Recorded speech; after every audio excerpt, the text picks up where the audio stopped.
Okay, looks like we're here, hypothetically. Lord knows there have been plenty of tech issues lately. Just in general.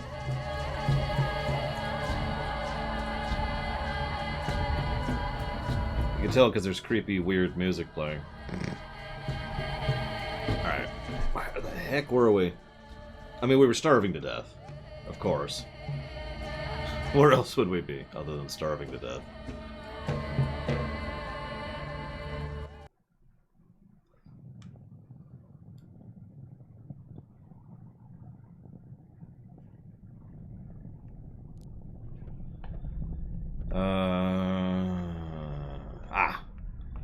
Okay.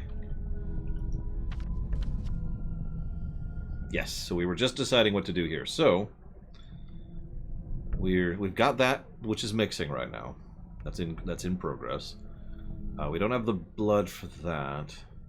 The urchins say they can help, but the kids are there, and the kids are there. Well, how's our infection level? Not doing great. We've had worse, but we're doing okay on infection.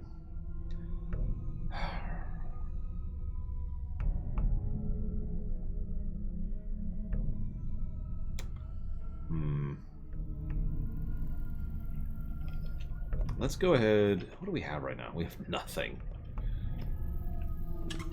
Take care of yourself, guys. Take care of yourself. Okay, so let's book it.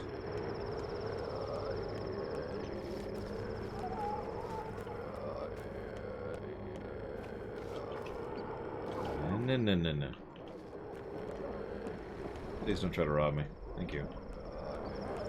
Appreciate the lack of robbery. I know my standards are a little low right now, but you know, it's nice to not be robbed, you know. Oh, thank God, this area isn't currently plagued. Kind of figured it would be. Oh, dude, I totally should have done that crit source. You know what? Hang on. Real quick. This won't take too long.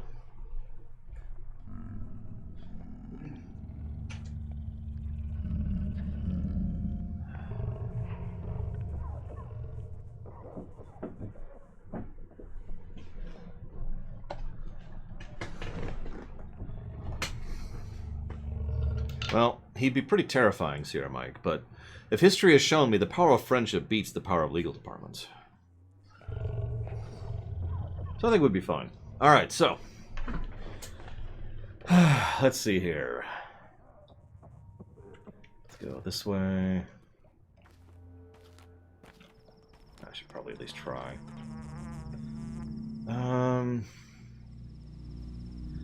That's worthwhile.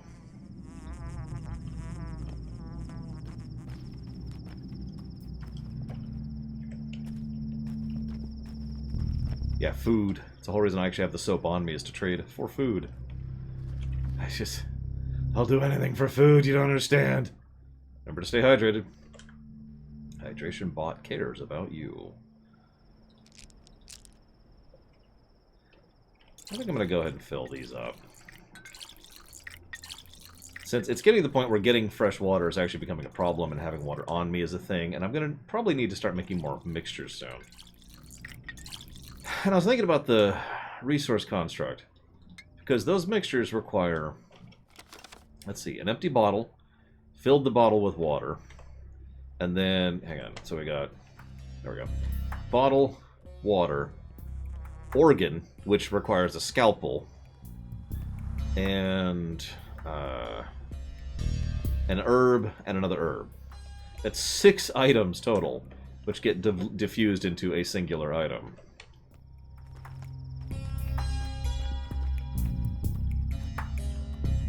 I was actually thinking about the crafting chain in general. In fact, did I already put that as a positive? I did not. That needs to be a positive, because... Yes, a usable scalpel, also true. And sharpening scalpels is also a thing. Sadly, no, Don Crow. I have a couple of coats, but none of them are particularly good for this. I mean, my character doesn't have a coat on either, though, so I'm staying on brand here.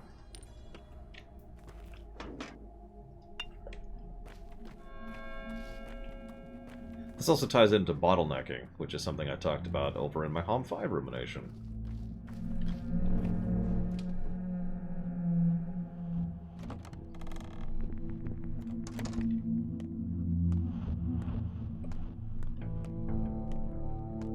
Well, first we stab them with sticks, Doncrow. After that, it's kind of whatever. Okay. I'm gonna stop wearing this.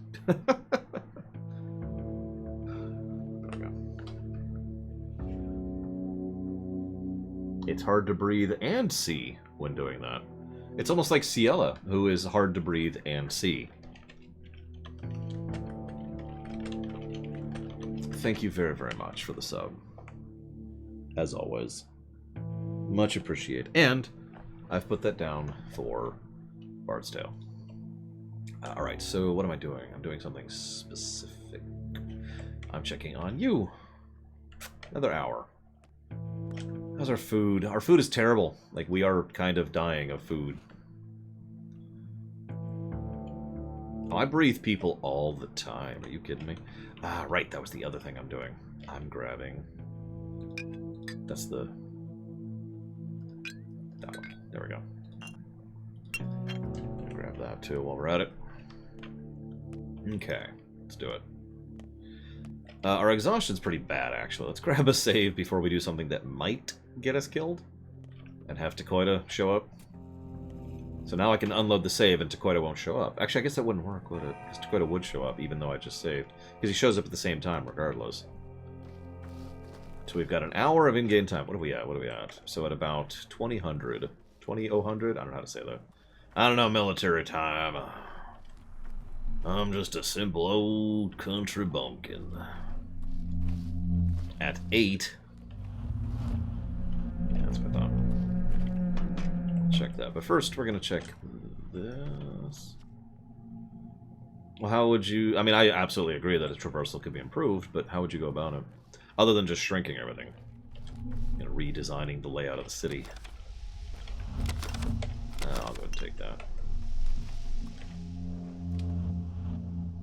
Probably a Lobo, but... It's military time here. And that's what I was raised to call it, and it's the easy term for calling it, other than just calling it nothing. So, military time it is. If you look closely enough, any arc is made of a series of straight lines. Wow, how incredibly irrelevant of information.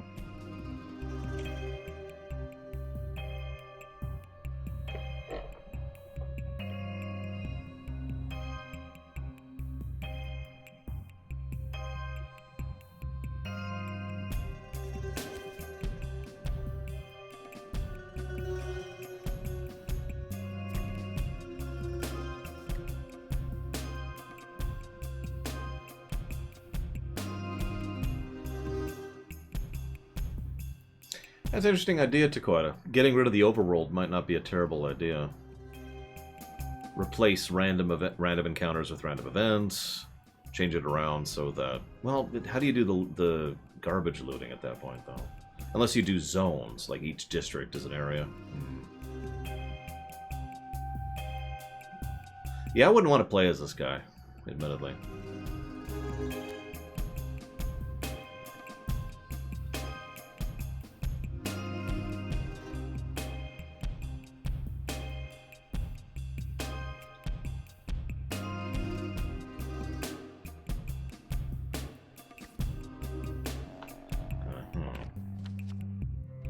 Well, that was useless.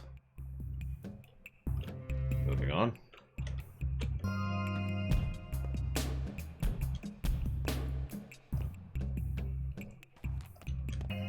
Not gonna save. Let's see what the kids have to say, shall we? I mean, it is complete nonsense, Grid Source. And that's why I will kill this man for all his stuff. It's because it's nonsense. This one's probably broken. Yep. Okay.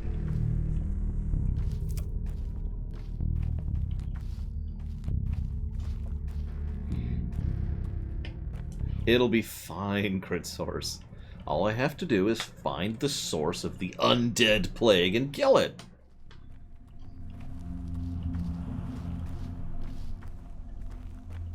I mean, admittedly, I haven't played Pathologic 1, so I have no idea there.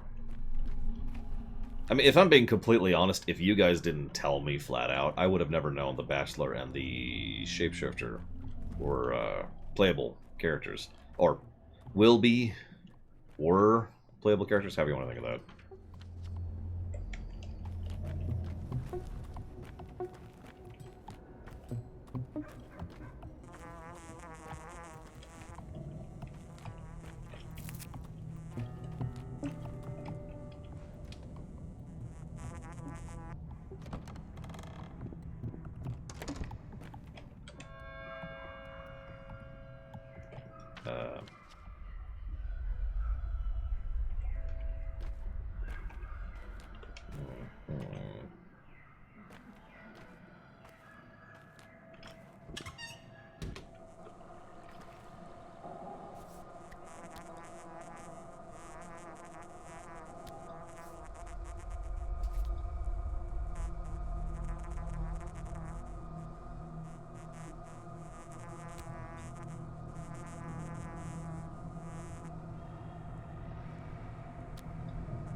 Huh.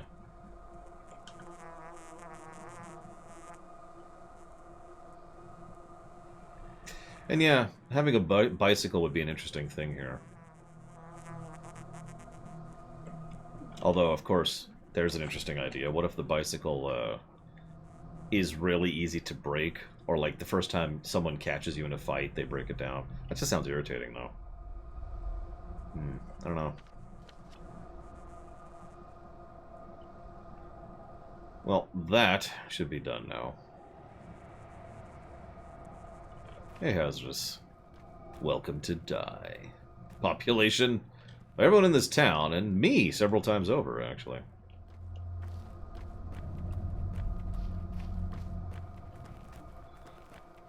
What if the bicycle was...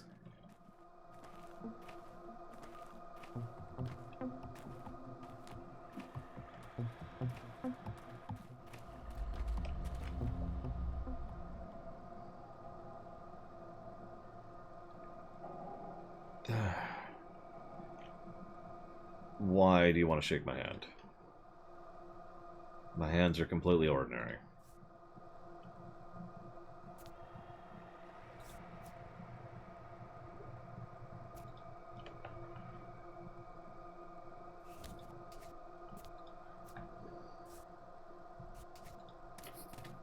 Okay.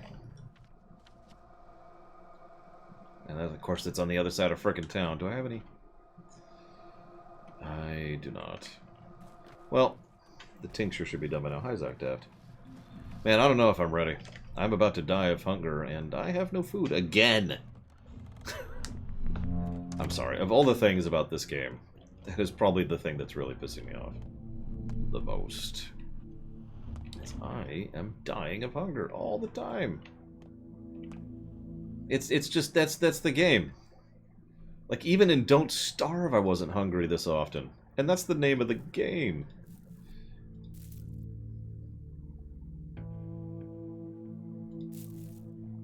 I mean, the only way for me to double test that would be to recheck it signed, but I'm going to go ahead and just say yes right now. I've been pretty good about doing my due diligence. I feel comfortable in adhering to the work I've already done on it, so yes, is the answer to your question.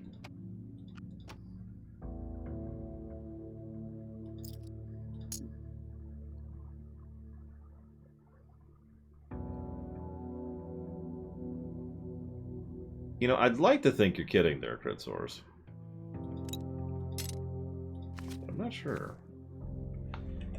It's gonna have to do. Okay. No, I haven't seen it.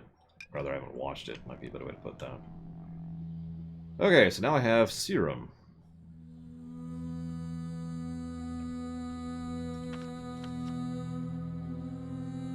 Now I just need to use it on someone who's infected.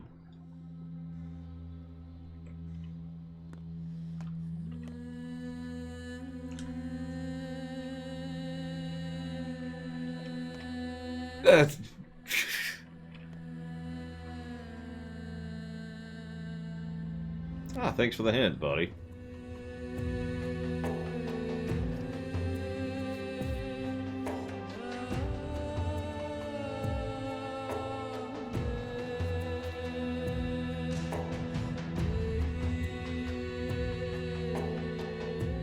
You hold poison in your hands.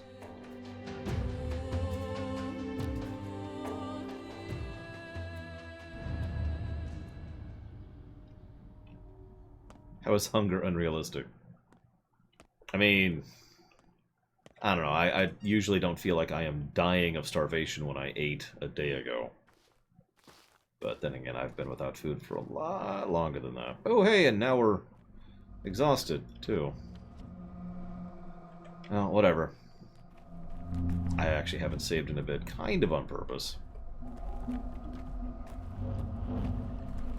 Because I anticipate dying very soon. Hi, good kid. Welcome to Die. That would make a lot of sense, Don Crow. I was gonna say it's just the air, Estes Flakes.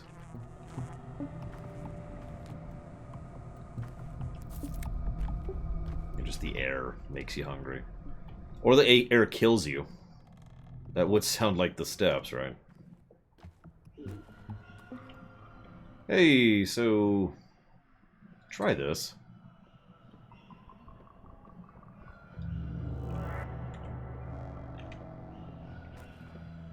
Holy crap, it actually worked. I can't interact with him, but it worked.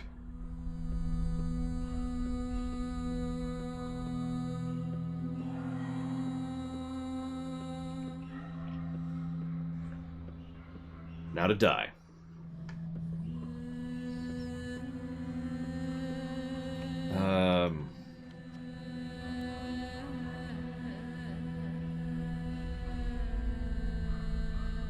I have 2 doses. I'm holding on to the other one.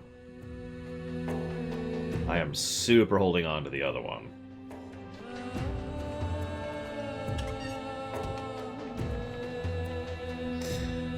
The cure was...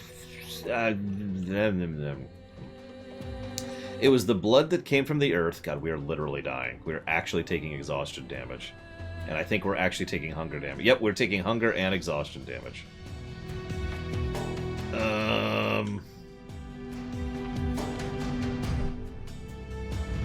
can try that. I can try that. I think I don't have any other options since I am actively dying now. I used the blood. This blood. From the village down there.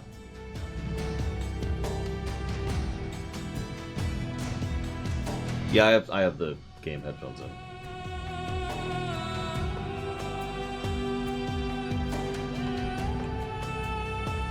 Well, let's try option 1. See what happens. Really wish I could kill Shopkeep right about now. Hey, I've got the cure to the plague. Give me all your food.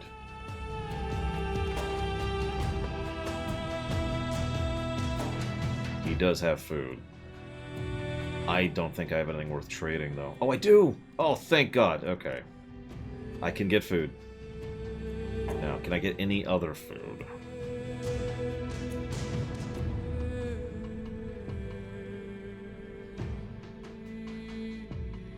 I don't think I can. I don't have anything else to trade, really. Except for the pills. I could trade away the pills.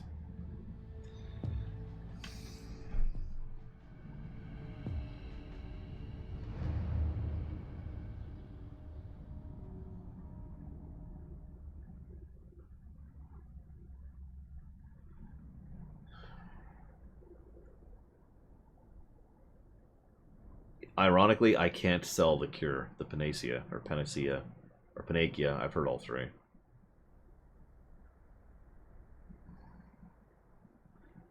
I actually think I couldn't buy the other food. I think all 3 pills would not be worth the food. I can check the math here. Nope, that is barely, just barely, within 15 hectares. Well, I already decided, screw the town, everyone must die. And I am trying to survive until the 12th day. That's basically the prerogative. So, yeah, screw the town. God, the weapon's worth nothing. Look at that, 200. Death to the town. Alright, so we're gonna eat. Like right now, because we are still taking damage. Right now we're exhausting to death. Please tell me it's fixed. Oh my god.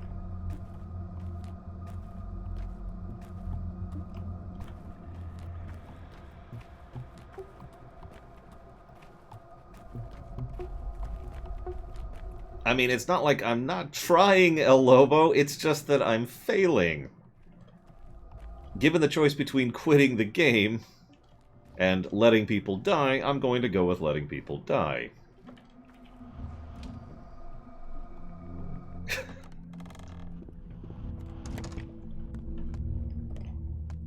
Okay. And that's not... Of course it isn't. But I do have that on me. So... let's go ahead and...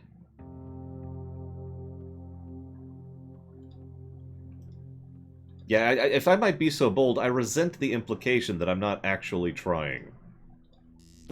Forgive me for my aggravation on that.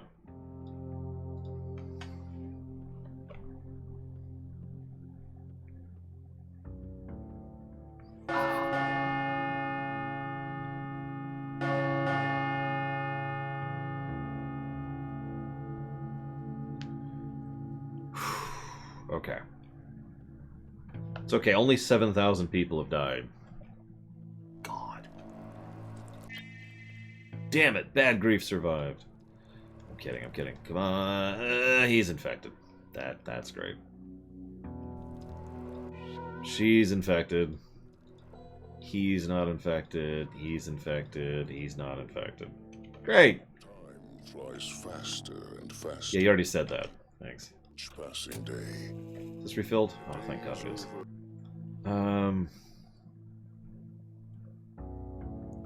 Yeah. And night falls. I mean, granted, I do joke a lot in this show. I don't want to dismiss that. That is a valid point, Quota. Okay, there. And in that brief night, something will be irretrievably lost. I mean, we just irretrievably lost 7,000 people, so yeah, that sounds about legit. I just saved. Oh, jeez.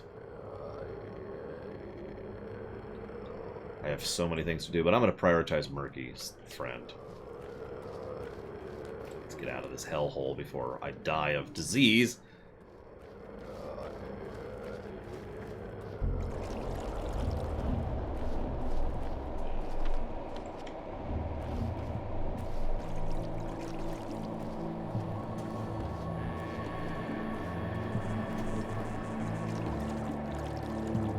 It's okay, guys. I'm not dying of starvation right now. I'm dying of disease, and soon exhaustion. Which type of death would you prefer?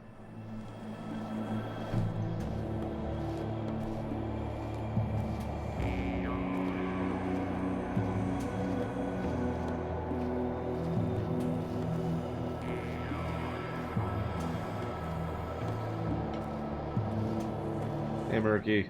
The plague bringer is here, walking around.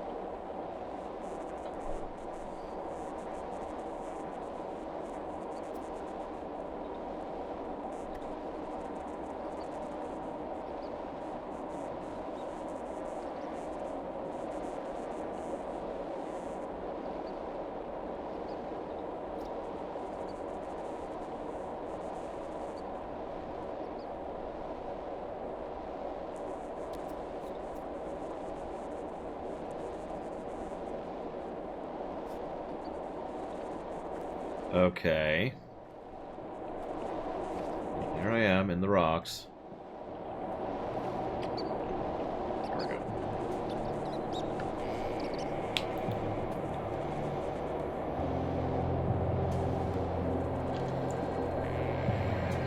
Yeah, as a game reviewer, it's kind of hard to judge a game like this.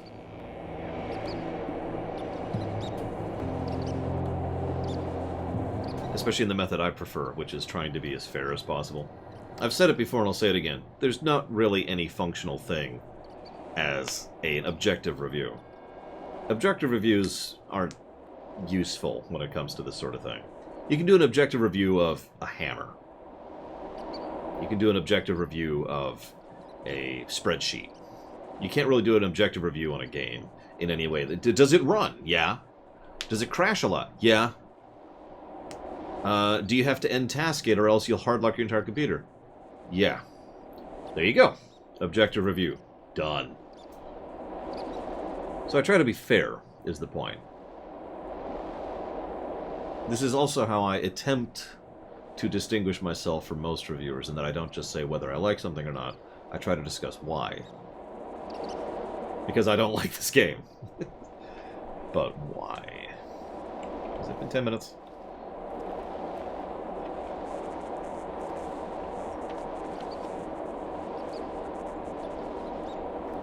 Apparently not. Hello? Hello? They're all expecting a train carrying medicine and doctors. Fools. They honestly think a train can fix this. Like hell it'll come.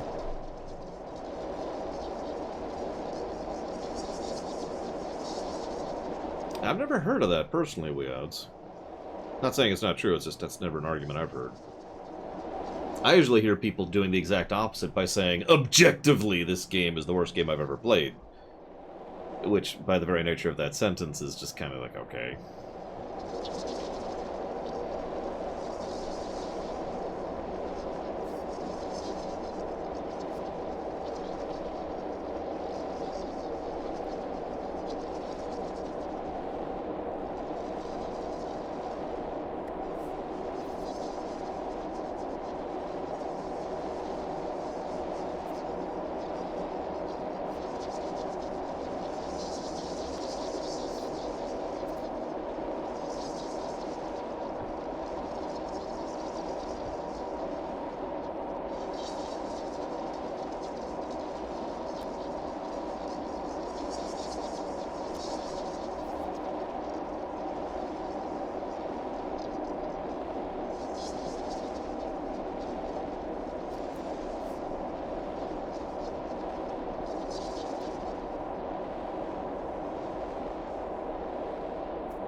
Okay.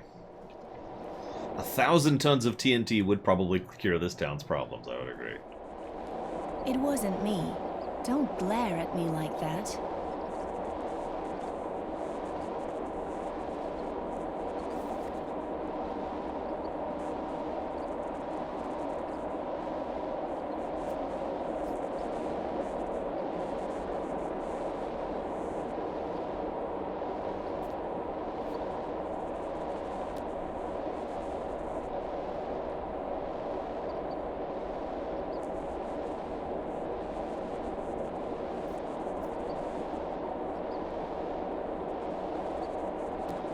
Okay. And Murky is apparently dead.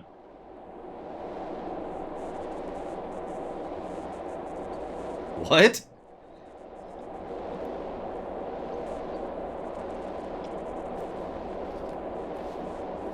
That's an interesting question, Don Crow.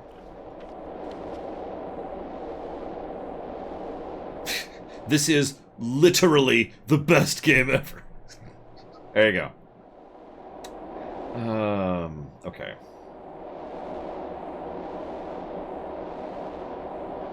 I mean, I did too, S.A. Ross. It's just, you know... I didn't really think I'd like those episodes as much as I did, let me put it that way.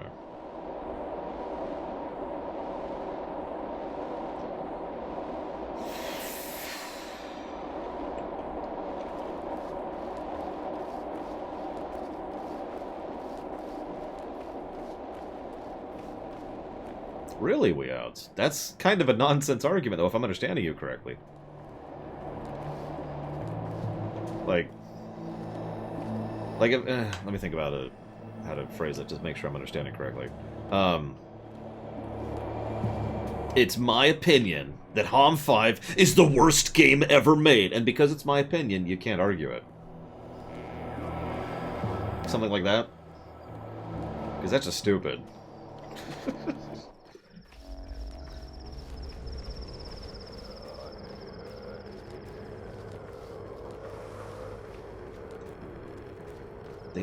Wow. Now, I'll tell you an objective review. Ride to Hell Retribution is objectively better than Anthem. I know I've used that one before, but it's still true.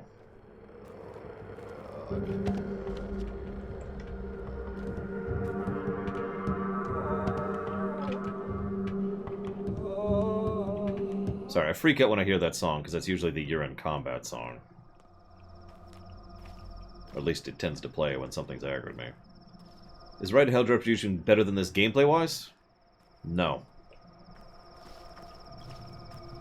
Ride to Hell Retribution, even if you ignore all the dreck that is in that game, has exceptionally bad gameplay. I am legitimately looking forward to reviewing that game someday, so I could really break down how little redeeming elements exist within Ride to Hell Retribution. I'm not sure there's any.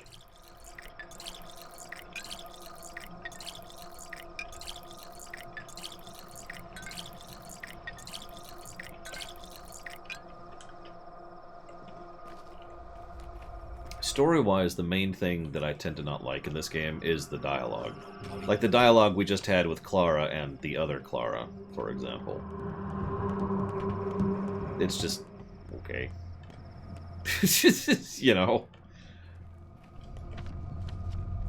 That's sure is someone talking. For certain definitions of the word. Yesterday or the day before I mentioned how I have trouble understanding, but honestly I feel like that's an invalid statement. It's not about understanding, it's more about being like, okay. How do I explain this? One of the things I've encountered more often in this show, actually, is trying to talk to someone who English is not their native language. And it's not that I don't understand what they're saying, it's that what they're saying is basically just nothing. You know what I mean? Like, there's no meaning to be derided there, and so it's just like, okay. And I feel like there's a decent chunk of that within the dialogue. Now, not always. Some of the dialogue is perfectly fine, and some of the dialogue fits perfectly well, and then some of the dialogue is... okay. And I don't know what else to say to that.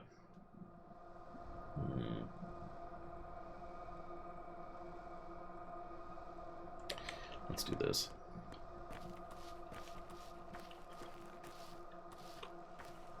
It is interesting, however, that both Claras insist I know nothing is going on. Or I know nothing. End statement.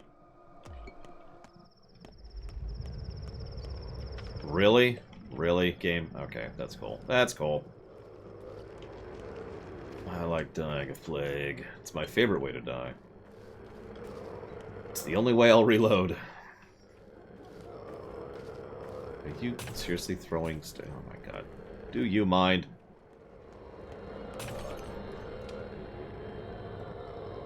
And yeah, translation... Lord knows, I only know about translation issues from Japanese to English, but Lord knows that there is a wealth that can be said about translation... excuse me, transliteration, translation, and localization. There is an art to that. And something that I am nowhere near capable of doing. Oop. So yeah, I will take my stuff, especially my food. Yeah, I was actually really hoping for food today. Thank you. Okay, let's grab a save. Let's eat.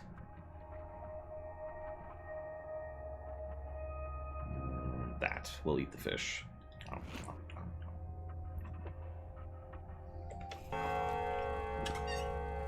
Yeah, that's the other thing, though. Sorry, I'm talking about translation. I probably shouldn't be, because from what I am told, the translation's pretty spot on. This is just how the dialogue is. So I have nothing at that point. I have no idea why the dialogue is the way it is.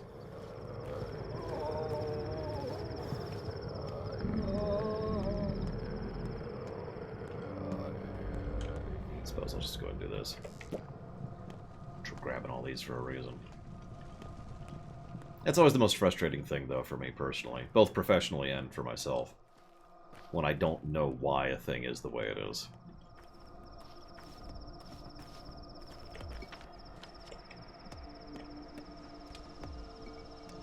It just is. Like, okay.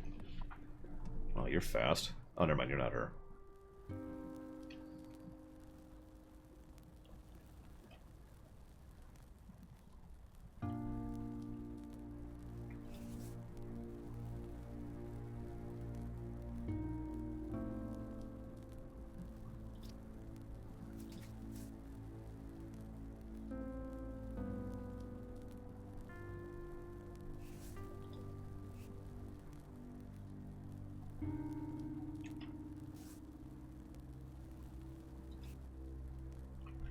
A smart person crosses the stream where it's the shallowest. But I'm not smart.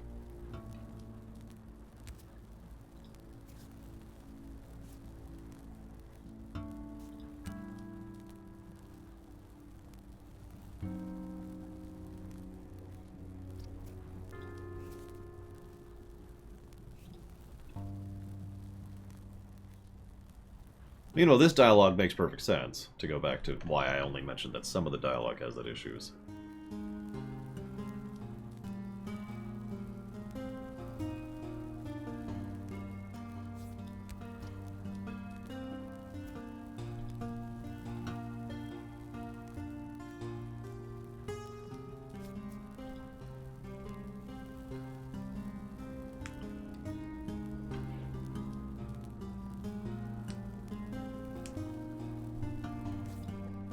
Okay, so the Inquisition will be showing up. Thankfully, I expect them.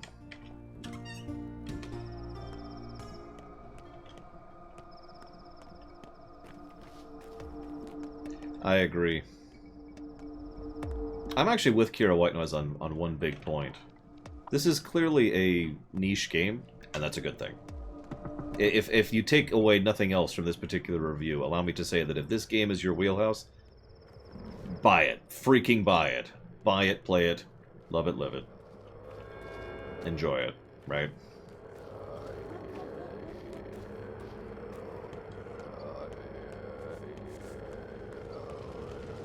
Because that's the whole point of niche games. Or at least it should be. I mean, I understand what that's like. There's plenty of niches that I would love to have that are absolutely not being satisfied in gaming. And, that sucks.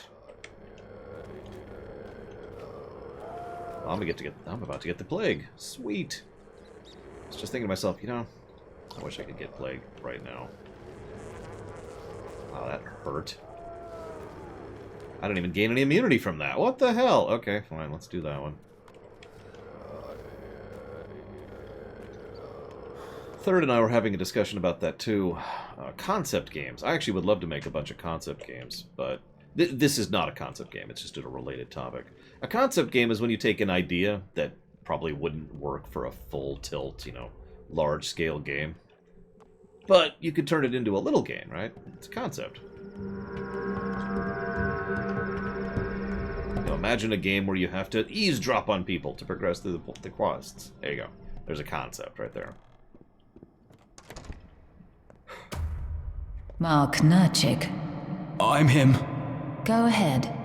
Talk. Well, when it got started...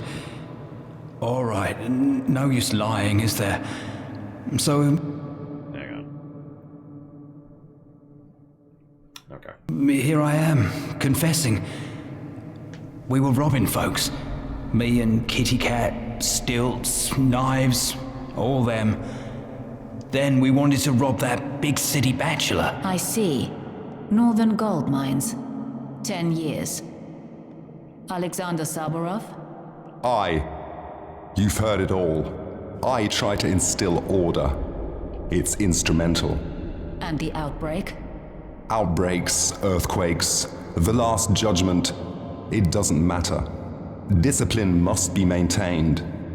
People turn into animals. They need to be reined in. My wife. My sympathies for your wife. Last question. Heads or tails? Heads. Always heads. I expected nothing else. Still, you're free to leave. Andre Goffman? I'm his sister, Anna. He didn't wait for questioning. Shot himself. You won't punish the rest of us, will you? Noted. Next. Victoria Olgimskaya, 16. Or is it 15?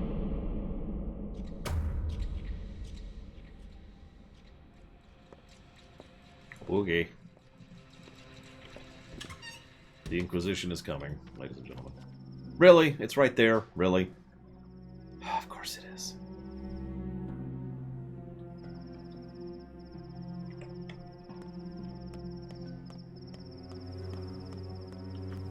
I will admit I am dreading doing a video on this game.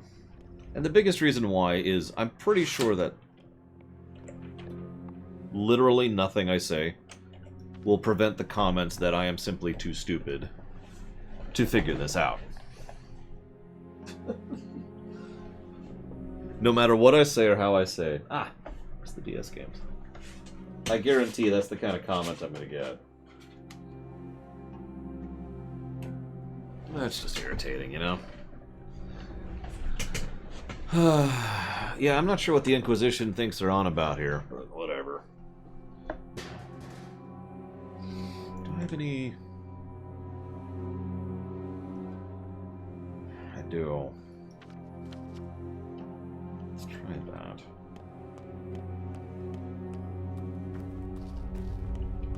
Oh no, my video will not change anybody's minds about anything, but that's never really the point of them. Although if you ask me what the point of the ruminations is, I will freely admit I wouldn't have a good answer for that.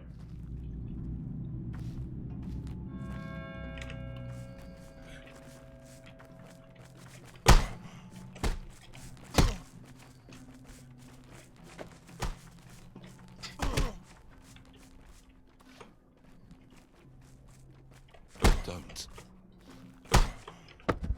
Nothing. Damn. Oh well, at least he's dead. That's the important part.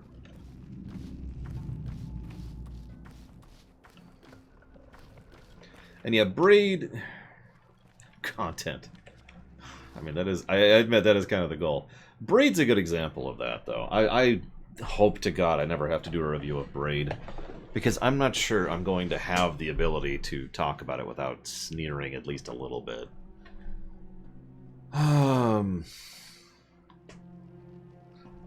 That's fair, Lord Harima. The point of the ruminations is to summarize the stream. That is true. You're absolutely right. So what the hell is someone going to get out of this stream, I suppose, would be the question. Because all you're seeing at this point is someone who is an outsider. I'm not familiar with the franchise. I don't like the genre. I don't like the concept. So I'm just over there. You know? Like, what's that? Is that a bull? Oh my god, what's it doing? And that's pretty much me. No, I don't dislike the combat as much as I did in the beginning. There's a reason why so many of those points in the document are in question mark. Because it's like, I think I can do that? Hang on. I need to map out a route here. I cannot. I don't think it's worth it. I don't think it's worth going into the Plague Zone with how low immunity is. And I have nothing to boost my immunity at this moment. I have nothing faithfully that I can do that. So I think I'm not going to go for the dead shot. I think I'm going to pass on that.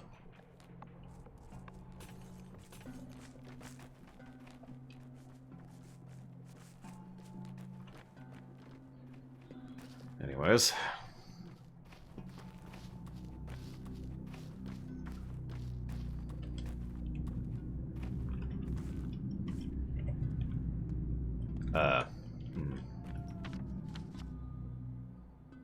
I suppose that's true, Dakota? I admit I didn't think about that. Yeah, I do have some money, finally. It has actually been a while since I've had money. Let's do this. Let's try some. Let's try some. Let's make a plan of action. See if we can buy some stuff to risk venturing into the dead zone in order to buy more stuff.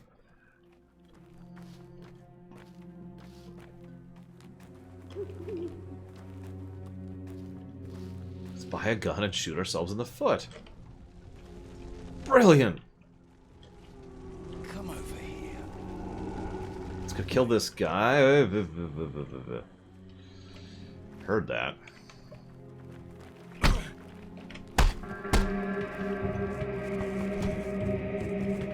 It is the combat music. Whoa, whoa, whoa. I've got you. No, no. I need to murder you. God damn you. Okay, he's dead. Alright. Let's go ahead and do this.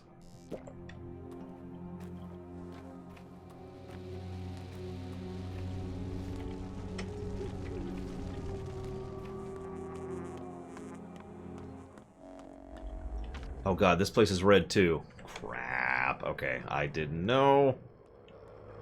Run, run, run, run, run, run, run, run.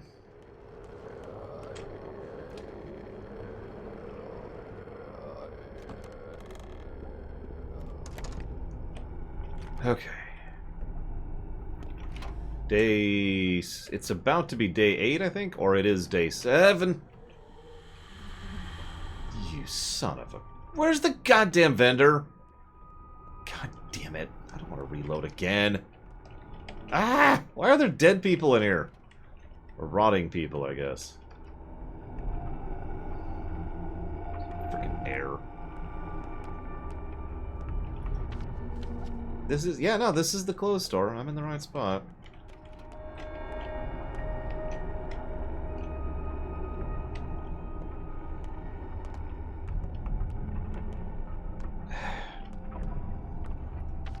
I've got to be in the wrong house. People have told me that the shops stay open regardless.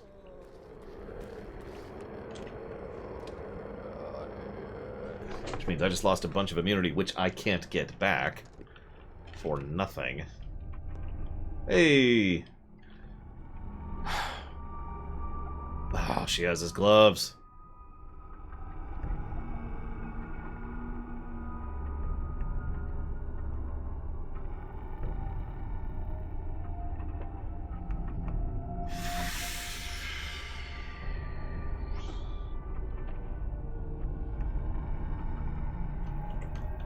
Okay. So I'm gonna save scum. I'm just gonna go and be honest about what's about to happen here. Don't aggravate me, don't aggravate me. I'm gonna pull a hitman maneuver.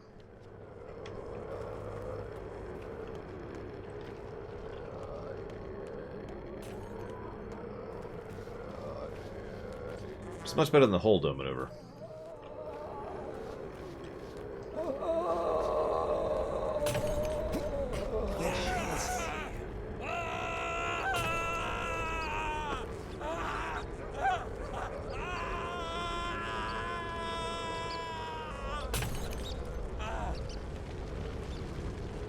So are the burning the pyros the other foot, or is the Inquisition the other foot?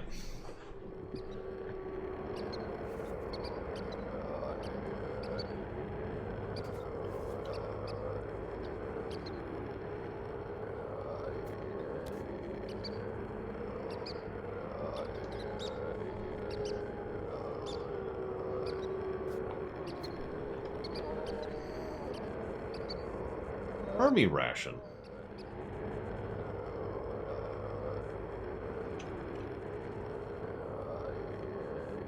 I mean, I can grab that. In fact, there's 2 of those. Holy crap.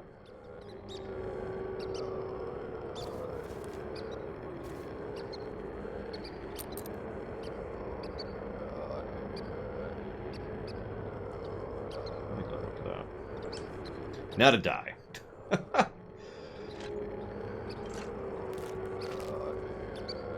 Screw it. Yeah, no, that was exactly what I thought was going to happen. That's the reload point. All right, so reload.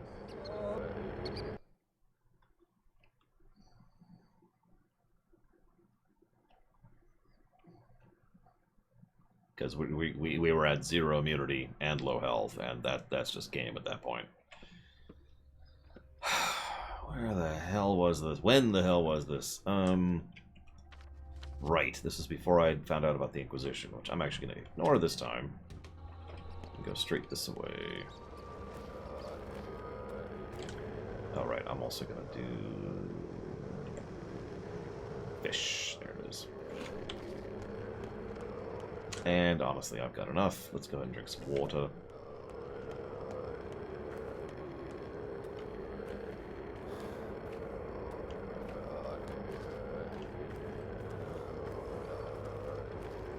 Hello, Plague Bearer. Please ignore me. Thank you. Hello, random person. Please ignore me.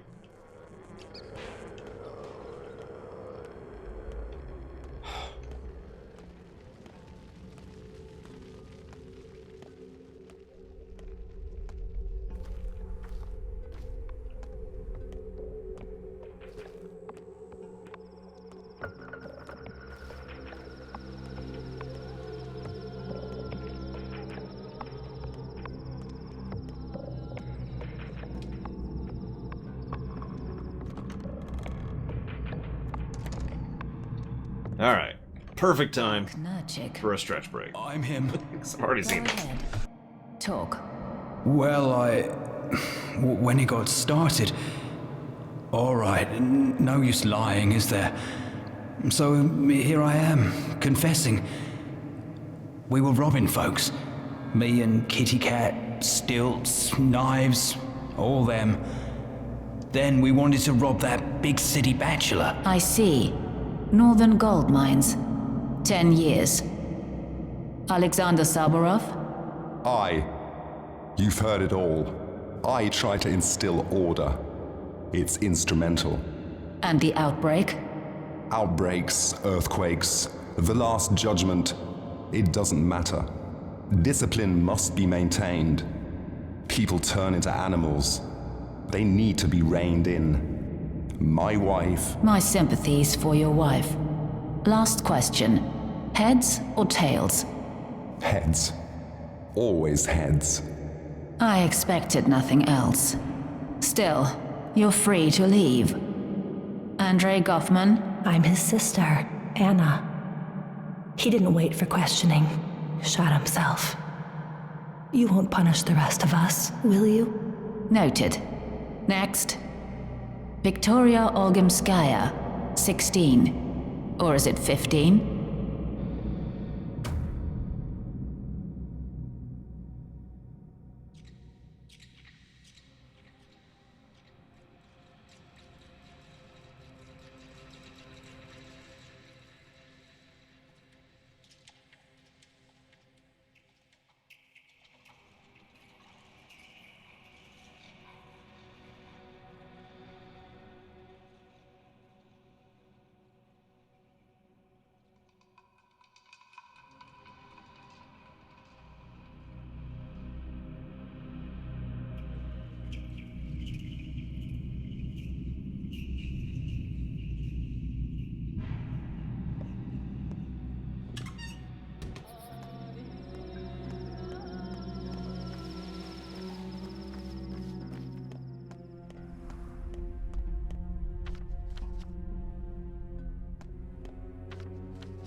You know, I'm not sure we have this, Zactaf. I'm not sure I've ever played a game where I'm less certain about having this than this one.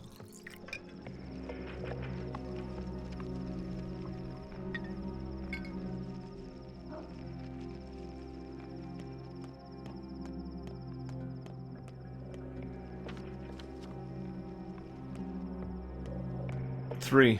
I don't even have to think about that, Don Crow. Metal Gear Solid 3. By far the best game in the series, in my opinion, from both a story and a gameplay perspective.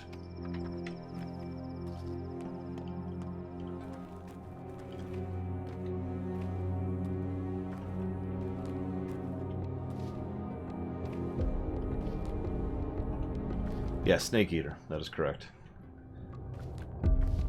Insert song. You get it. You know, you're not the first person to say that, Indrog. I don't know if I believe that like that right there. That was such a dick move. My favorite game of all time? That's an interesting question. If you don't mind my asking, by what metric?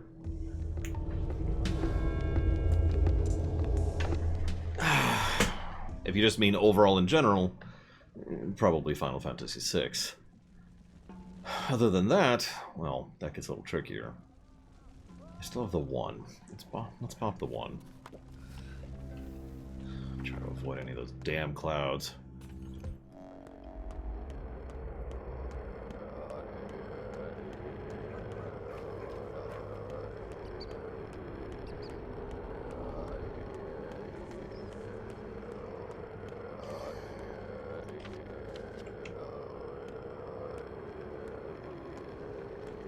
Enjoyed the most. It's an interesting metric. I suppose that would be World of Warcraft, by logical default. Although that is cheating, but it's still true.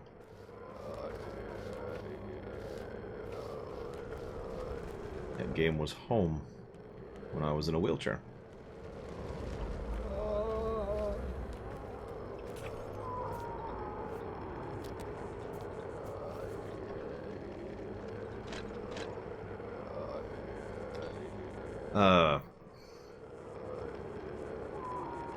What did you just link, Aggressor? If you don't mind my asking.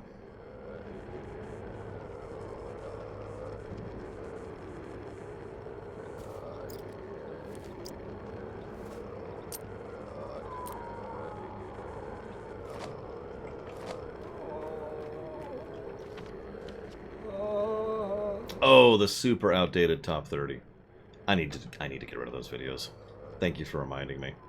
I'm gonna unlist those videos right now.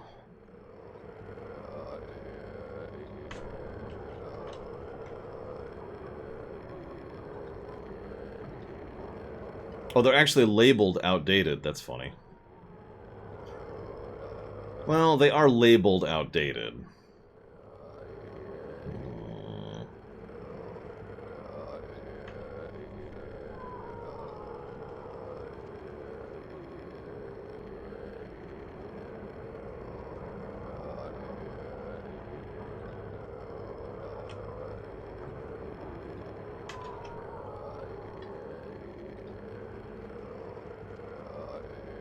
Fine, I'll leave them up for now. As long as you promise to never link them to anyone ever again for any reason whatsoever. How's that sound? Because, God, that is just astonishingly out-of-date information at this point.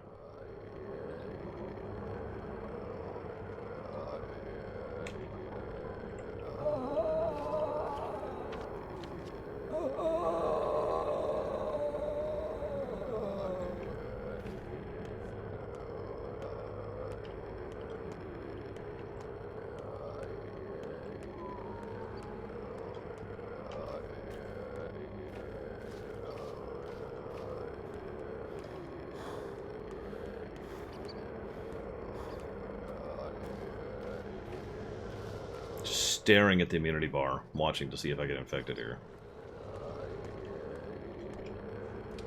Okay, didn't get infected.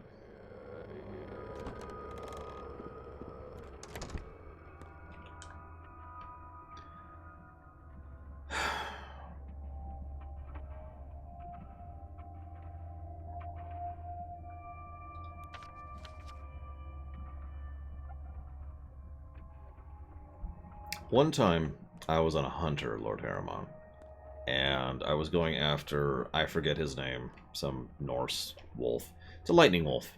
Very, very cool looking. I actually still have him and still use him on that hunter. Now, you are probably unaware of the specifics here, Lord Harriman, so forgive me for going into detail, but the way it worked is surprised Doc didn't work. The way it would work is the really rare mobs in World of Warcraft, they spawn pretty infrequently. Doc is a command. Why didn't that go through? That's weird.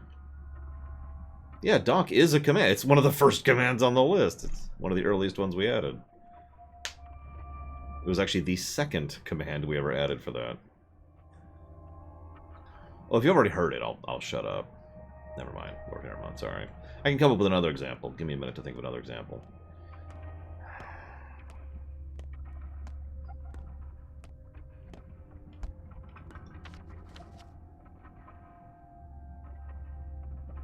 Alright, well, I'm just waiting in-game anyways. You notice I still haven't saved and don't plan to.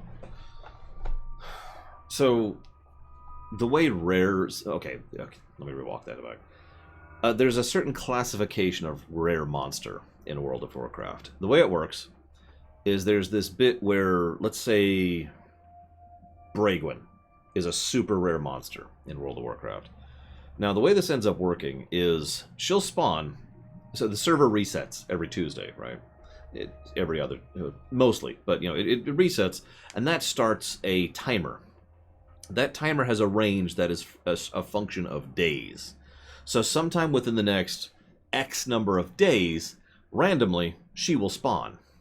Now, most of these rares also have a specific area they'll spawn in, which is relatively short, but it's still like a region, right? So what players will do is they'll either sit there, or they'll roam there, or they'll try to guess when the spawn time is, and try to find the mob while she's up, and try to actually get Braegwyn. Sometimes this is for a super rare drop, sometimes it's for a mount, and sometimes it's for a pet, for a hunter. Now this lightning wolf was incredibly rare. This was during Wrath, and I actually hate this system, and I'm totally going to give a negative to this whenever we review the game. But anyways, I happened to have parked my hunter at the spot where the wolf spawned, and basically whenever I would log in to check, because you can do whatever you want to try and track the schedules or whatever.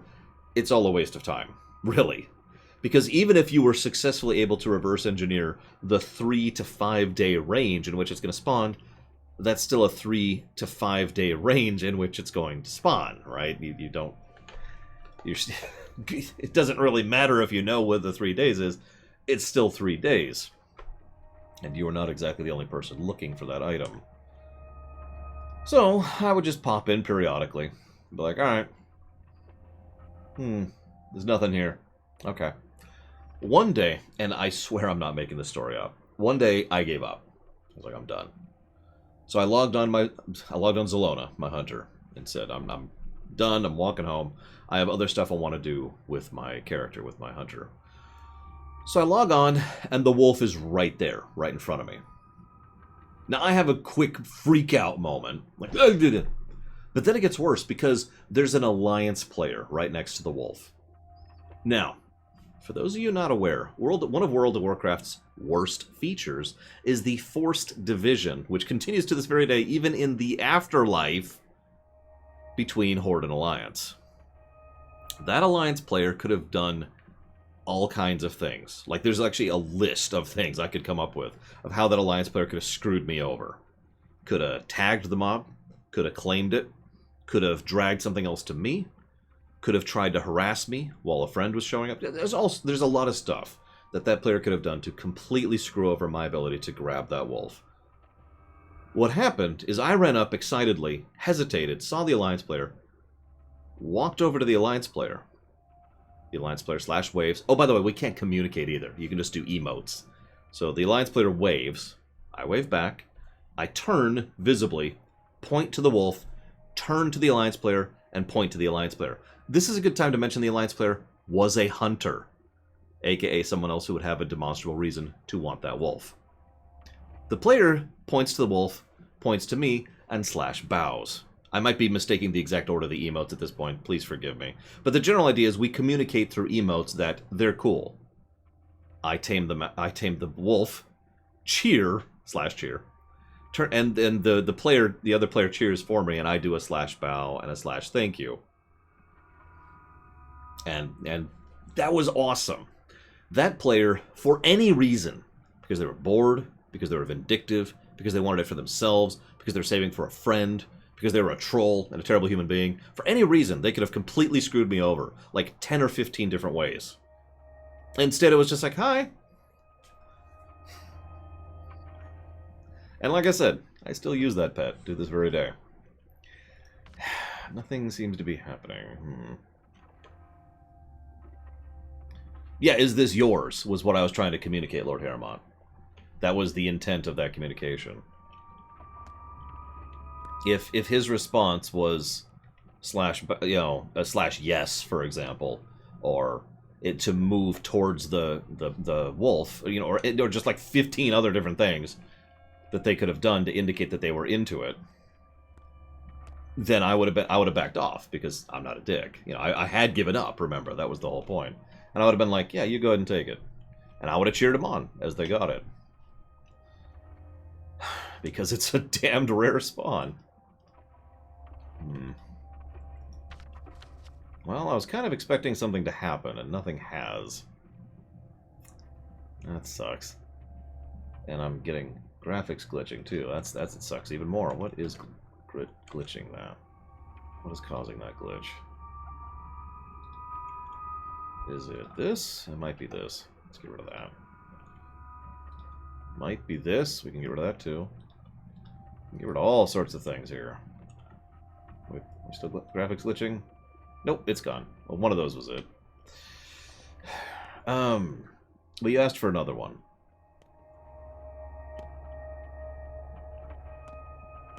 I'm trying to think of the exact circumstances, which is why I'm hesitating here. I decided to challenge myself and try to come up with another MMO. I think I'm just going to have to run. Nothing's happening. Let's try this. Hello? There we go. Good move. Run!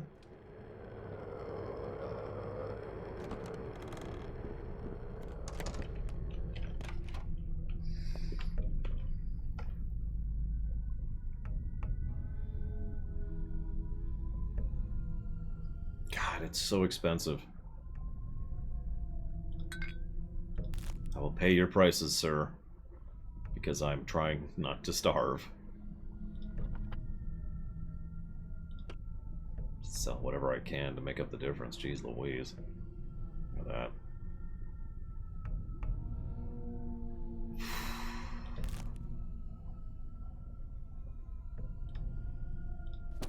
There. I've bought a bottle of milk and a slice of bread, of toast. Hashtag too real. Okay. What do I do next? Other than get a tip from Aggressor. And now it's wigging out again. But it's wigging out there now. And there's nothing there. Unless it's this. Oh, now it's not wigging out again. Weird. Whatever. Thank you, Aggressor. Very, very much.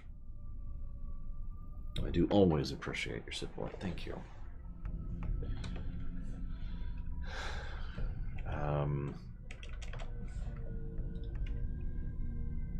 Give me a moment to jot down whatever this is for, which is for... I've never even heard of that game, specifically.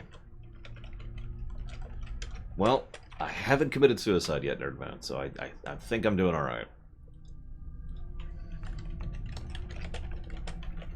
A stamina bar is a wonderful feature. Ah! Okay, so what is this game? Blah, blah, blah, blah, blah, blah, blah, blah, blah, blah, blah, blah, blah, blah.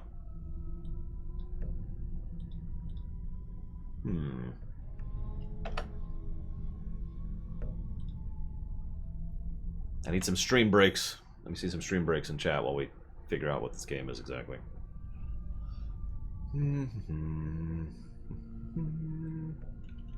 Sorry, patching.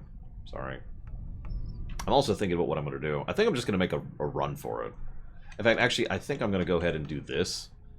I hate to let my hunger meter pass out, but I need more immunity bar. And I just blew all my money. I was going to try and buy some clothes, but I just blew all my money on food. Which actually feels like the wrong decision, but whatever. Here it is, Blacklist. Blacklist. Sure, okay. Why not? Blacklist it is.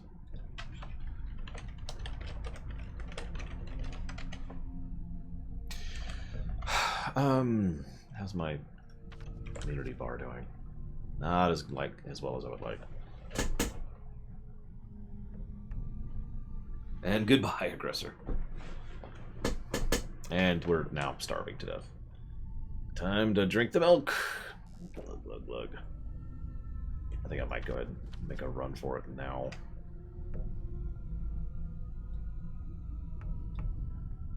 Yeah, let's just go for it. And yeah, I haven't caught it personally, or if I have, I didn't notice, Nerdman, so I'm glad that you have recovered. We here at the Lore Walkers believe that people being healthy is a good thing, unlike what this game is trying to... I know the game isn't trying to say that, but Lord knows the frickin' disease certainly seems to think it's a good thing that people get sick. Can you donate towards Pathologic 1? I haven't looked into it, to be completely honest with you. So I don't know is the quick answer.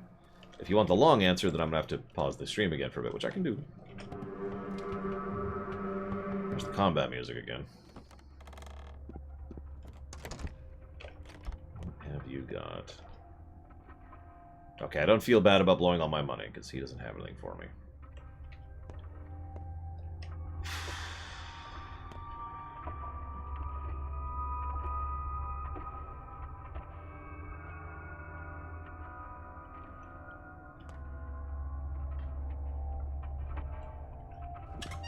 So, I don't know if you're even there anymore, Lord Harrimont.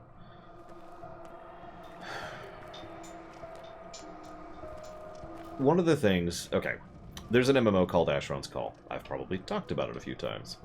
It's an awesome game. It's an exceptionally flawed game. And obviously I can't review it because it has since been shut down. But if I were, it would be one of those lots of positives, lots of negatives kind of scenarios. Most likely. The reason I bring it up, though... Let's do that. Is because there's a cat who's trying to kill me. Is that it? Is that it? No, it's not. This is gonna suck. Ugh! Oh, you son of a submariner. God damn it. That's exactly what's about to happen, isn't it? Hey, officer, there's two people. One of them has a knife chasing after me. In Asheron's Call, one of the things you could do is you could inscribe items. Now, to be clear about what I mean by this, anytime you ID an item, there is a... Like, when you ID it, one of the sections on the ID panel is just for inscriptions, right?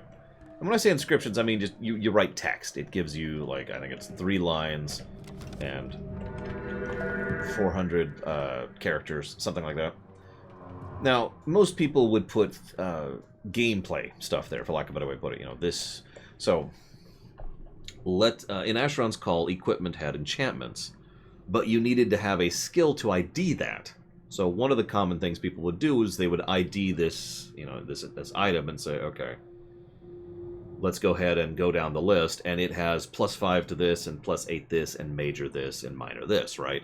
And they would ID that, and then put that in the inscription, so anybody else, even if they don't have the skill, which is important because most mules don't have any skills, they're level 1 nothing, who are just there to hold inventory, would look at that and be able to ID which is what, right? The relevant part here, sorry for explaining some of the mechanics of a 20-year-old game, but the relevant point is that I was one of those losers who would inscribe character stuff. I would put little quotes from my character that I was playing as, which were relevant to the moment where I got it, like as if the character had actually earned this from Martine or whatever. And so after the ordeal with Martine, she would write down what was going on through her brain and just put that down there, okay? And you're probably thinking where the heartwarming thing comes in, or where the nice thing from the other player comes in. Well, once upon a time, I died. I died in a place that you couldn't really get back to. some of you, so for anybody even remotely familiar with Asheron's Call, the name of the place I died in was Portal Space. So yeah, I wasn't getting that corpse back. That stuff was gone, and I just accepted that. That was life. Days later, in fact, I think it might have actually been in the weeks range later, I get a random message from another player who I've never heard of before. It says, "Excuse me, did you lose a corpse in Portal Space?" And I'm like, and then this happened.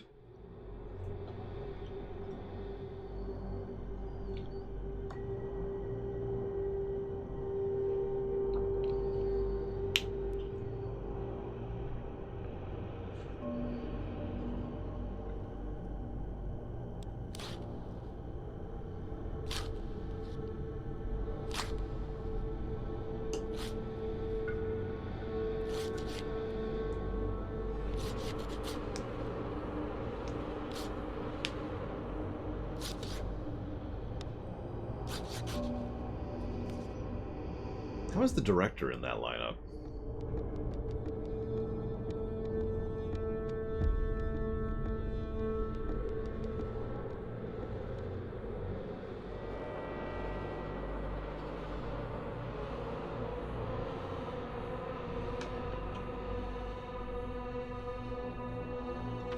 Yep, it's game over.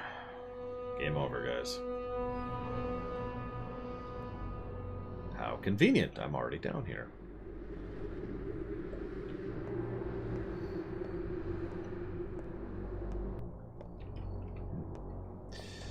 You probably already see where this story is going. That random player decided... So I want to stress, this is expensive, valuable stuff I lost on that corpse.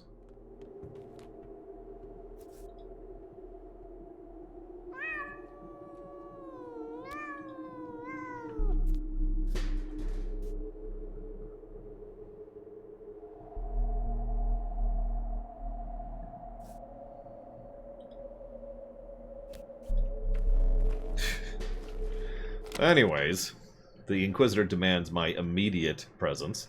The Inquisitor can freaking wait. This person picked up all of my exceptionally valuable loot and actually met with me in Subway and was like, here, and actually delivered it to me. And I know it's kind of a truncated end to that story, Lord Harrimont, but it's...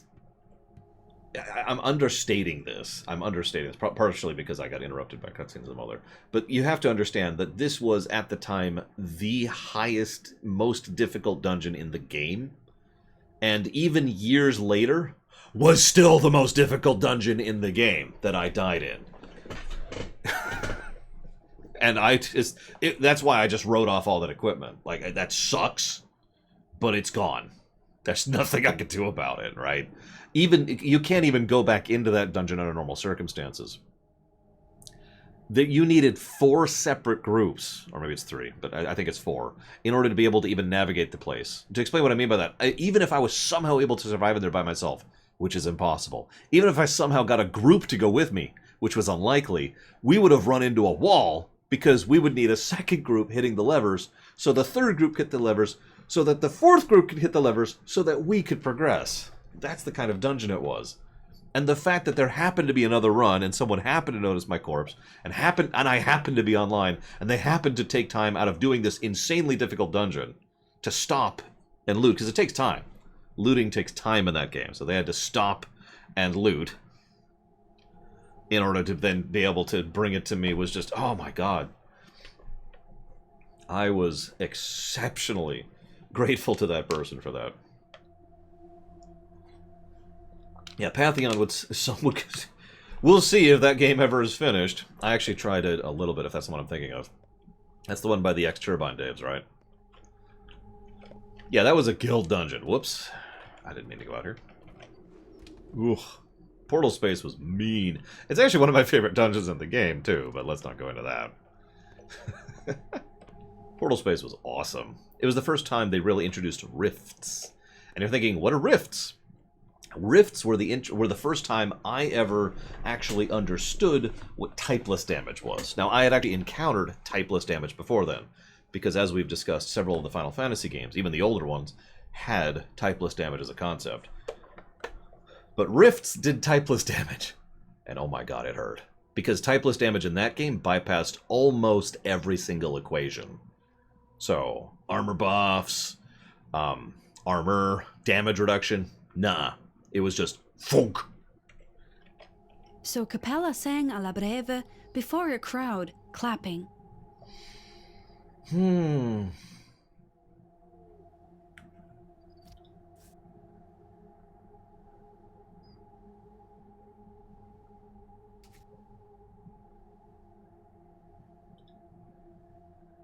Something horrible is about to happen. Yeah, we're not at day 9 yet.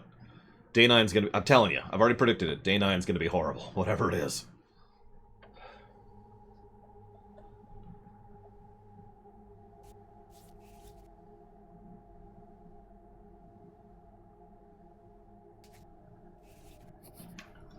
Apparently Grace isn't doing that great. Well... Let's hit the hospital. Are we still... Yeah, of course we are. Why would I even ask that question? Let me come up with an awesome moment in another MMO. Give me a minute. Awesome moment from a player. And yeah, Tequila is quite correct, by the way. The Wild West of MMOs was an interesting period, and I'm grateful for having lived through it, but I have to admit, a lot of those games are not really what I would actually call good games. It's just... It was a very unique experience, you know?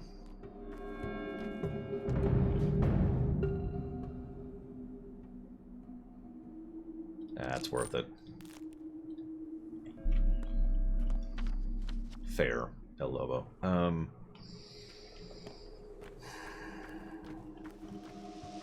Yeah, it was like playing a roguelike where other players were there and could do pretty much whatever they wanted to you. Just like you could to them. 12 days. Lord Harriman, I need to survive 12 days. That's the main goal. You know, on the priority list, survive to day 12 is item number 1. Everything else is optional. Now, I have been trying to save other people's lives. I have been trying to cure the plague. I have been trying to figure out what the heck is going on. I have my theories on the matter, which I've already shared. But the only thing that is mandatory, the main plot, if you will, is survive. If you successfully survive, then you have beaten the game. I have nothing worth trading.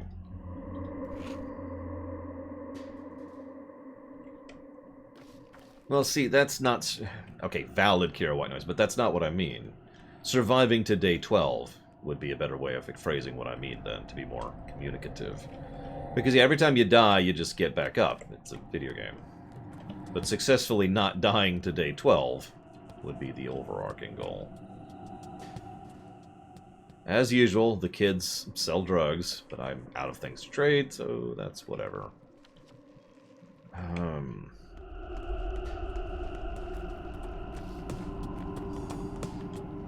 By the way, in response to Fjorden Time, not that I can confirm or deny having played the emulator, but it was a lot of fun right up until about level 70, at which point the content stopped, because players have been adding quests and stuff manually. So, a lot of that stuff hasn't been added yet. They were still, as of when I played this was actually several years ago at this point, they are still adding and refining the mechanics, trying to make sure the spells work and the equipment works. Even looting was actually wrong when I was playing. Not that I can confirm or deny doing such a thing.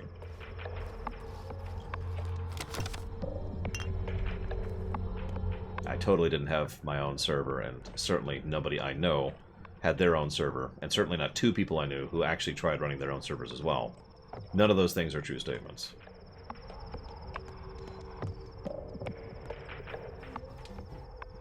Zalok is definitely not a true statement, while we're on the subject.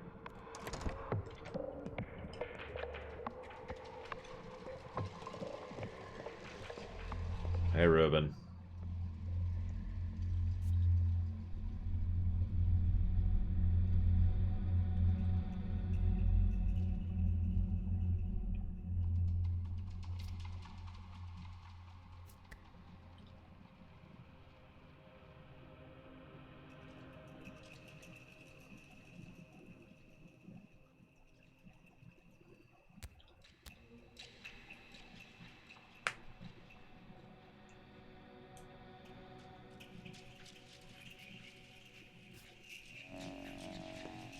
Find living amongst the dead in and outside of the theater. That's a new one.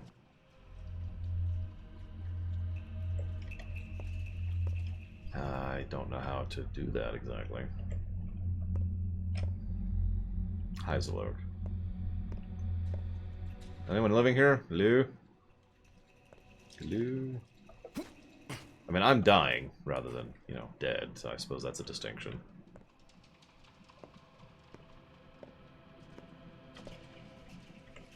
Hang on, I gotta rifle through the bodies. What? But...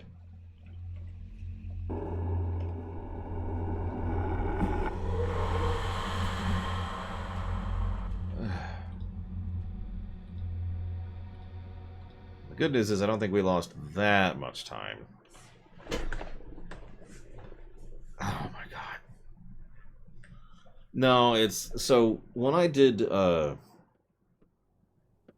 what do you call it? Autopsies.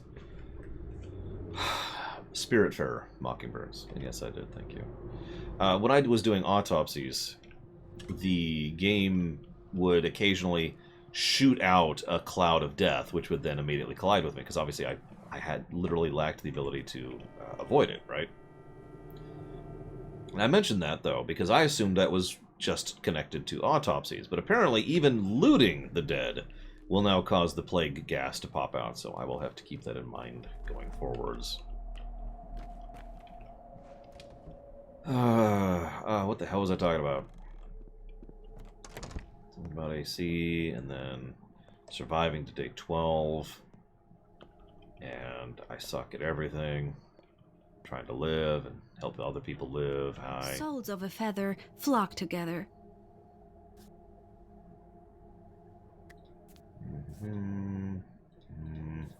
You want me to check up on Clara. Here we go. Okay. Then I'm gonna get a dude here. Just a second. It's gonna be like, hey, you should go talk to the Inquisitor.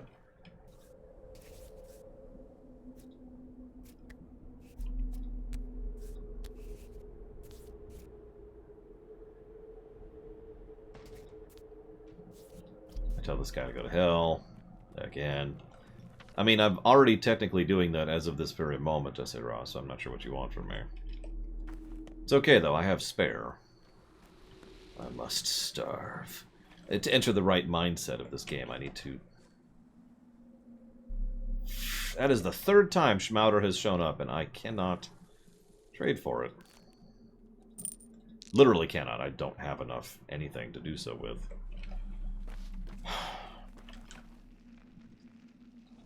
Let's see. Other MMOs I've played extensively where other players have been cool.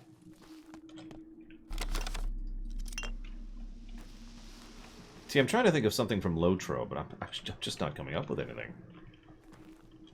I mean, there were some cool people I met at Lotro, but people being cool? I know, right, Estes Flakes? Like, I don't know what exactly it's used for, but the fact that that's the third time I've seen one, and it's just like... Each time I have not been able to procure it. So I just kind of get to go without. Anyways. I met a lot of cool people in Lotro, but I'm not sure I have any, you know, cool moments where other players were cool in Lotro.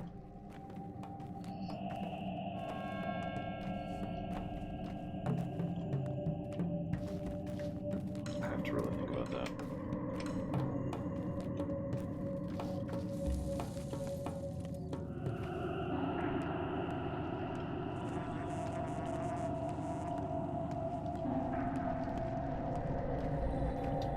For some reason, my mind's just defaulting to... Oh, for God's sakes. Moria. See you around, Dakota. Hope to see you tomorrow. As pathetic as it may sound, I personally hold up Moria as the highlight of Lotro overall. Don't mistake me, there was good stuff before and there was good stuff after, but Moria, that expansion hit a sweet spot. Good dungeons. Well, actually really good dungeons, good raids, great storytelling. Moria itself was horrific. Beautifully horrifying. But also, like, it was just fun to go around in, and there's a lot of really cool stuff there. And then there's like that mini expansion right after Moria, which was disappointing, but still good. It was just disappointing. Okay, so there we go. Need to find the living. Still not sure how to do that. Not going to touch any corpses this time. No supplies. Great. No, I agree. Moria was the 27th hall. I might be getting the number wrong, but the capital of Moria is still actually my favorite capital city in all of Lotro. Although Bree was pretty cool too.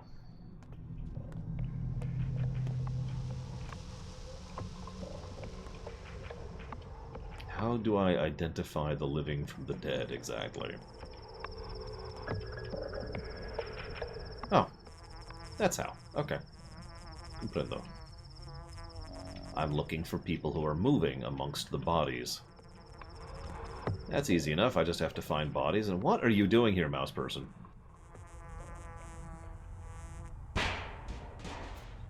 I am not dying on purpose, no.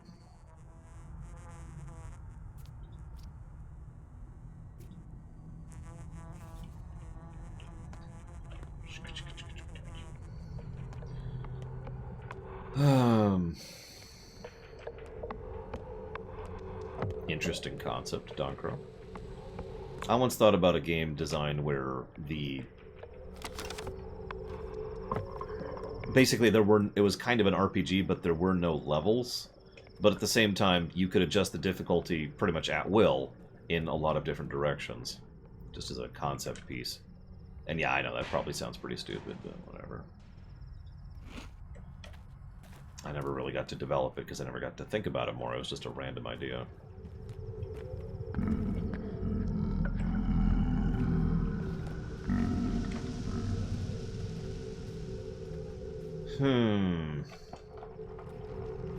So the coolest thing I've ever done for a stranger in an MMO. Gosh, that's a hard one. Let me think about that for a minute. Have I ever helped a stranger? No, I'm kidding. Of course I have.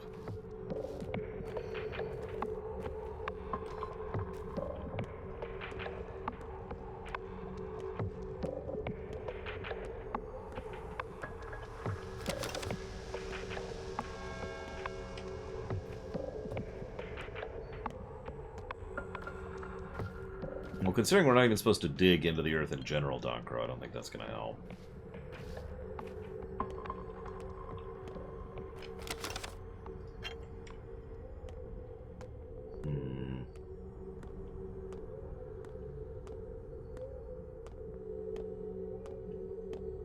That's actually pretty cool, Kira White Noise.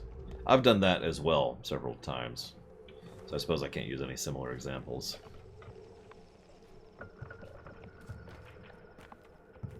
Oh, shut up, Lord Erewhon. I will admit it is my natural inclination to help others, in-game or out. It's one of the reasons WoW became my home. Because I can help people in that game. Not just in lore, but in gameplay.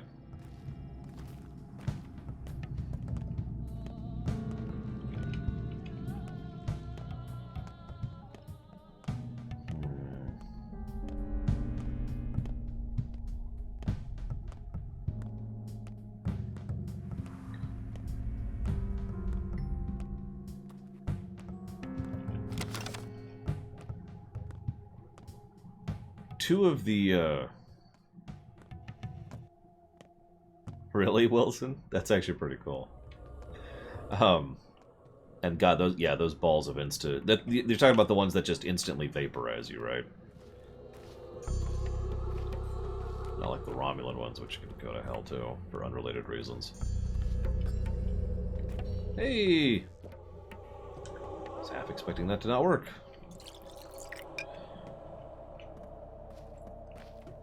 So I actually would have thought of two stories, but they're both almost identical. They're just in different MMOs. I'll use the Asheron's Call example. In Asheron's Call, one time I was hanging out in Eastham. Eastham was my home. It was one of my 2 homes in Asheron's Call. And I used to just hang there when I was chatting with people or, you know, whatever. You know how it is. Back in the day, MMOs were really fancy chat boxes, or chat programs. So I was just hanging out, talking with people. This dude walks in, runs around town, and obvious noob, right? No idea what he's doing, can't figure out what's going on. Finally, I walk up to him, hey, what's going on? Yeah, there's a lot of those guys up. So hang on, let me finish the story really quick before I talk to these guys. He clearly has no idea what's going on. And so I walk up and say, hey, and he's like, hey, I'm a little lost. I'm looking for, I forget the name of the guy. And I'm like, well, that guy's in Rithwick. He's like, yeah, Rithwick, that's where I selected as my starter zone. Is this Rithwick? No, you're in Eastham. How did I get here?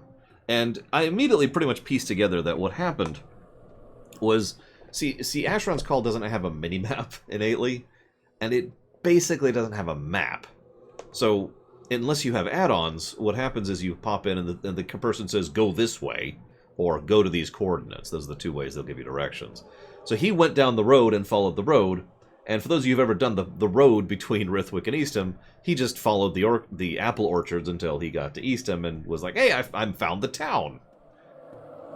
Now this is actually, you might think this is a mockery thing, because all he had to do was go the other way, maybe 100 feet, and then cross a bridge, and he was there. Instead he went close to a mile this way. So I was like, ah, here. And I started giving him directions. He's like, I'm sorry, I'll go ahead and try to do that. And I'm like, you know what, here, I'll go ahead and follow with you. And I ended up literally escorting him back to Rithwick. And it was so obvious that this person was new to the game that while I was there, I was like, so while you're here, a couple tips, right? This person's going to sell you the low-level gear, but, you know, the plate stuff's going to be better decent because you're obviously playing a melee thing. And this is the kind of, this is where you want to set the bar for the attack thing. This is how speed you want to use. Make sure you attack low for this type of enemy, high for this type of enemy. And just kind of gave some basic noob advice to this person. Was like, hey, how's it going? Here's how you do this. And then I dropped a few dozen, thousand Imperials on his face and said, here you go. This should cover you for a while. Went on. Never saw that person again. No idea if they stuck with it. But yes, I was his tutorial. Now, I don't take any special praise from that. A fairly large amount of people would do that in AC. When I went back to AC, just before AC shut down, one of the first things that happened was there were people in Holtberg waiting for me. Well, I shouldn't say it that way. There were people in Holtberg who were just like, hey, are these really necessary? And ready to go. And they just noticed me, and they noticed I was new, and was like, hey, are you new? I was like, yeah, I just picked up the game again. I mean, I'm not new. I've been playing the game since, the beta, but I just picked up the game again. They're like, hey, sweet, here, check it out. So we've only got the 1 guild on this server. I'll go ahead and let you swear in. We'll figure out where to swear you in later. Here's the buff bot. Here's where the bank is, and the mules. What kind of characters are you thinking about playing? And they just immediately embraced me, because by the end of AC's run, the only people who were left playing were people who were definitively interested in playing AC. Now, while that means the sample size, the market, that is to say, was smaller, it does mean that everyone was there because they wanted to be there. So the atmosphere and the attitude were pretty legit.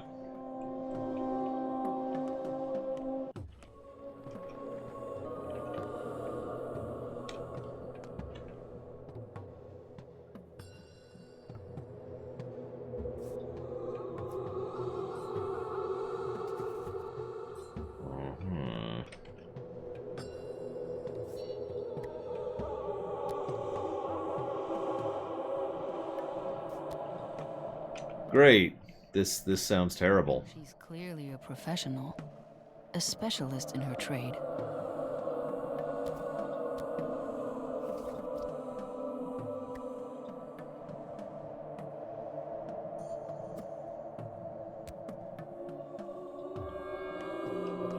She made an example of murderers and madmen. That was merely prologue. The game itself has yet to start. I will admit, early MMOs also are what built that mentality into me, that noobs, new people, newbies, are people to be embraced, not shunned and ridiculed. Ignoring the fact that I obviously know what it feels like to be a newbie myself, there's also the fact that noobs are just people who don't know the game yet, or the sport, or the task, or whatever, right? Because this applies to things other than video gaming. They're just people who need to be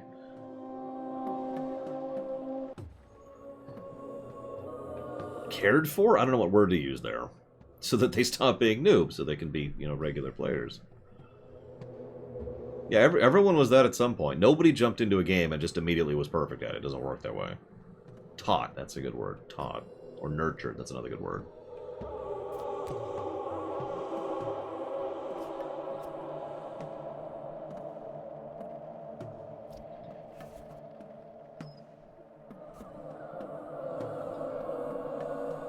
Mentored is another one. But Asheron's call was not cut off for financial reasons. Asheron's call was cut off for stupid reasons.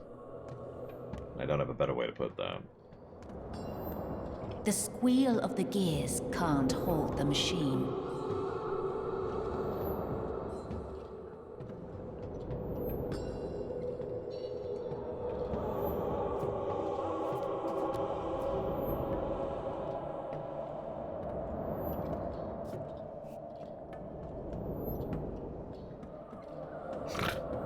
Would you push an obnoxious fat man in front of a trolley to keep 4 children from being run over?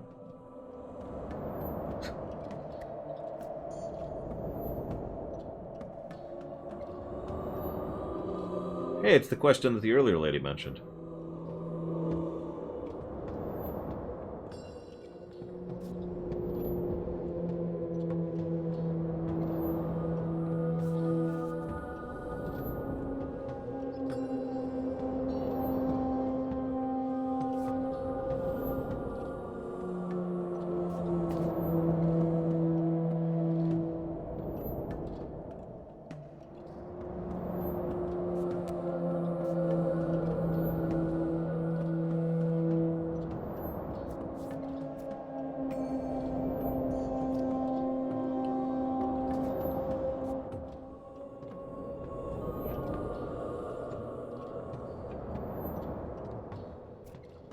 Apparently, my fate has been amputated.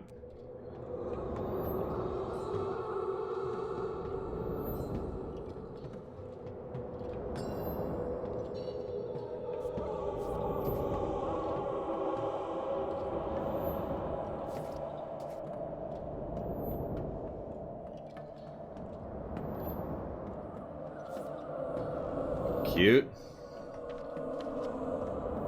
Terrifying in its own way. Cute. And of course, the only 2 things I have to do are on the other side of town. Oh my god. Alright.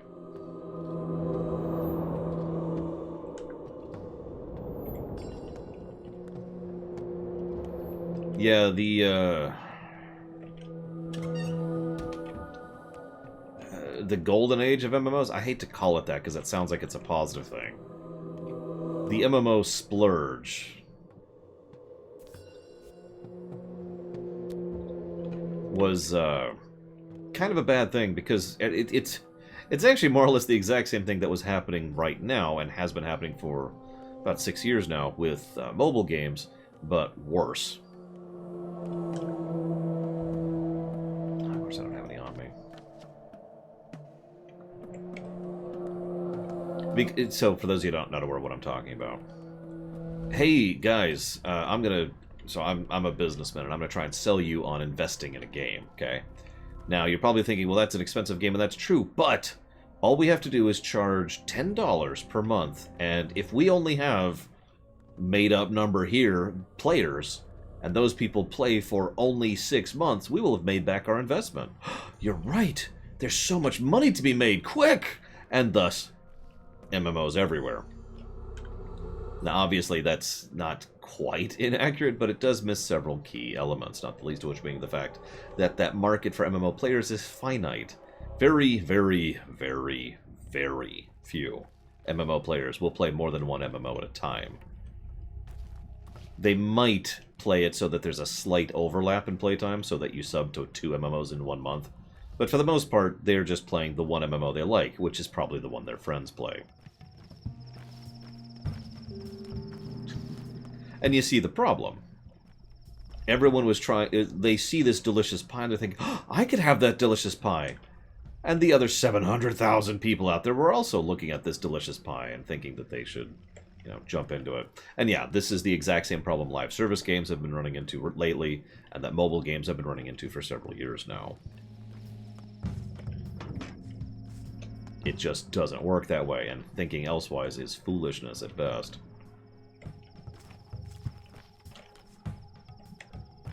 I don't think I even have any trade, so I'm not sure I should be checking.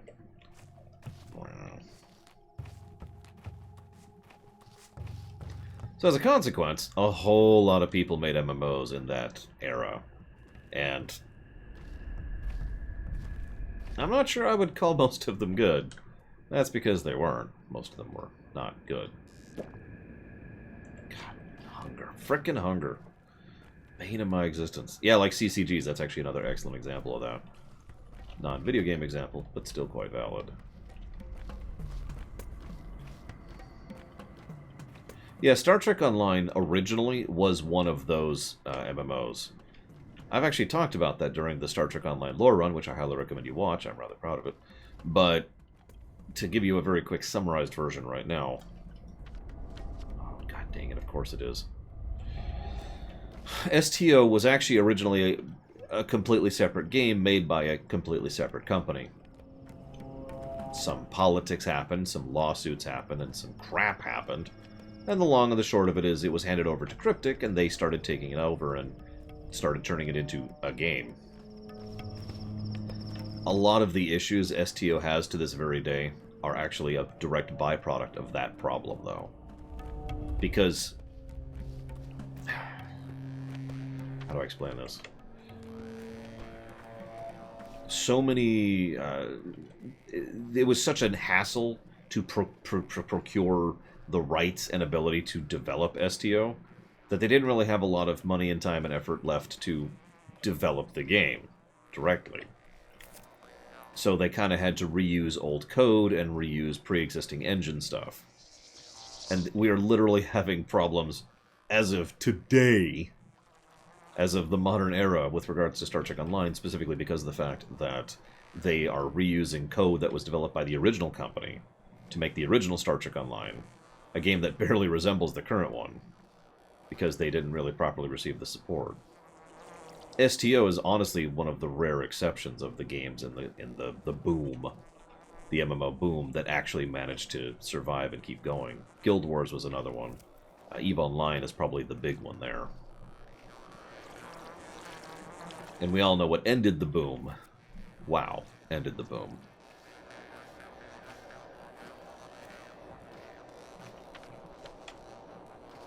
For good and for bad. Nowadays, most people don't even consider making an MMO. Unless they're Amazon and they're stupid.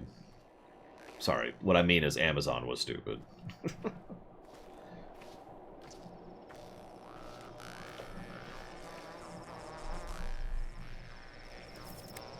Yeah, WoW started the next era of MMOs, which we're actually still in as of this point in time.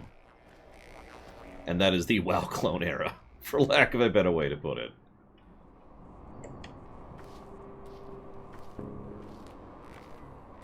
There have been a few MMOs that have attempted to capitalize on WoW. The overwhelming majority of them have failed. 'Cause duh. Now, it's actually interesting, if I could jump in really quick here. Baron just said that we're no longer in the Golden Era, Silver Age, or, excuse me, we're no longer in the Silver Age, Golden Age, or Bronze Age of games. I actually 100% agree with that. I think we've just moved on to the next one. I'd say Platinum would probably be the era we're in right now of video games.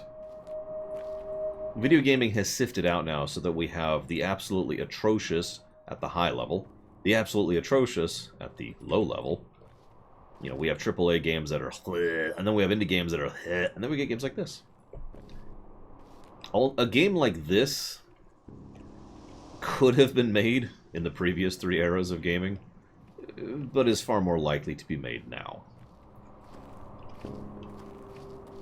It's one of the reasons, some of you guys probably don't remember this because most of you probably haven't been following me that long, but a little over 6 years ago, people kept asking me, when do you think the next video game crash is going to happen? And my answer was always the same. It's not.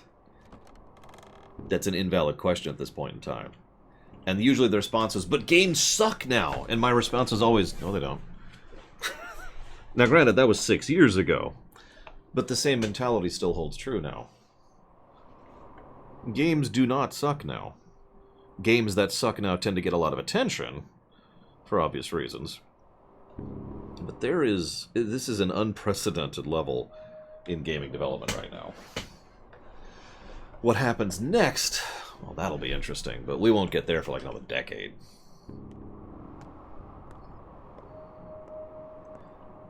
But yeah, the 83 crash will never happen again. If we have another crash, it will not take that format at all. It will be a whole new thing. A forget-me-nots, a tiny yellow flower, isn't it? Please stop bringing the bodies.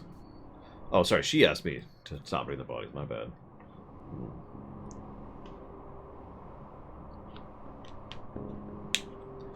Do these dead people hurt? No, Japan crashed too. Europe didn't really crash because Europe didn't have as much of a video game market, period.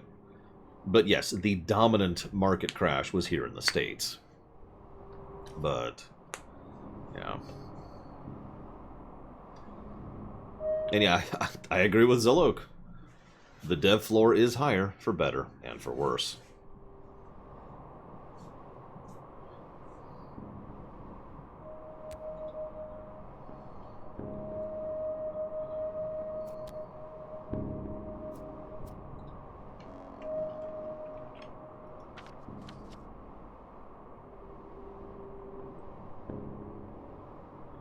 And yeah, as much as I am in favor of this, as I talked about earlier, I am in favor of the shotgun method. The problem with the shotgun method is the obvious one. Tons and tons and tons of drac, right?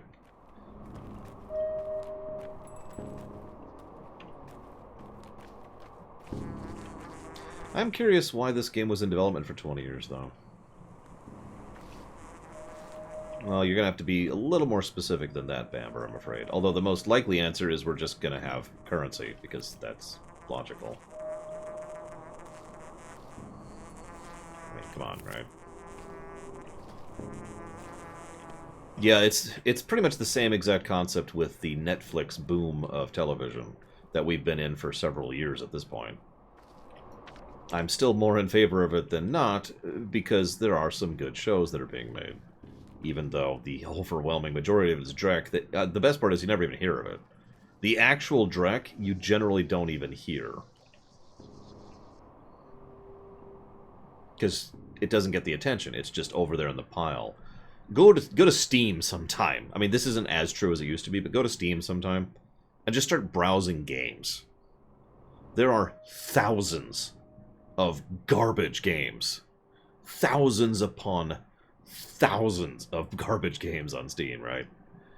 Just browse Netflix sometime. There's another example of that.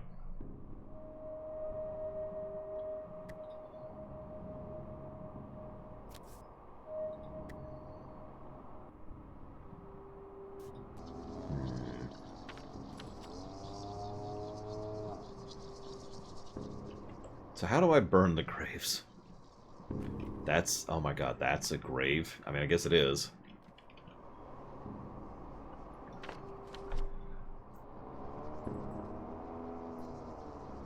Also true, Zolok.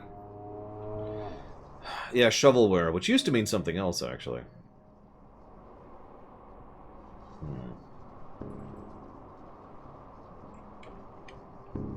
I'm gonna go and burn them.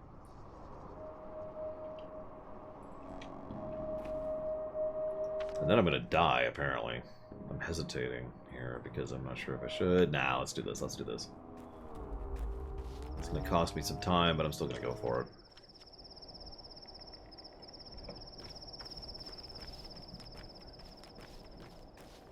The mobile market, honestly, has already started to melt. The live service market, if you can call it that, has kind of started taking its place.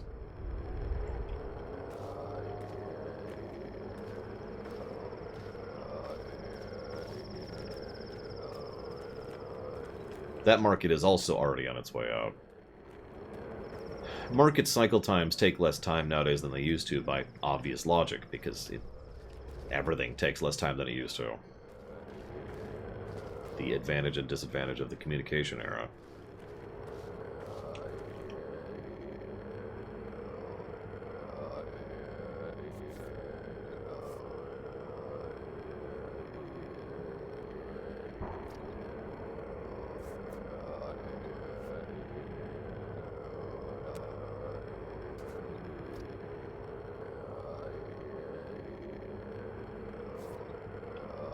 Okay.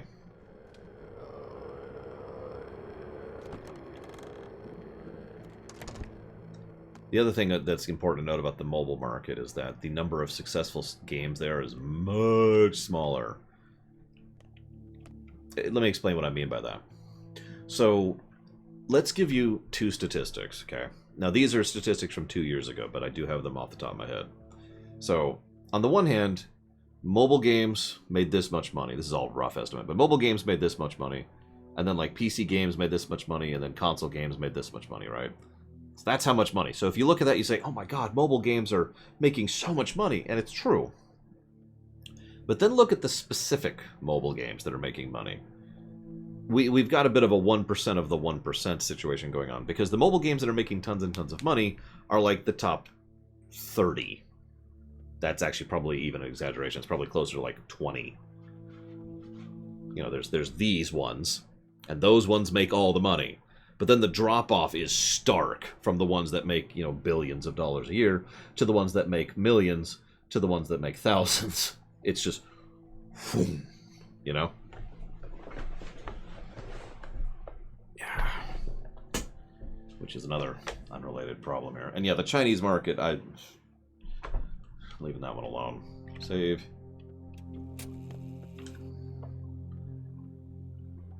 Why am I always starving to death? It's just... Okay.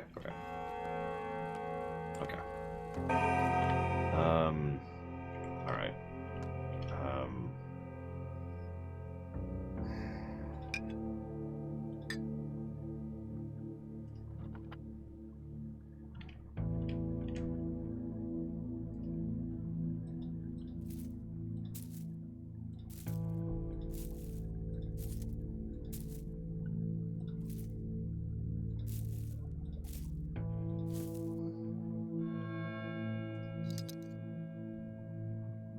The price of salt is going up.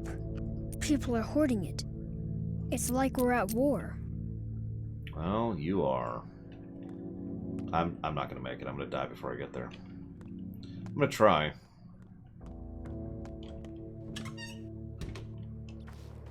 Oh, don't even get me started about Grand Theft Auto Online. GTA Online arguably is what really pushed for the live service thing to be what it is. I'm not gonna make it. There's no way.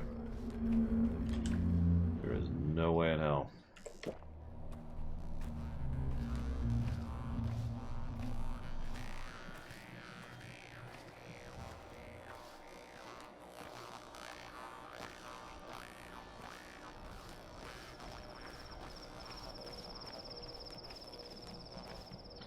I've wondered the same thing, honestly, Sloke.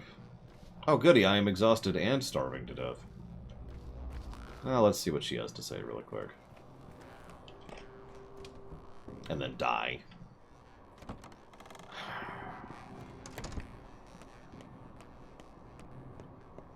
I think they've fallen out of love with me.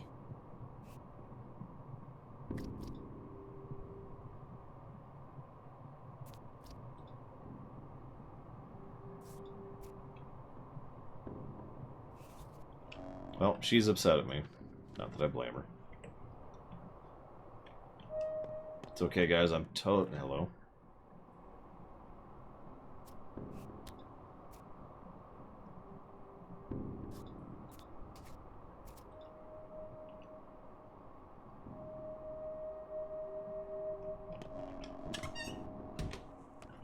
Ain't that the truth? That's just flicks. I'd say just like in real life, but actually I tend to get along with people pretty well, so. It's okay, I've got 1 health left, guys.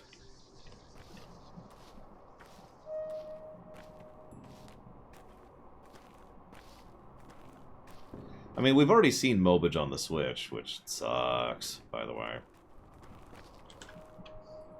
Just straight up sucks.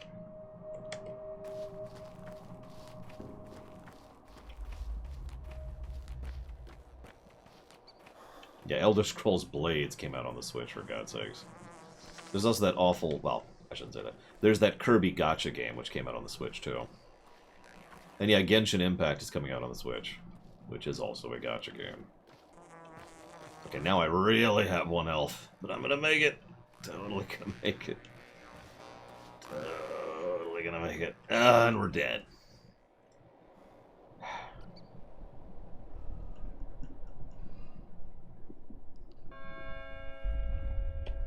This is all a retread, isn't it?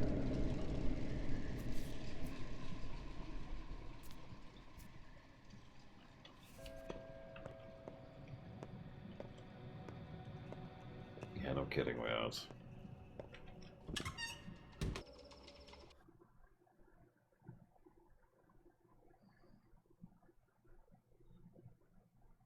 God, I don't know how to summarize it, Don Crow. I'm not good at summarizing in general. Magic, pact, plague, death, solving, inquisition. Excitement.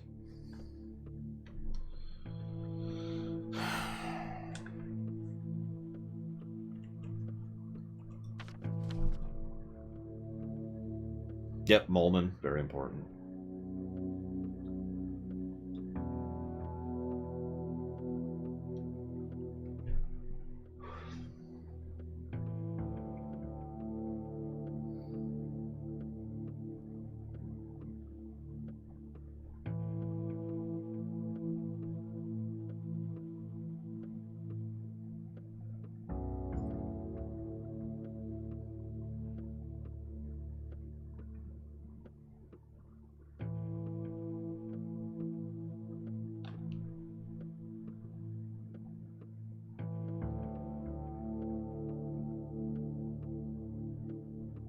Oh, thank God he's alive, Bragwin. I'm sorry, I know that sounds awful, but my first reaction there was relief.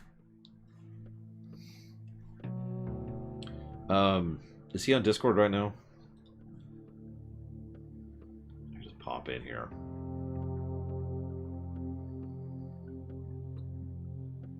Well, he's not responding to me in Discord.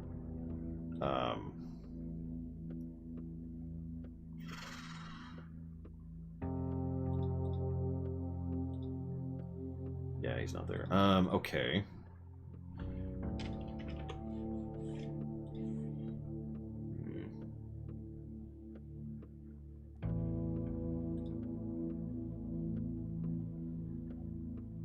That's what I thought.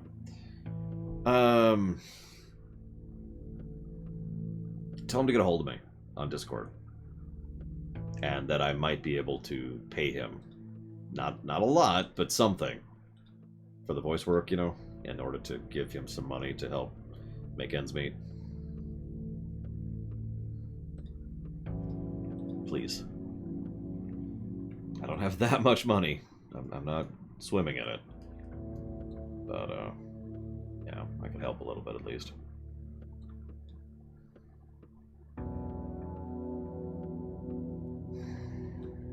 Thank you. Alright. Oh, now it's working. It wasn't working yet. That's okay. Whatever. Whatever. Nope, not those. Oh, that's right. It goes one way, not the other. That's the problem. Where's the needle? Yeah, it is.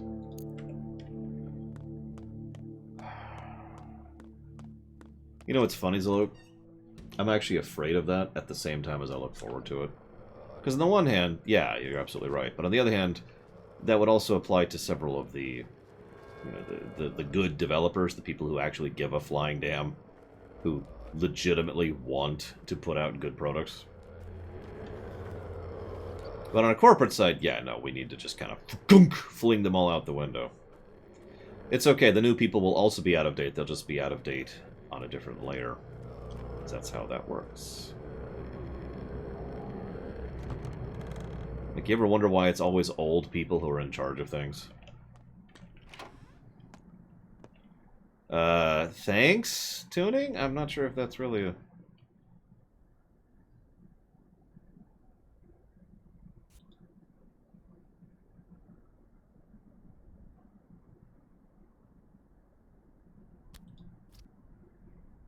Oh my god. Did the Inquisitor just shut down all of the other vendors in town?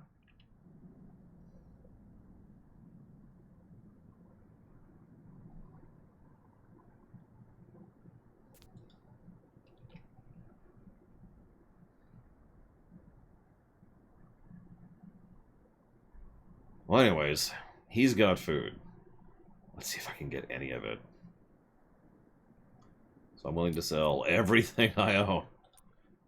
Please tell me it's enough to get me some frigging food.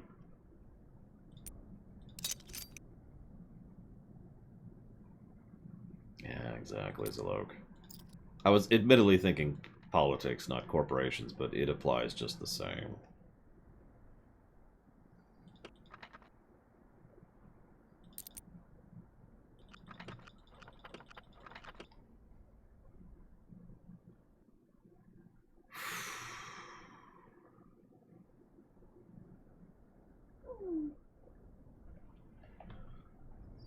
Oh, I know, S.A. Ross.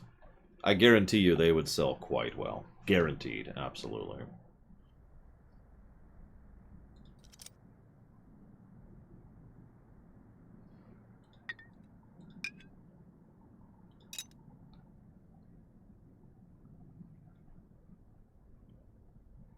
Oh yes, pretty bad TSB. The problem is I'm starting to run into a wall where it's like I'm not actually sure I can survive anymore. You may or may not have noticed me sit there and just think for a minute. I was trying to debate what I was capable of doing in order to not die.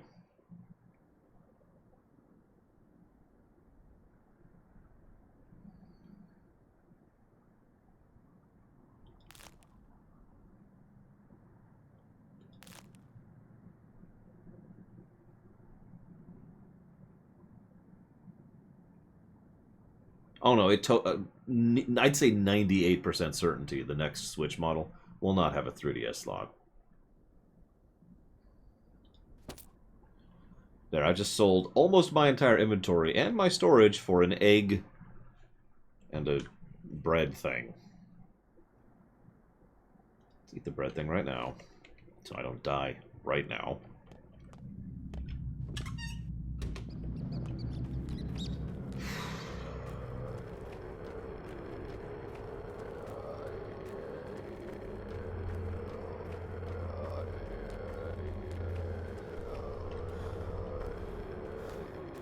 I'd die anyways, just getting back to town.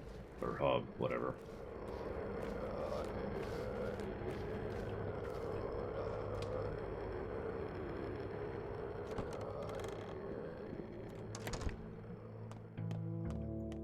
I don't know where to look for the hospital quest. I mean, I was going to, but right now, food is kind of the dominant problem here. And also, I am currently dying of exhaustion, too, so that's nice. I have played Subnautica. It is an awesome, awesome game. Oh, for Christ's sakes. What?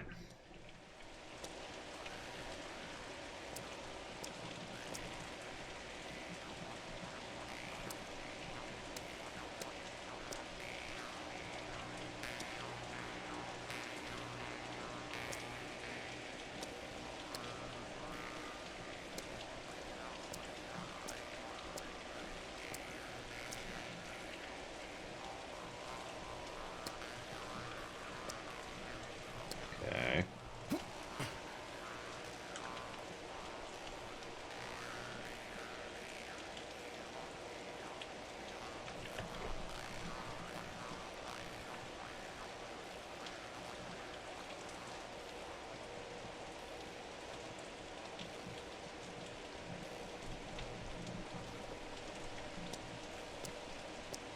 There it is. The plague bringer is here.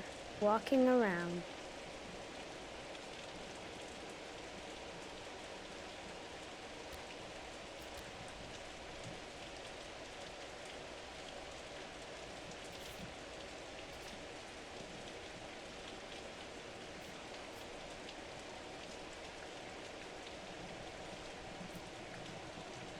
I'm going to read this out loud. Item 1. The sand pest is closely connected to the earth, so it's actually dangerous to touch her. And if she's cured, you might actually hurt the earth. Item 2. Everyone thinks it's a calamity, like a hurricane or an earthquake, that we're just unlucky, but it happened for a reason. The outbreak has a cause. Someone was unleashed her on purpose. I don't know why. She won't tell. My friend doesn't talk to me anymore, and she doesn't know anything. I thought she would be more interesting. We listen to item 3. Everyone thinks she kills whoever she touches. She'd love that, but in truth, some people don't succumb to her. That makes her angry.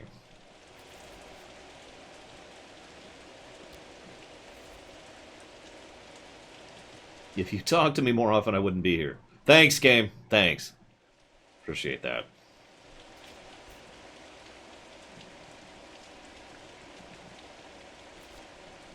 Well, yep, that sucks.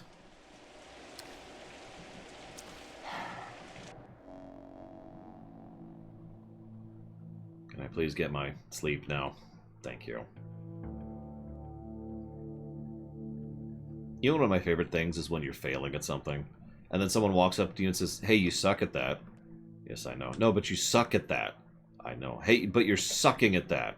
I'm aware of that. Thank you. Congratulations, Octo. Like you're trying to paint something, you know? Maybe you're trying to build something.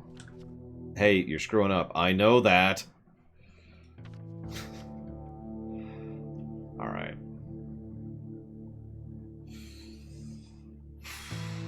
That's true.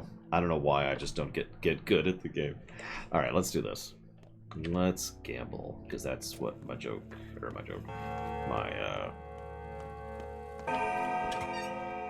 instinct is to do. I gotta gamble, guys. And so gamble I shall.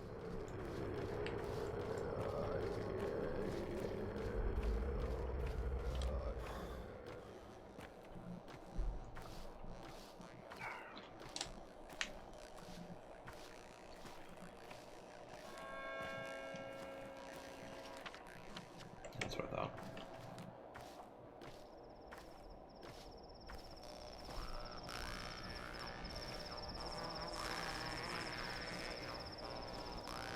Now, Guido for life, he doesn't have to get good.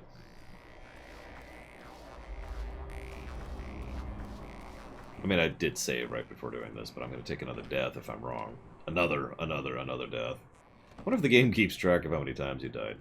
I mean, obviously it does, but I mean, like, is there a Will number? I be interrogated as well?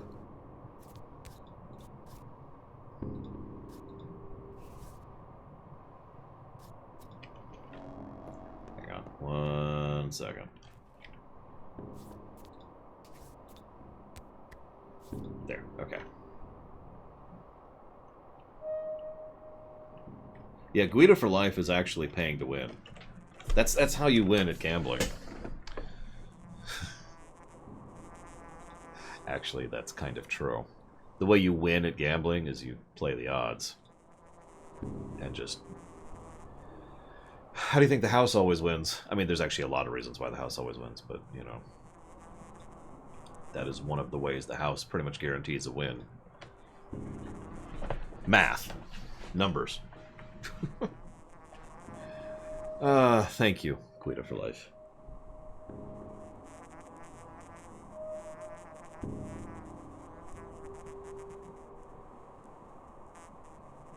Ever and always appreciate. Thank you very, very much. I'll put that towards Wasteland 3. Somehow a less depressing game than this one. That's just impressive, now that I think about that. There we go. Okay. Still racing the clock, because I am still currently starving to death.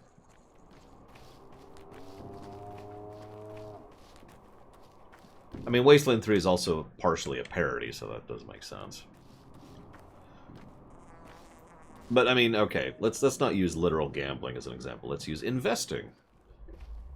What is the key to investing? How many? I've already told you guys this. How many of you remember it? What is the guaranteed way to make money through investments? Have money already. Bingo. Guaranteed way to get rich is to be rich.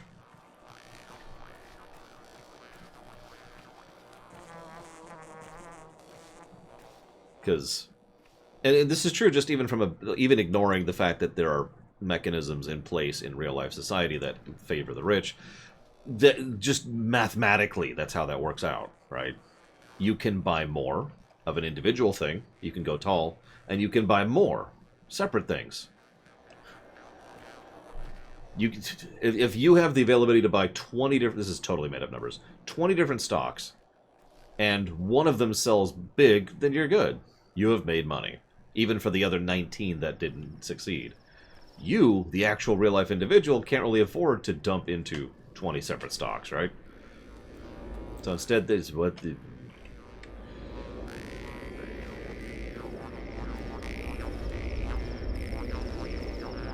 They call her Earth. Hello? Oh, I've had like 40 deaths. I don't know how many. I have died a lot.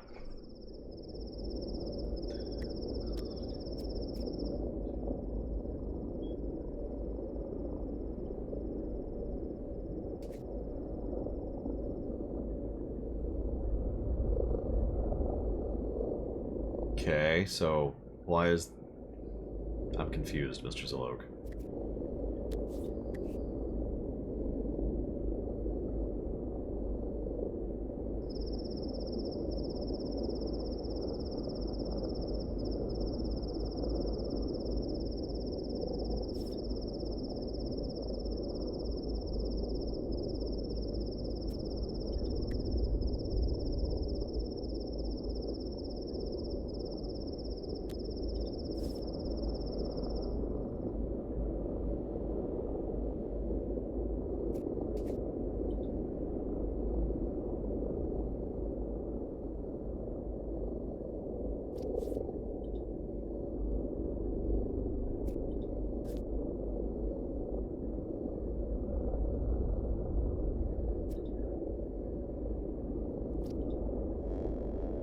Okie day. I have to wait. There's no true warden among you.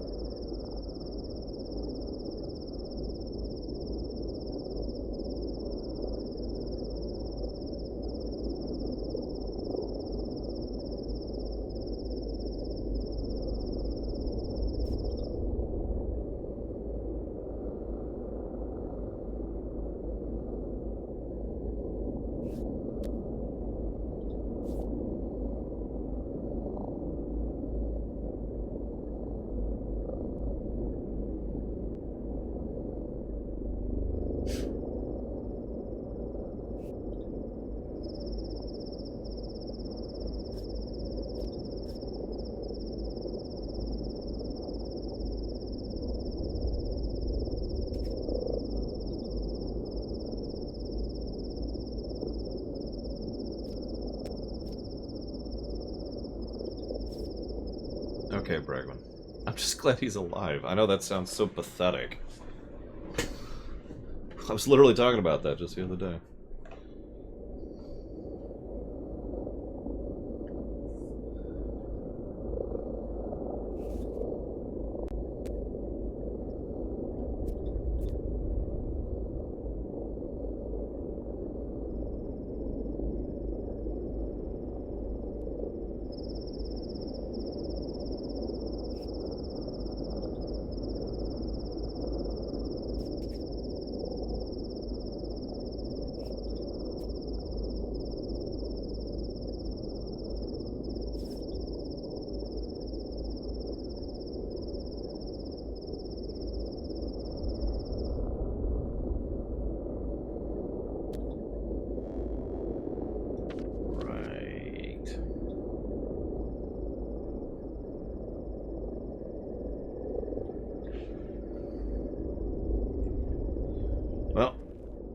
Time to die, speaking of which.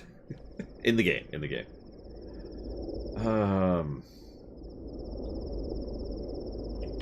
Let's do a mad dash.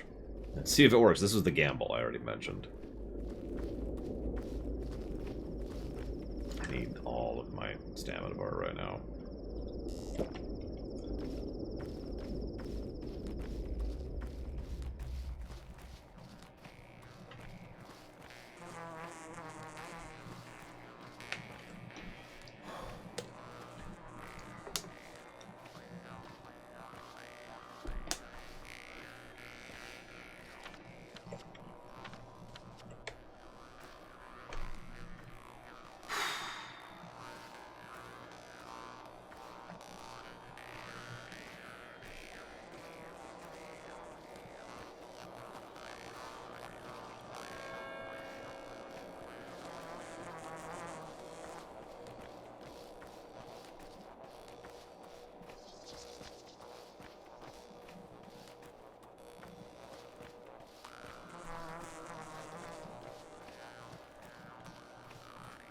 Well, I'm dying of hunger, right?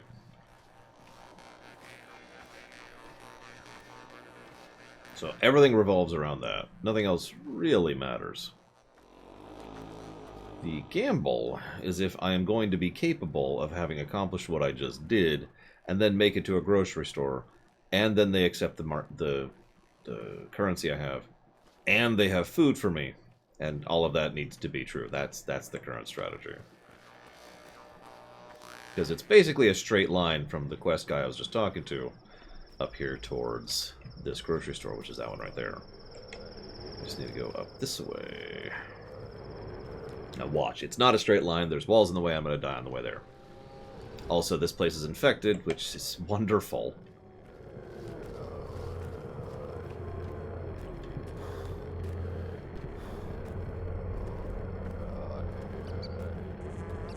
Well, that would be the alternative, El Lobo. That would be the non-gambling strategy.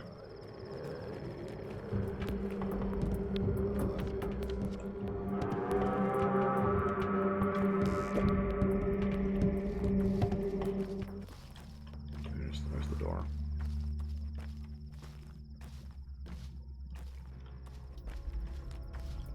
By the way, hi, Akatsuki. Akatsuki? Whatever. I suck. I'm sorry.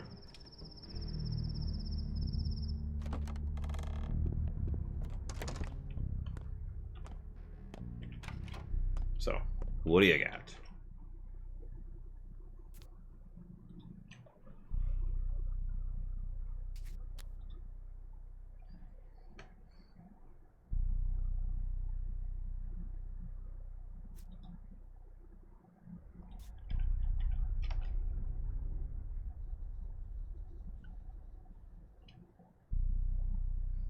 I love it.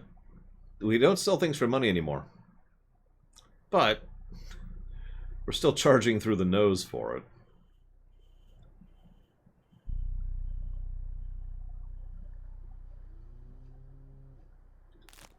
Yeah, the earlier guy actually mentioned that. But that's still kind of neat that that's true. It's not going to even out, is it? Well, I can do that.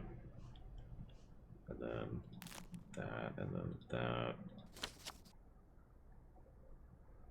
And then that. I hate to waste some, but screw it, whatever. Done. Eat immediately, so I don't die. Let's do the don't die, eat. Okay, gamble successful.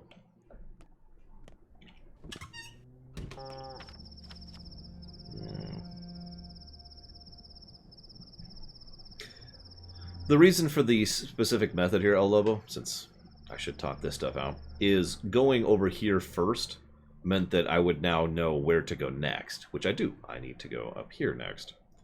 If I had gone here first, then I would have food, and then I would go down here, and I would not be certain where I was going next. So now that I have a path in mind, now basically I'm trying to find the path before I'm making sure I can walk the path, as opposed to making sure I can walk the path before I can find it. That was the intended strategy. And it is a gamble. It just worked out this time.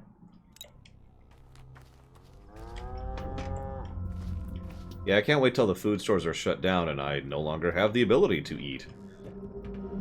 I mean, I've only starved to death how many times now? On the plus side, I have been stabbed to death a couple of times, so... You know, I have died a couple of other methods.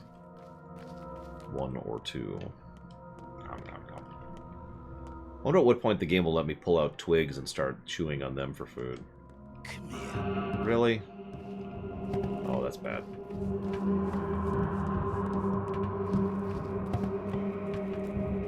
The downside with this strategy is I have no ability to save after doing it. I'm committed. You know, that's game, basically. And I am about to die, it looks like.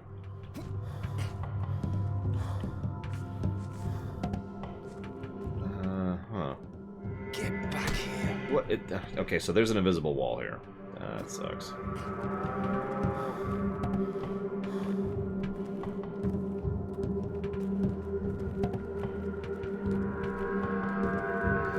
Stop right there. Do you mind?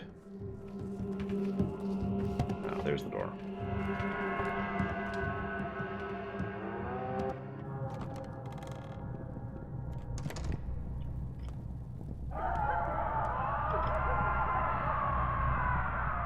Well, that's really horrifying. Well, so far I would say the fellow traveler is... Why are you here? A murder of crows in the sky.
So she just unlocked the gate and these people can now go free.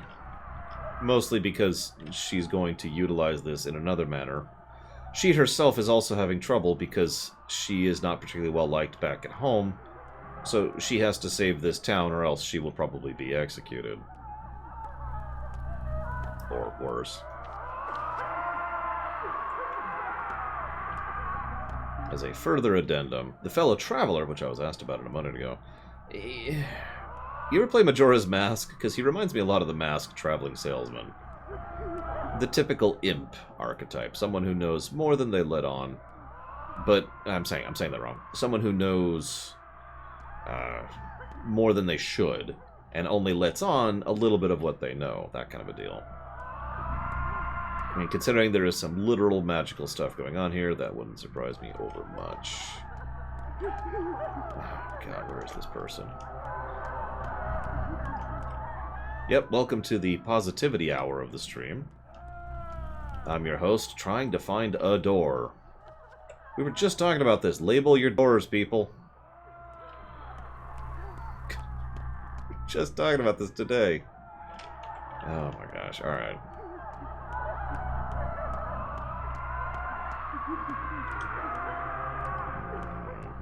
I'm gonna starve to death looking for a door. It's gonna be the most pathetic death I've had so far.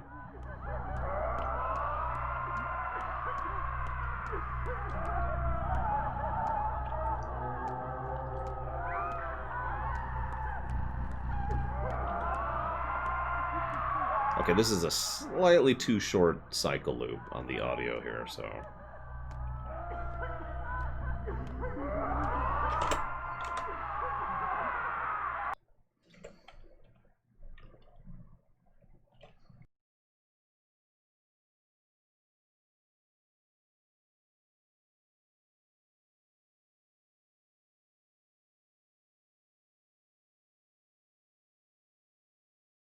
You're welcome. I suppose I should afford myself the same courtesy. Now all I hear is fans.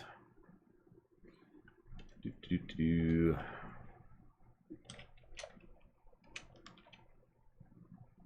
Of course not.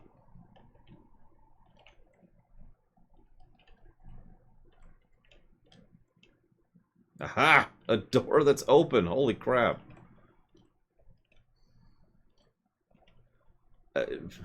Okay.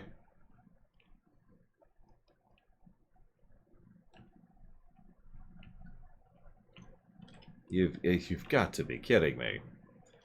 No, this is just an apartment block where all the people inside were locked in during an epidemic. I'll let you piece together the rest of that. That's just out there. Okay, just making sure. Sure I knew where I was.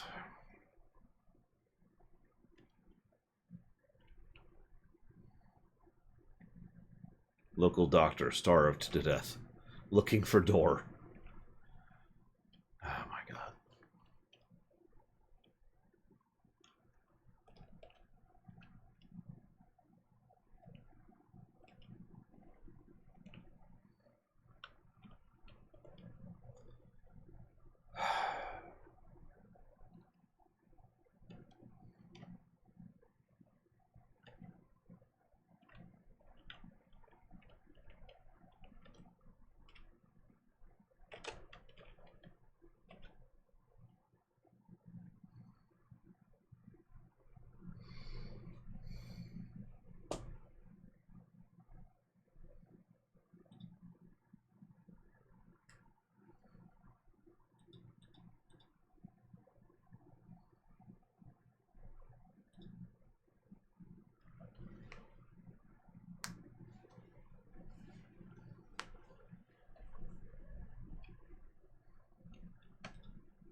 Okay, that's cute. How many fingers am I holding up? And her response is 10. And I said, no, it's 1. She says, no, 10. You have 10 fingers right there. That was cute.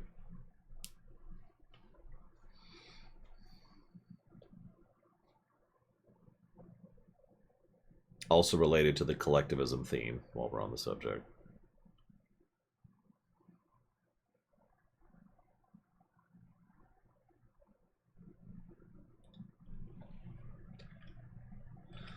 Okay, now that I wasted a huge amount of time.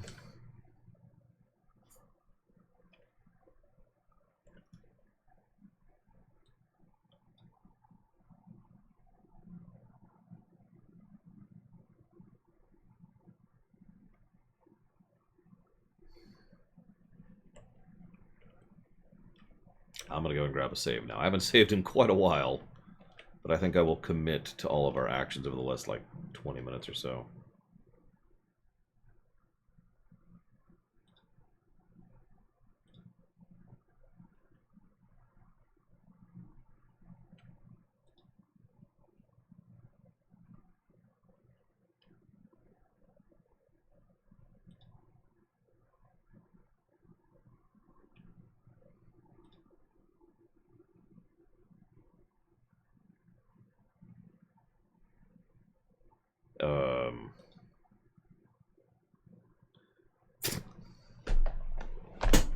We want to look him in the eye. Touch his eyes with ours. Allow me to... I'm no doctor, but I can professionally, medically say that I do not recommend you touch other people's eyes with your own.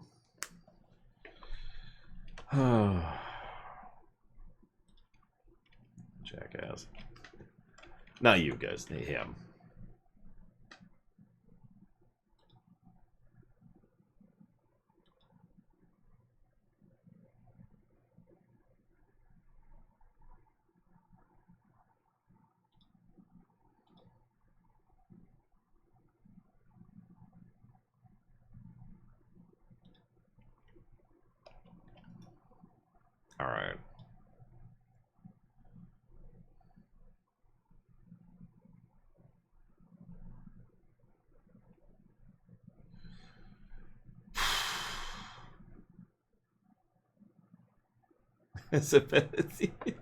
Eye touching is bad. Alright, I'll go ahead and endure the screams for a second. I'm about to leave.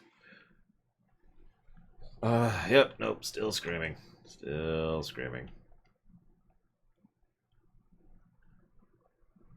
Hi, Golvig, screaming. Remember. Okay, it stopped. It stopped. There he is. Oh my god, are you freaking kidding me? I'd rather have the screams.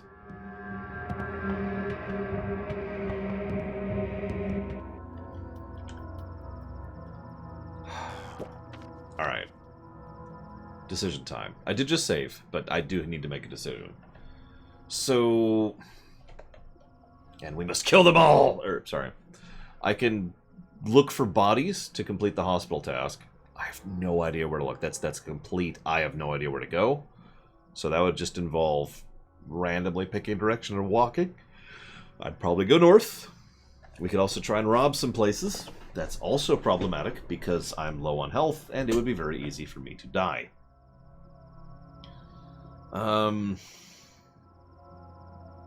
My niece is still adorable. She fell asleep on a giant teddy bear. That's cute. Oh, they're all in the hospital?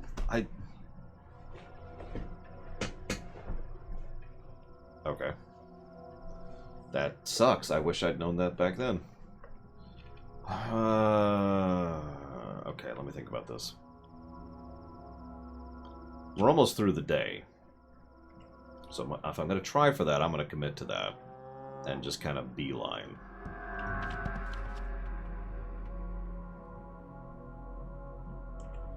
So let's do that. Screw it. Let's commit to it.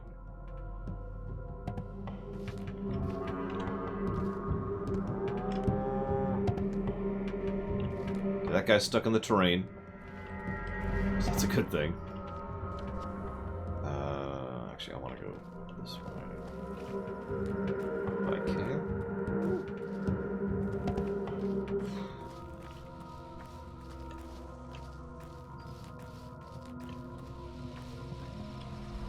Really? Oh, wait, no, okay.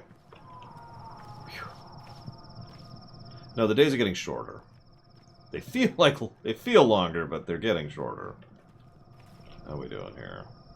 I have nothing worth trading anymore. And I'm starving to death. Always starving to death.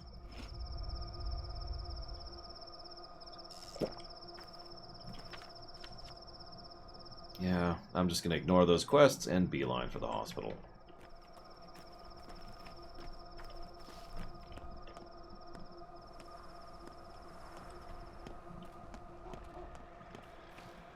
Pathologic 2. I'm starving to death. Oh my gosh.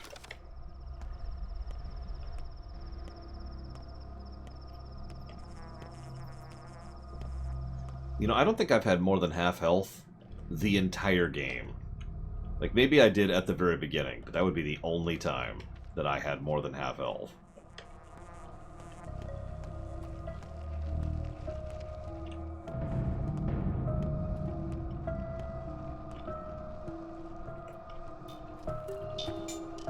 I gotta be completely real, I am astonished I've survived this long.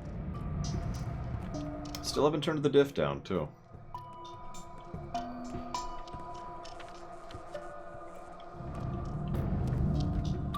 Thought about it. That's the backup option. If it really really gets so bad, I'm gonna turn the hunger difficulty down and just kind of live with that.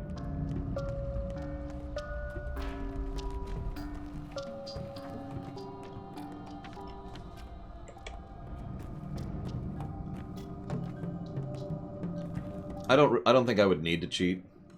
As always, I prefer not to cheat when it comes to gaming. Duh. You know, it's hard. It's always going to affect a review if I cheat on a game, and I don't like to cheat in general, so it's whatever. But, again, I don't think I would need to. We are playing on intended, and I can prove it, because it's right there. We are on intended difficulty. Whatever that means, specifically. Because I'm not sure what the distinction is between intended and normal. I wasn't aware there was a difference.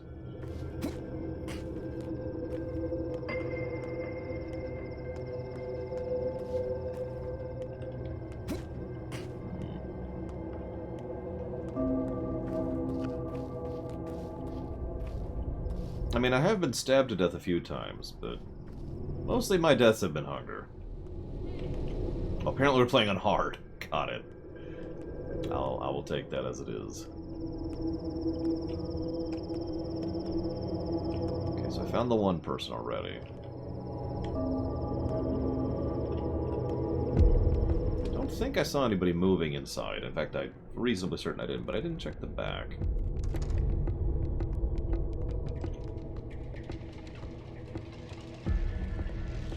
I think there would be 3 people back there.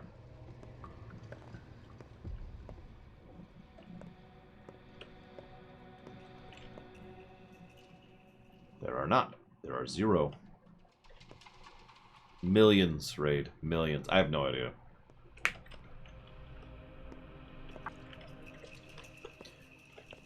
Right, so... You sure those people are supposed to be here? Because there's nobody here.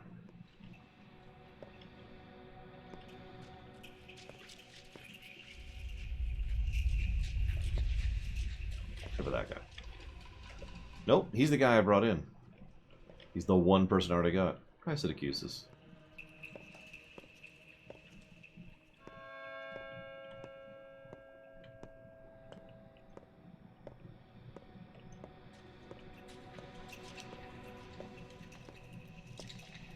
Okay.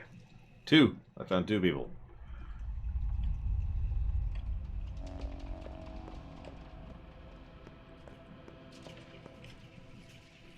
Three people! Holy crap. I can pull a Sesame Street thing. 3 people! 4! 4 people! Thank you for telling me the rest were in the hospital. I assumed they would just be wherever in the world, because earlier I did a sweep of this place, got infected with the plague, but didn't find any. And only found the one person outside, so I was sort of assuming they would just be out in the world. All right.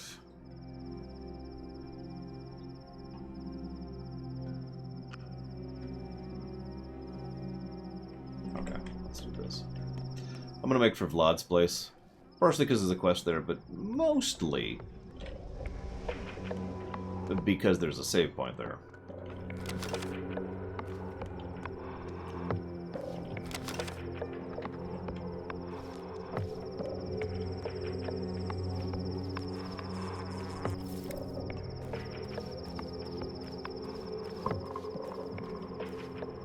I don't know what CODDE means, but I'm pretty sure I haven't turned anything to anything yet, no. I do not have the ability to hug people, and a rat was released. These are the major consequences I've already run into. Other than the fact that my health and hunger and exhaustion bars are all lowered.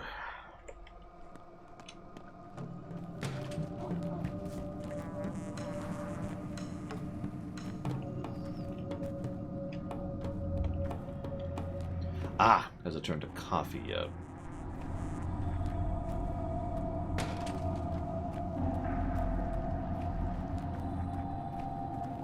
It's hard for me to judge that. It really is.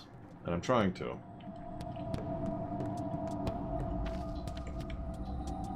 So far, if I chopped off the review right here, I would probably go ahead and say yes. I'll put it to you that way. Oh, absolutely, Nerdpix. Guaranteed. The moment he said, you can't hug someone, I'm like, I'm going to have to hug someone. And I'm not going to be able to. I was actually pretty pissed about that, but there's nothing I can do about it, so whatever.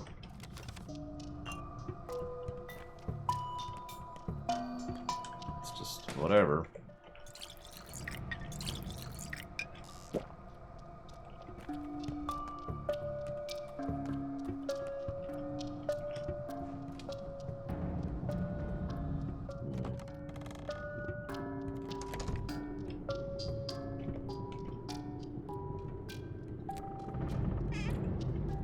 What, you don't like hugs, Michael? I'm starving to death again. Oh my god. frickin' game. Hey. Life is hard. So hard.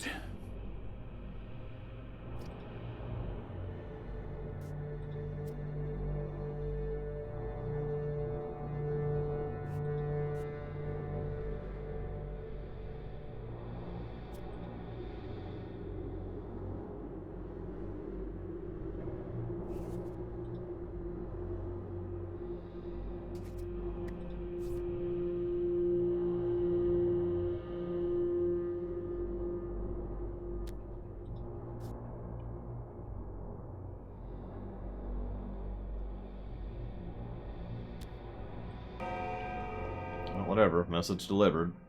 Now to die. Oh yeah, no, I'm pretty sure, and I'm a little on the upset side about this, that everyone's gonna die on my playthrough. Thank you, Harian. I do appreciate your support, even as I am failing miserably to be a doctor. Thank you. Outer Wilds, you got it.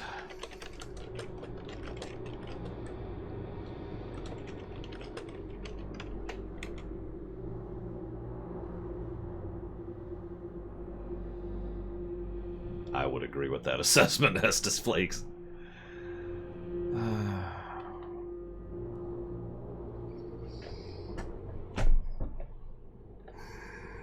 Okay. Gamble time. Gamble time. I mean, I don't think this is going to work. I am actively starving to death and have no food now. We're going to try for it.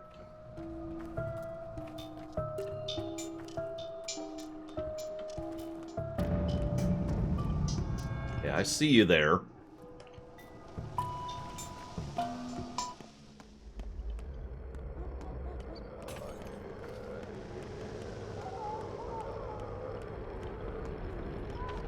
See you around, TSP.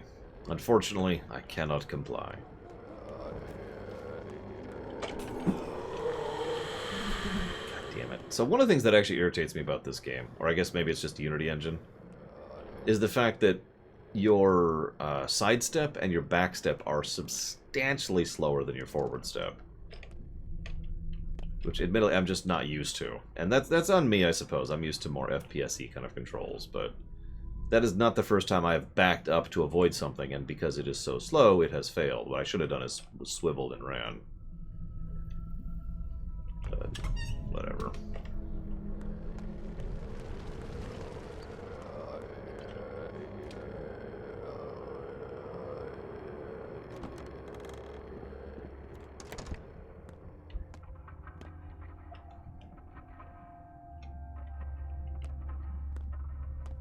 How are those kids doing?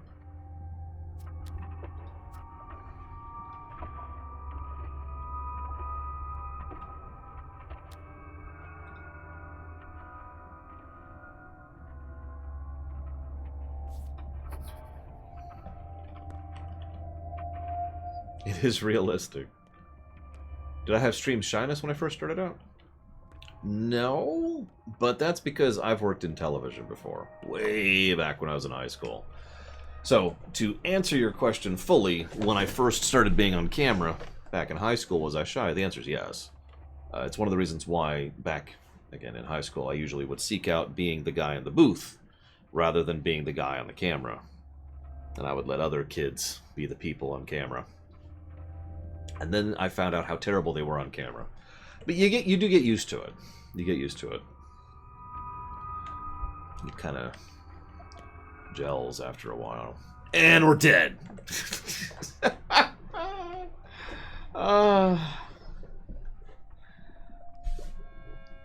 It's kind of a relief how quick it is, Goldvig. Because starvation is horrifically slow.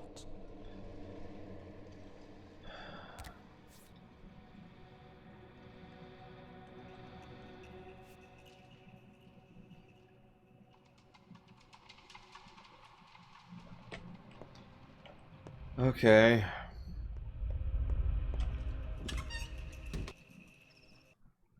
So let's figure out where we are, because I think I know where I am. I think I know where I'm going to be here.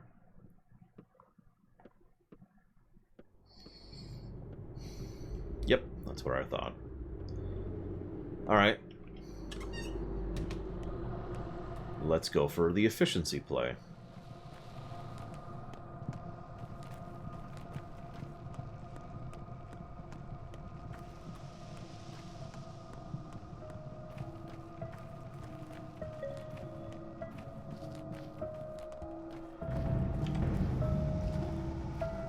Right on schedule.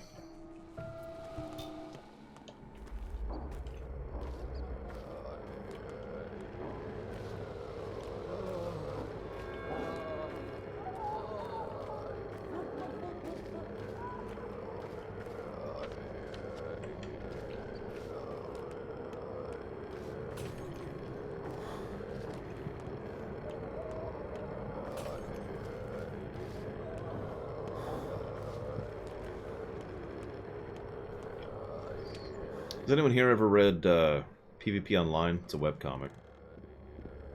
I guess that's irrelevant to the story I was going to tell. So while I sit here and recover some immunity and starve to death while I wait for the food to show up in that thing in a couple hours here. There was, in the comic, there was a group who were playing Dungeons & Dragons, right?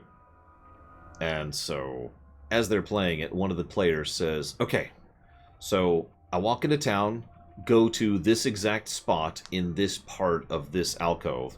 I knock on the door 3 times, walk in and ask the guy for a marble eye.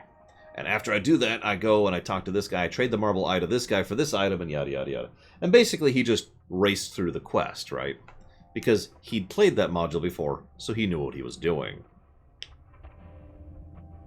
You could probably see why I'm bringing this up. Now, obviously, every game has that, to some extent or another. It's always going to be a different experience, your first time versus your second time.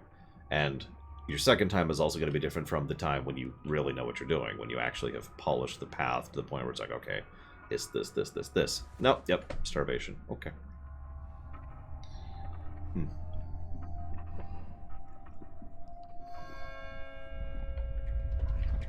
Shall I sing you a song?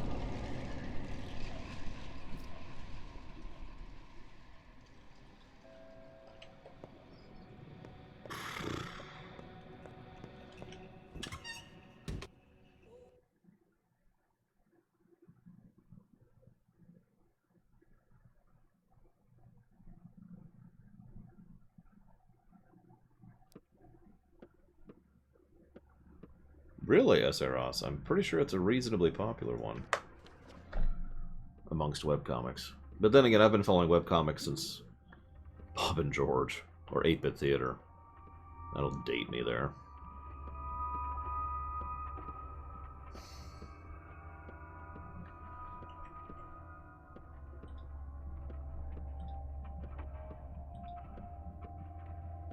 Yeah, it's my only option, isn't it? Yep, alright. Let's lose time.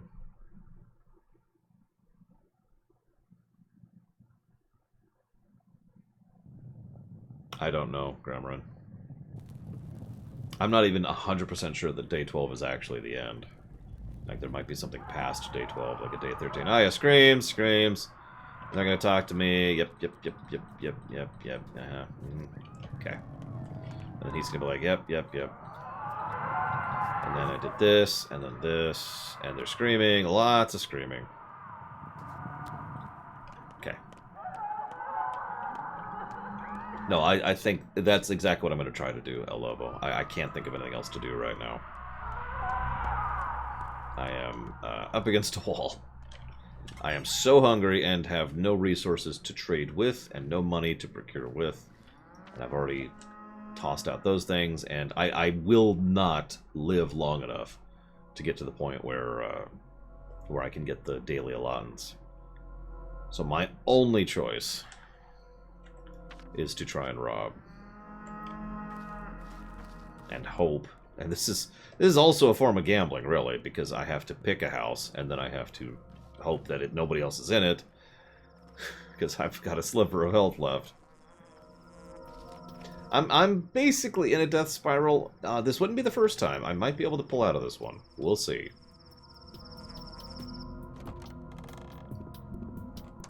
But I am currently trying to get out of a death spiral. Like I am, I don't know if you can notice, I am actually starving to death right now. I do have this one last piece of thing here. Piece of food. Oh, goody, money. Hi. Closer. Okay. Oh my god. Look, there's a robber! Get him, officer! Calm down. No. Okay, whew. Thank goodness you got him, officer. Let me just go over... Oh my god, oh my god, oh my god.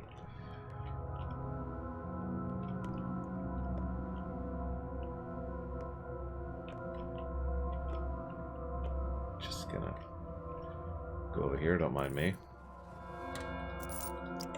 Listen, if I could kill lots more people, I would have already done so, Greeter for Life.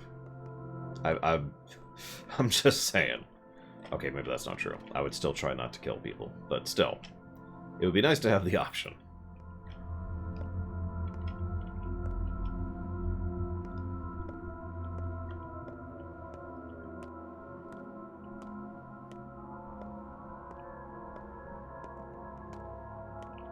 You're probably thinking, but you can kill people in this game. Not shopkeepers.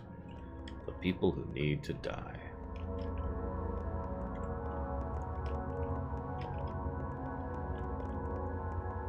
Calm down. Oh, someone just got killed. Or defeated, rather.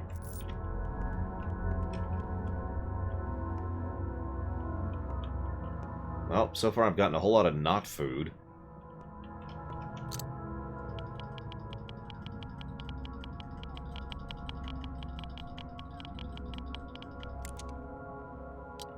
Got you.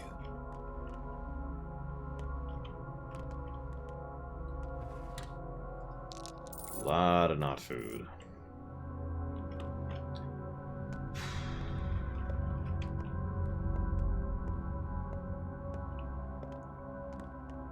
Burn some durability to not get food, too. Don't.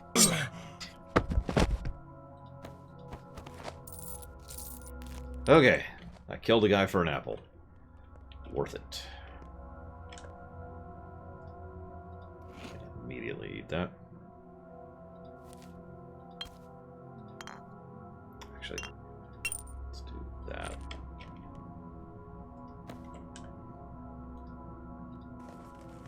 And a chestnut. Well, that actually might be worth it. I love how they beg me not to kill them before I kill them, too. It's probably my favorite part of the game, honestly. Listening to them beg for their worthless and insignificant lives. Oh my god, he lived. The robber killed the cop.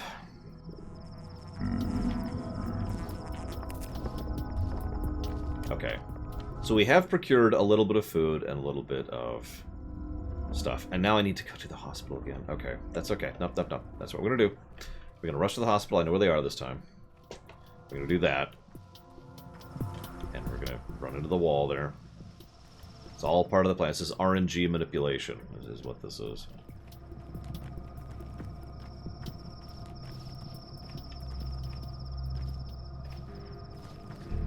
I mean, I gotta be 100% blunt. I don't particularly feel bad about killing a guy who attacked me with a knife. I wouldn't feel bad about that in real life. But, okay, that's a lie. I would feel bad about that in real life. But, in a game, screw that guy.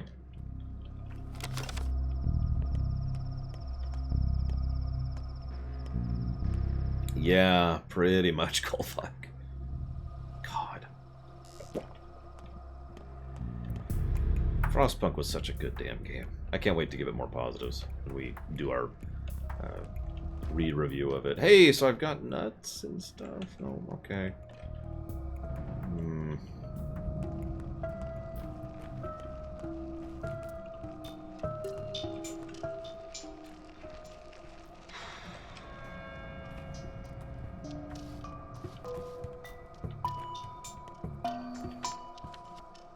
I mean, I really don't feel bad. I'm sorry, Lord Aramon. He attacked me with a knife. Screw him. The moment the knife came out, that was that.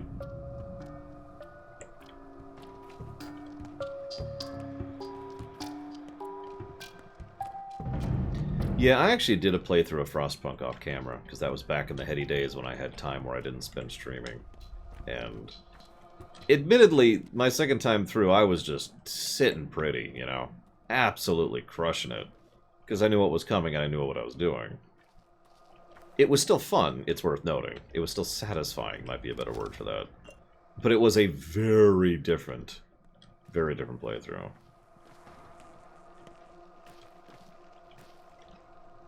I have to admit, and you can make fun of me for this if you'd like, I was actually pretty happy to successfully beat Frostpunk my first time playing it. Mostly because everyone in chat was saying that I wasn't going to. I kept making things that I didn't know were mistakes, and people were like, nah, no, he's doomed. He's not going to make it.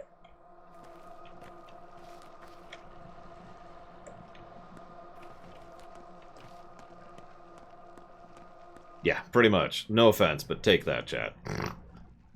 Frickin' made it.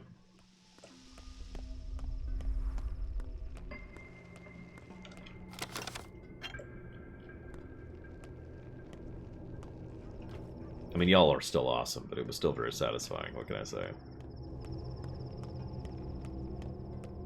I suppose I shouldn't take too much satisfaction in saying, haha, I don't suck as badly as you thought I did.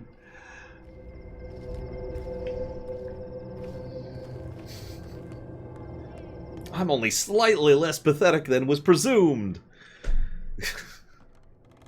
Hardest games I've beaten on stream? Oh, I don't know.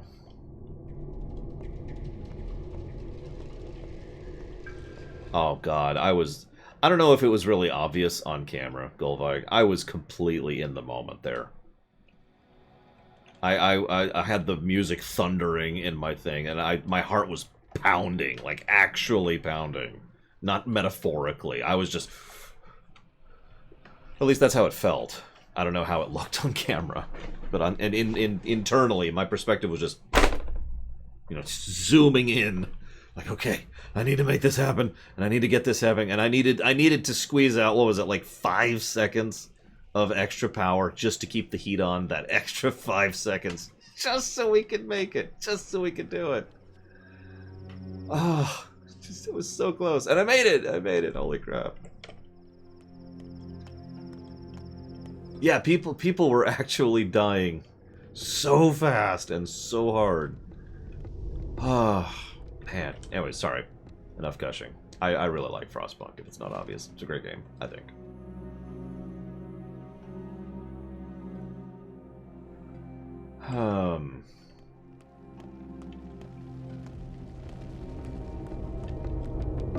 But is Frostpunk punishing? See, I would say Frostpunk is pretty rough. I would actually say that. And I'm not just trying to toot my own horn. Oh. What? What? You've got to be frickin' kidding me with that. Okay.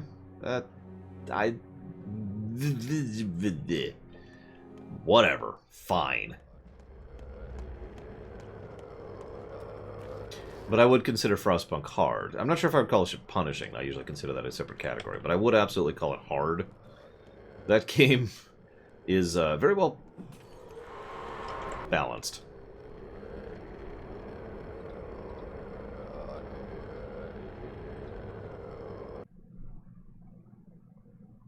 Yeah, I saw that, Don Crow.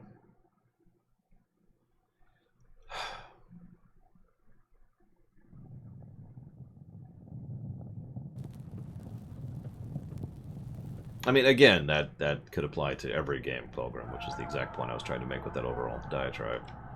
Blah blah blah blah blah blah blah blah blah blah blah blah blah blah blah blah blah blah blah.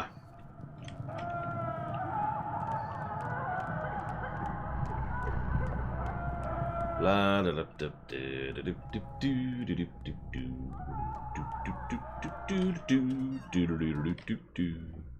Bum bum bum bum bum bum bum bum bum bum bum bum bum bum bum bum. You know what? Hang on. So what's the hardest game I've played on camera?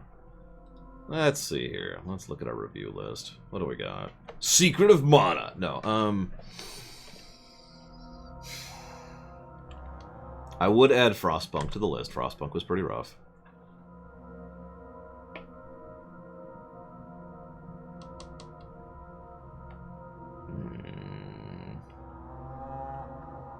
I didn't beat Sekiro without cheating. I got pretty far into Sekiro without cheating, but I did cheat eventually. I ran into my wall.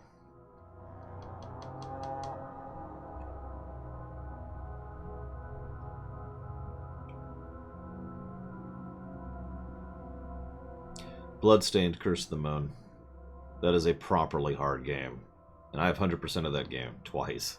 Love that game. Sorry.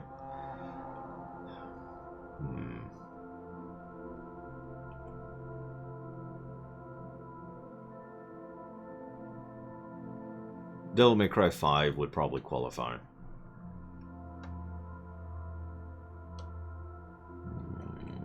There's Sekiro. Celeste, yeah. I haven't seen Celeste yet.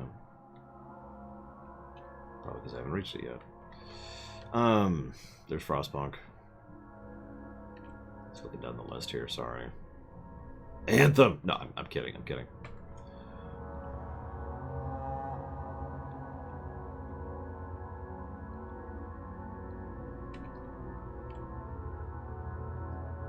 Shantae's final level. That was just bullcrap is what that was. I stand by that. I don't know if Super Metroid is hard. I lack the ability to judge that because I speedrun that game. I guess I could say it's hard. Is Super Metroid hard? Help me out here, guys. Like, I could see an argument for Super Metroid being a difficult game. I don't know if it would qualify as the most difficult, but it's... I don't know. See, that wasn't hard, that was bullcrap, Gramrun. And Persona 5 in general wasn't really what I would call a hard game.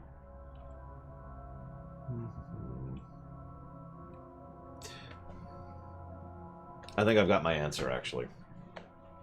It's either going to be Bloodstained Curse of the Moon, because that is a properly hard game. I suppose I could add Shovel Knight to that list, too, for the same reasons. But the actual answer I think I'm going to give you is Jedi Fallen Order, which I beat on hard, and loved it.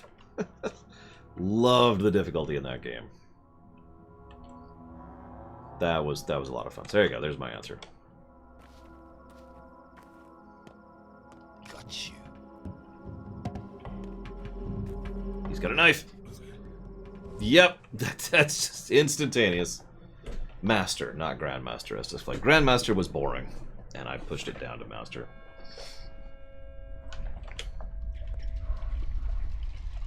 Don't want to even talk to me. Oh, there we go. Hear no evil, display no evil.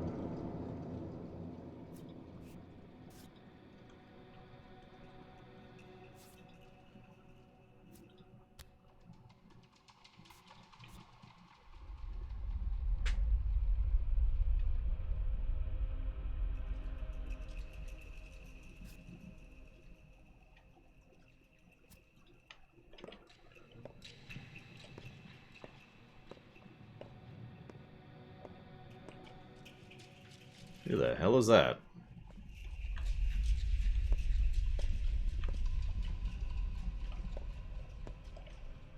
Good night, Lord Hermon. Was called larger than life. There isn't a single boundary I haven't broken. I've done everything I ever wanted to.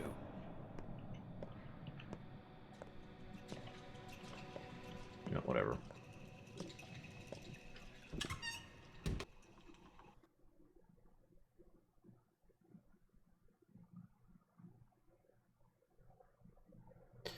So, difficulty that wastes my time tends to disinterest me, Plutonia. Difficulty that involves repetition, or just, you know, doing it over and over and over again or whatever, tends to be like, okay. And that's why I say that I was bored by the difficulty in Grandmaster in Jedi Fallen Order. Because I was. It was just take more time to learn things. And I'm like, well, nope. So I turned it down to Master. I love this, by the way. I actually beat Jedi Fallen Order on hard. And I'm being shamed for that because I didn't actually beat it on super hard. I can't win with you guys.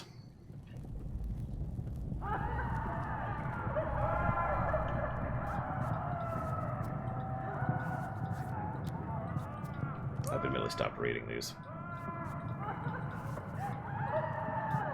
Kind of.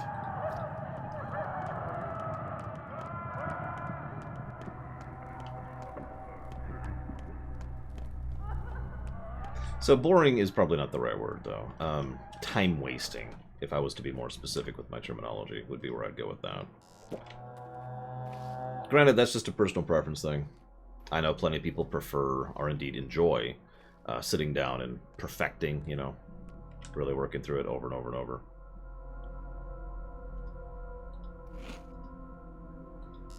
The Sega thing, right?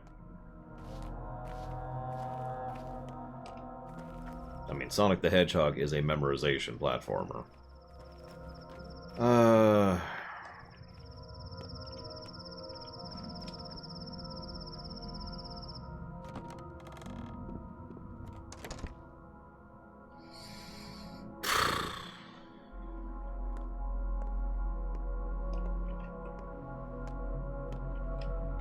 Officer? There he is. Come here. Officer? Thank you.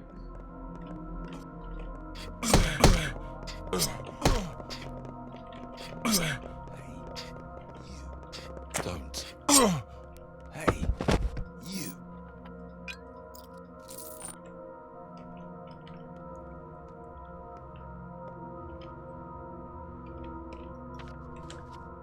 Yeah, but I would need nuts to begin with, which... Oh, I guess I just got one. Yay.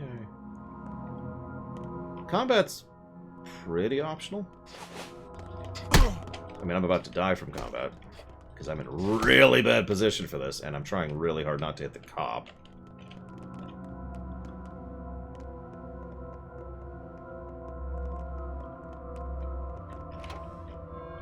Come here. Calm down, closer.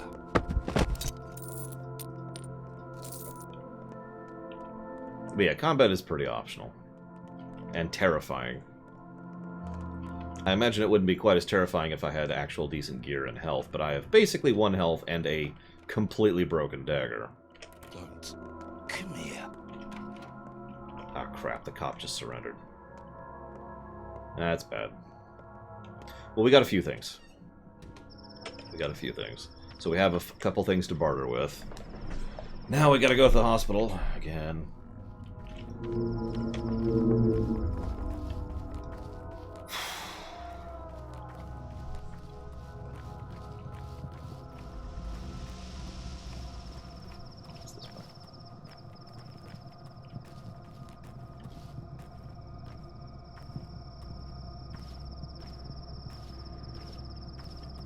Wish I had like a YouTube video up I could watch while I'm doing these travel sections. Yeah, just pull it up really quick.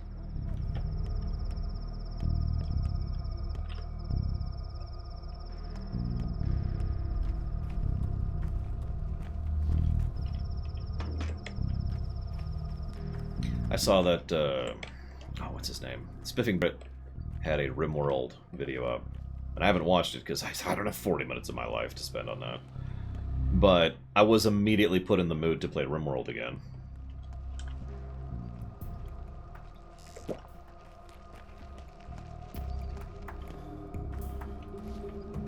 By the way, you should totally play RimWorld. It's an awesome game.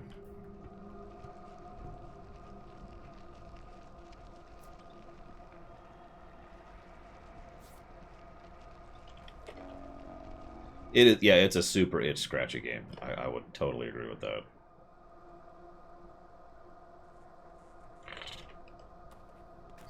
I was gonna say, how many people in chat right now are like, I should reinstall RimWorld? Go ahead. Don't be shy.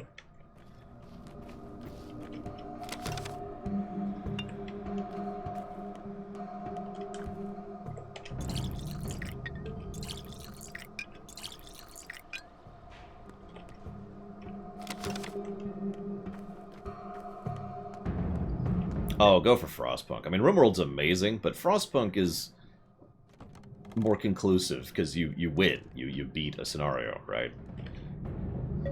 By contrast, RimWorld, you just kind of keep going forever. What has that blockhead found in the well?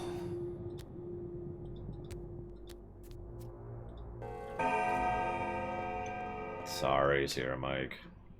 Are you home, by the way? I mean, you don't have to answer. I'm just curious.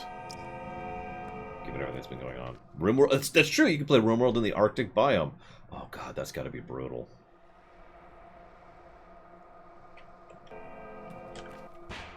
Alright, yeah, I'm gonna beeline for the hospital at this point. Yeah, that's what I was asking. I didn't want to give away too much. I try to respect people's privacy on stream. I know it's a weird concept. I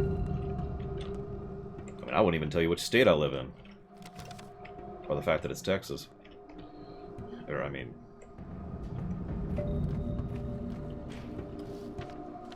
Relying on cannibalism to survive.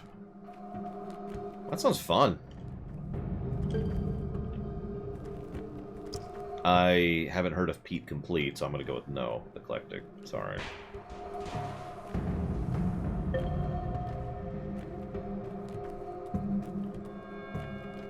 Oh, thank God, they're raiding me. Food! How... Oh, that gives me a story idea. Sir, raiders are approaching. They're going to try and kill and take all our stuff. Oh, thank God! Yeah! And everyone charges out, and they're all happy, like, yes! Yeah! You're gonna die. What? We're so hungry. Don't worry, I swear this time I'll make sure you're dead before I start eating you. What?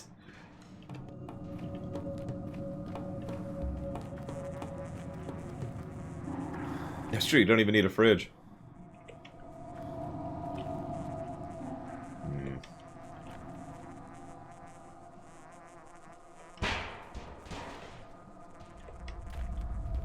Or elves from DOS 2. Oh, you son of a sub-error.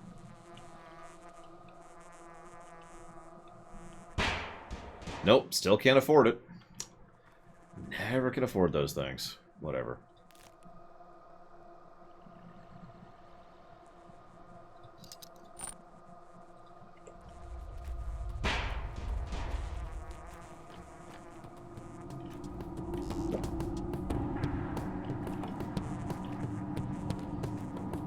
Yeah, that's 4 now, Estus Flakes. And we're starving to death. The good news is I just got an apple. So already this playthrough is better than the last one because we have an apple. However, I still need to go through the theater and then live to the reset, which I hope will be enough to give me food. We might finish it Tuesday, Baron. Also, for the sake of time, I may go ahead and turn the hunger difficulty down. I was actually just thinking about that, because you're probably wondering, Lord, why are you so dumb and stupid? And the answer is because I was dropped in my head as a kid. But the actual answer here is because I only have so much time in my life, and while I do try to give every game a fair shake, I do also always have to be keeping in mind keeping the schedule going forwards, right?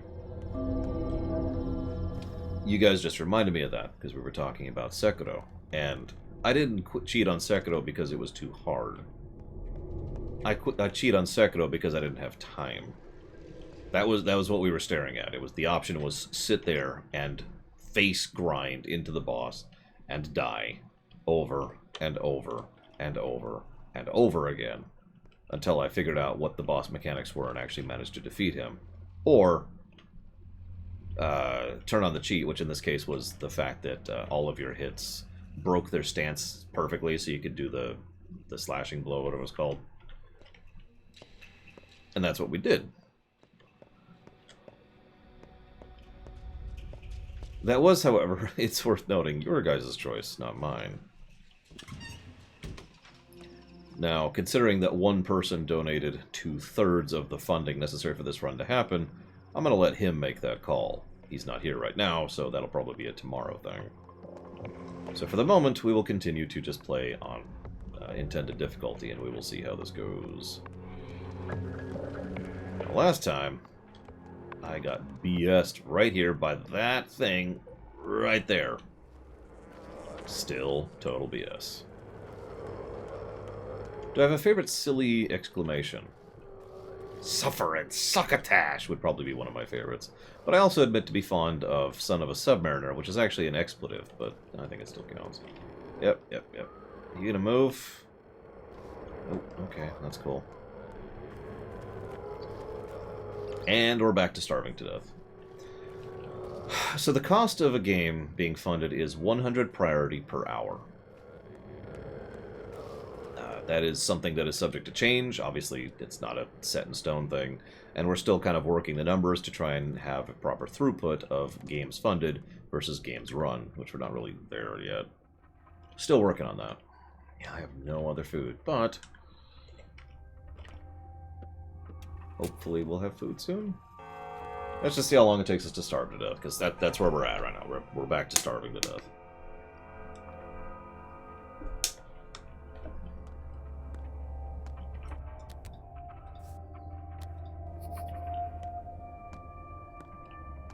Yeah, no kidding, way out.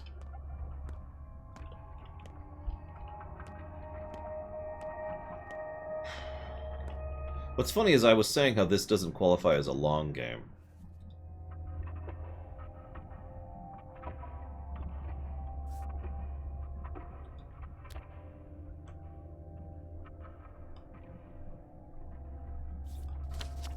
Wow. You get two coupons. Sheesh. Does the limit... okay, let's do it. That did give me an absolute sliver, but it means I'm not losing health right now. Hi, Entity. I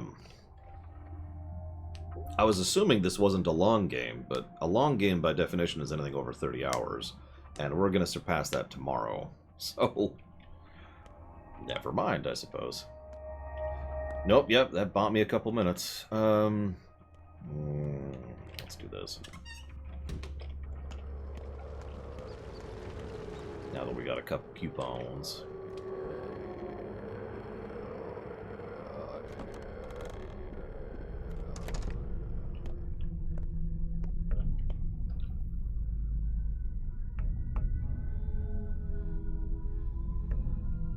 I can buy an egg.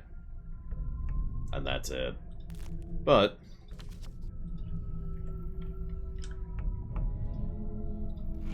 well, we will be passing the 25-hour mark in about an hour and a half here. So I don't think we're going to make that.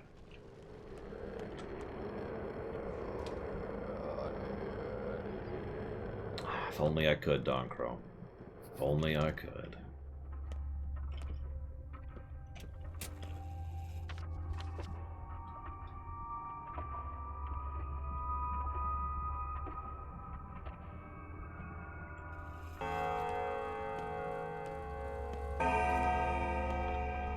I used to do AMAs semi-regularly when I was at a dead period in a game, while I'm streaming.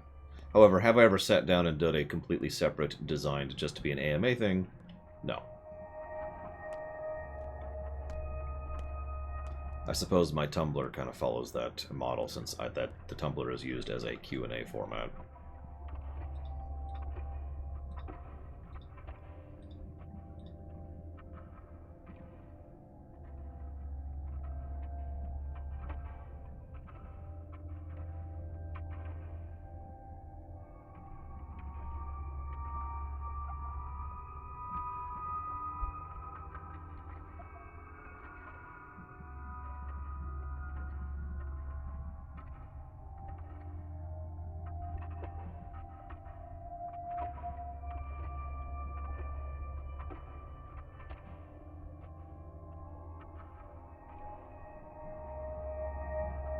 Yeah, and every time I look at my Tumblr questions, I think more and more about just deleting the account and walking away from it. Like just now, for example.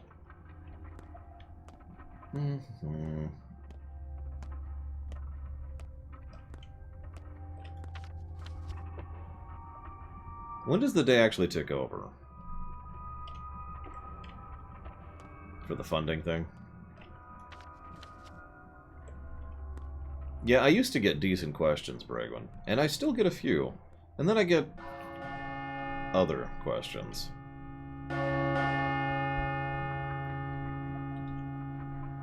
Yeah, Polemic Day is also sort of an AMA of sorts. It's probably the closest thing to a true AMA I do, because you can talk about whatever. Grief is dead, Laura's infected, yep. This all sucks. This is all terrible. You had 12 days. Not so many, but enough. Piss off. One more day has passed. The town shifts. Something stirs in the theater. This is a unique problem that I'm having.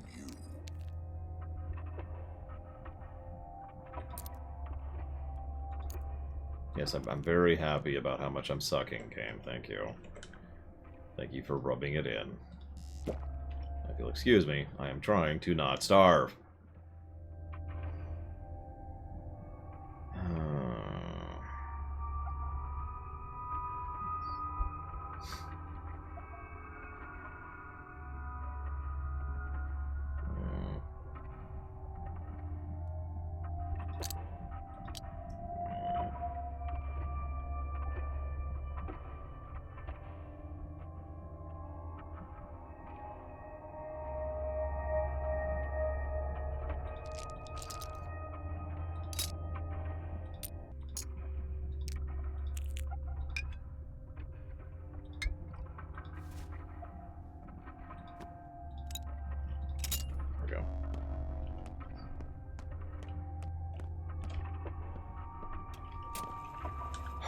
Okay.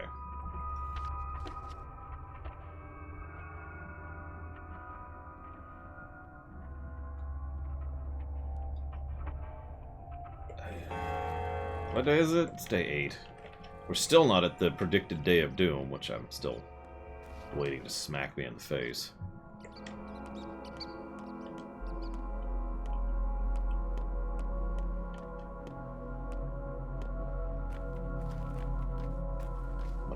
Day 9's gonna get here.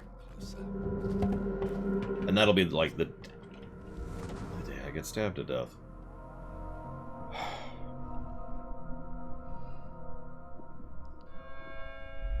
Specifically with the show, said Cusis.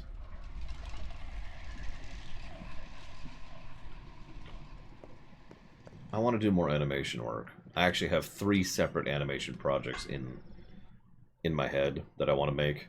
2 of which I actually plan to do with all of that amazing spare time that I have. But, yeah. I'd love to do more of the animated stuff. Only one animated video has actually gone live, but I really loved doing it, and apparently people really loved it, so there you go.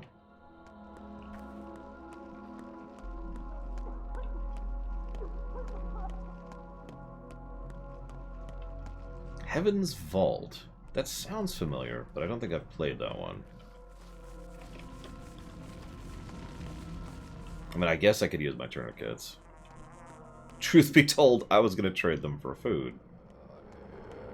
Like, health doesn't really feel like it's a... I know this sounds like such a strange statement, but health doesn't feel like it's the major stat here. Hunger does. So I just have accepted living at low health the entire run because I've been more focused on restructuring my resources towards hunger. I wanted to apologize for the lie. I did, but still, I lied. Betrayed his trust. Betrayal means death. Next. I cheated on my wife, but thing is, we've been together for... Cheating is betrayal. Betrayal means death. Please stand to the left. Next. Listen, I understand where this is going. I beg you, forgive me. I'm guilty of betrayal too, but I will never again. Death. Next. See, the circumstances were. I never wanted to betray them. But. Death. Look, is there anyone here with a different crime? There are no other crimes. There's no such thing as evil, murder, torture, or violent abuse. The only real crime is betraying someone who trusted you.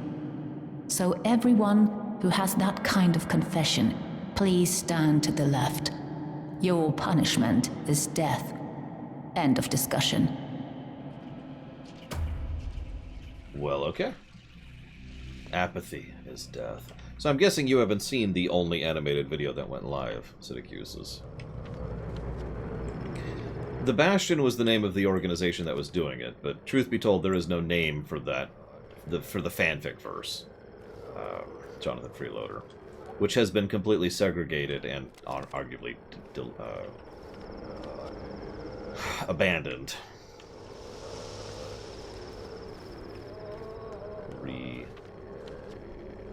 You gotta be kidding me.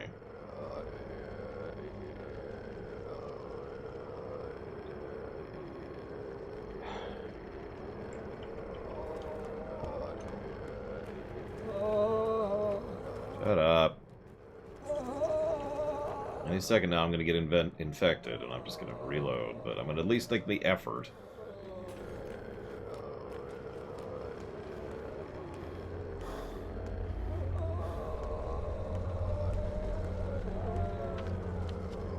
Really?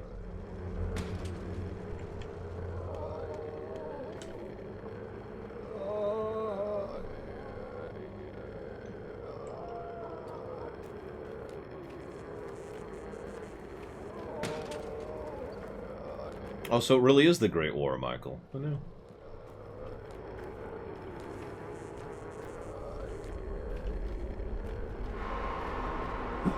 And there's the infection. I'm sorry, I don't understand that question, Jonathan Freeloader.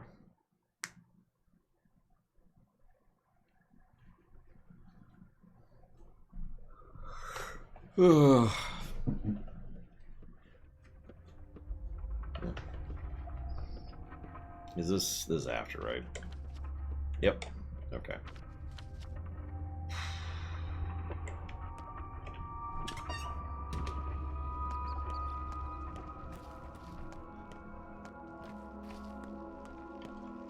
Like, I mean, if you wanted to clear total war in my setting, that's okay. Oh, okay. So you're asking within the within the fanfic verse, which doesn't have a name yet, would there be a setting that would be connected to that would then be unfixable? See, that's actually an interesting question, because by logical discourse, anything that I would consider to be an unfixable state would probably not be added to the verse, right? Either that or... Oh, you've got to be kidding me. You know what? No. See, that's on me. I was thinking about other things. I forgot about the trick. Because there's a trick to those. I've done it before. The trick is to rush through before it finishes rendering. And then it will not be blocking the path. So, default answer, no. Having said that, I'd have to think about it. I'm not sure if there is any setting I would do that with.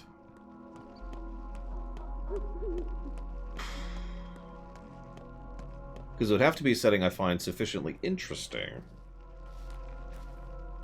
But also, you know, it is a poisonous, caustic hellhole that must be destroyed. Okay, so we've got full stamina bar.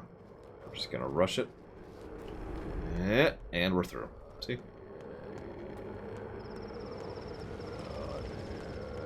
Unskippable cutscenes. But we'll get some immunity back.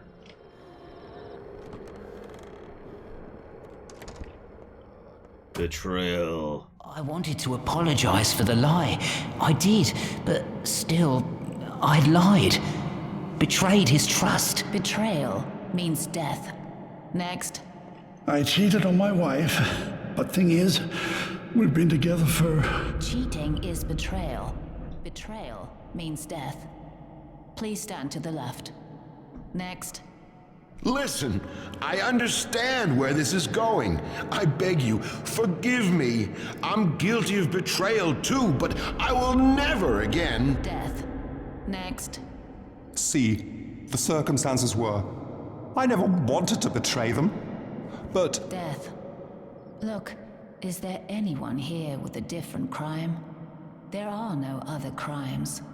There's no such thing as evil, murder, torture, or violent abuse. The only real crime is betraying someone who trusted you. So everyone who has that kind of confession, please stand to the left. Your punishment is death. End of discussion. No, because actually most of the cutscenes of this game are skippable. And those cutscenes are kind of, you have to go out and seek them out kind of cutscenes. Which kind of mitigates it down. Unskippable cutscenes, after all, are not always a negative. Frankly, this is only really a problem because, death, ironically. But also replay.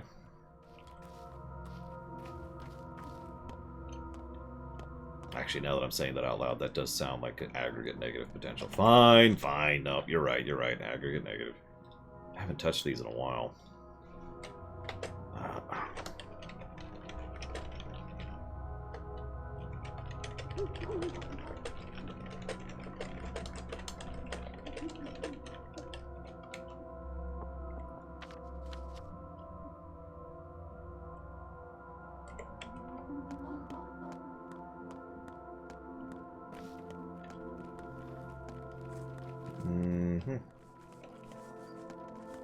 Calm down. Ooh, what kind of stew, Bregman?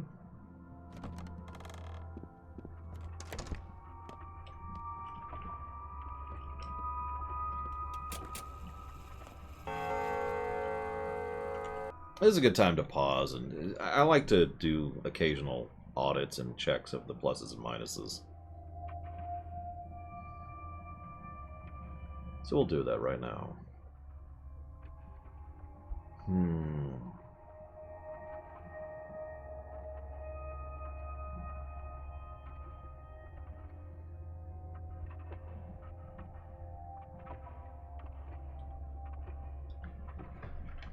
We'll also be establishing some precedents here. This is the first game we'll be giving positives to a couple things, such as inventory Tetris.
So I'm going to codify the invisible walls negative.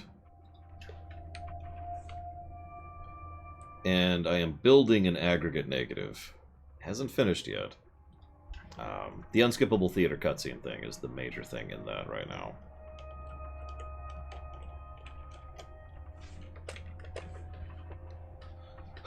Positive-wise, I'm going to have to type up my thoughts on this at some point.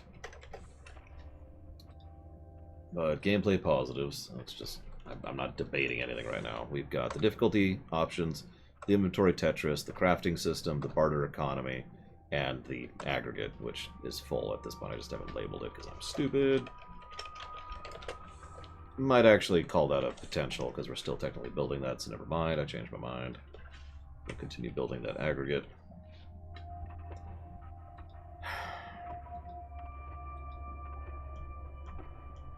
I'm going to get so much flack for this, but I'm going to give a negative to story.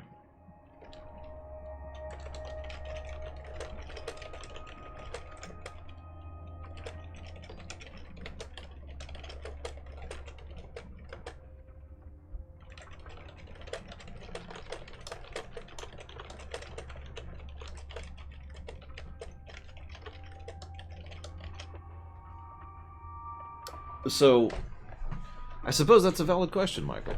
I take the positive away. There you go. In fact, I'm going to give a negative to gameplay for Inventory Tetris.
There.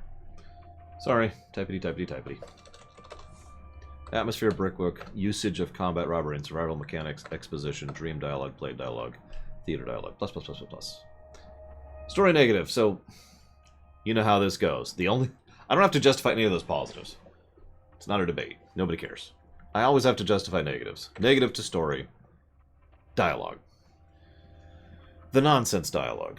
The dialogue that is not a translation problem. The dialogue that is just not communication. And it just feels like empty, weird, whatever. That's the negative I'm giving there specifically. And in addition to the fact that I don't care for that particular style of writing, even if it is deliberate, the fact of the matter is every time it shows up, my eyes just kind of blur over a little bit because it's like, okay, I get it. You're weird. You got anything else? And I want to stress, I'm not talking about the supernatural stuff, because the supernatural stuff is different. It's just every now and again there is a bit of dialogue which is just nonsense. I don't know what else to call it. And it's been noticeable because it's periodic, not consistent. Every now and again it pops up and then it goes away and we go back to normal dialogue. I think I can safely say no cheats at this point. Put that flag up. Looking at my notes. I think that's everything. Yep, okay. HUD is up to date with the current score. Let's go hit the shop and see what he's up to. I'm sure there is a point to nonsense dialogue. It doesn't change the fact that it is actively de-investing me in the story and making me care less and less about the narrative. If there is one definition of a negative, it is the fact that it is actively reducing my enjoyment of the story.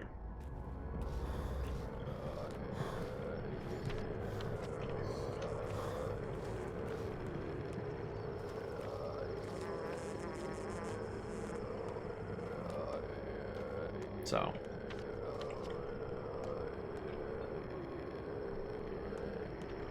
Shrug. But I know. I get it. You guys don't care about positives. You only care about negatives. That is always the case with you guys. Like I said, I had to justify that one. Nobody cares about the 5 positives of the story. Nobody cares about the excellent exposition. No. 40? Jesus Christ.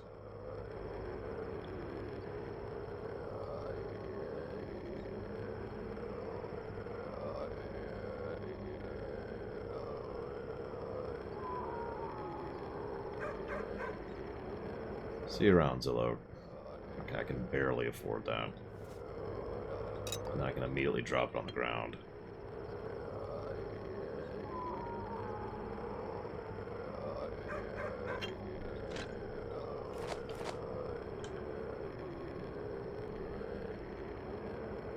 No, it's okay. This is normal, Michael. This is normal. This is exactly how this goes. I'll admit it irritates me, but it also makes sense. If someone walked up to me and said, hey, here's 15 things that are awesome about FF6, and one thing that's negative, like it's obvious why the attention would then shift to the negative, right?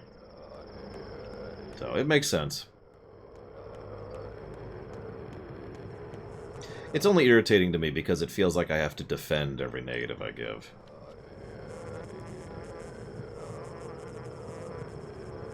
You know, like nobody contests a positive. Nobody says you can't do that. That's crap. No, instead I have to defend the negatives, and that's the only reason that irritates me. So I do apologize. Is this still? Oh, thank God it's not. Okay.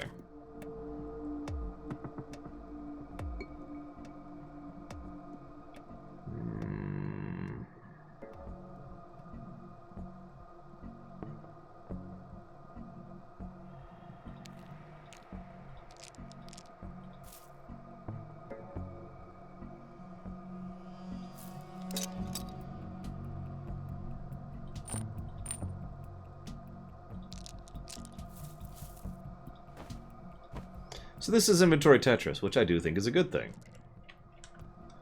Hey. The main... really? The main thing, That's true, Estes.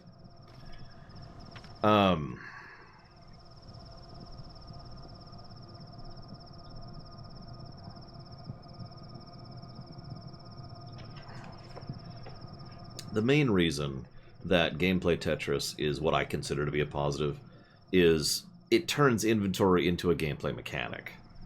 Now, the overwhelming majority of games don't do that. The overwhelming majority of games either give you infinite inventory, which is fine, by the way. I actually prefer that over the second option, which is frustrating and irritating inventory. See Resident Evil 6 or Final Fantasy IV on the SNES for two examples of that.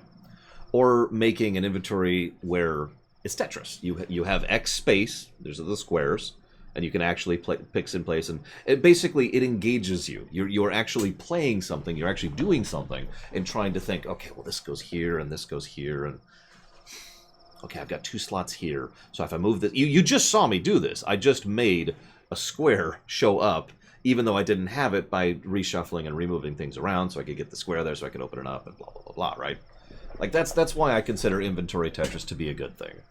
It's actually pretty rare in game design. I suppose that's part of it as well, if I'm being honest. As I've said before, Resident Evil 4 was actually the first game that introduced that to me. And I'm with it. But, anyways, so, P-Boy does have a valid point. We should discuss the nonsense dialogue. So the argument that everyone has always used, and not just today, but prior to today, in defense of what I'm calling the nonsense dialogue, I don't know what else to call it. It's nonsense dialogue. It's white noise. There's nothing being communicated. Is that there's a purpose behind it. What's the purpose? Because the only way we can judge, the only way we can discuss this is to go ahead and give away what the purpose is. Because otherwise all you can say is, well, there's a reason, and that doesn't convey anything, unfortunately, right? So what's the purpose?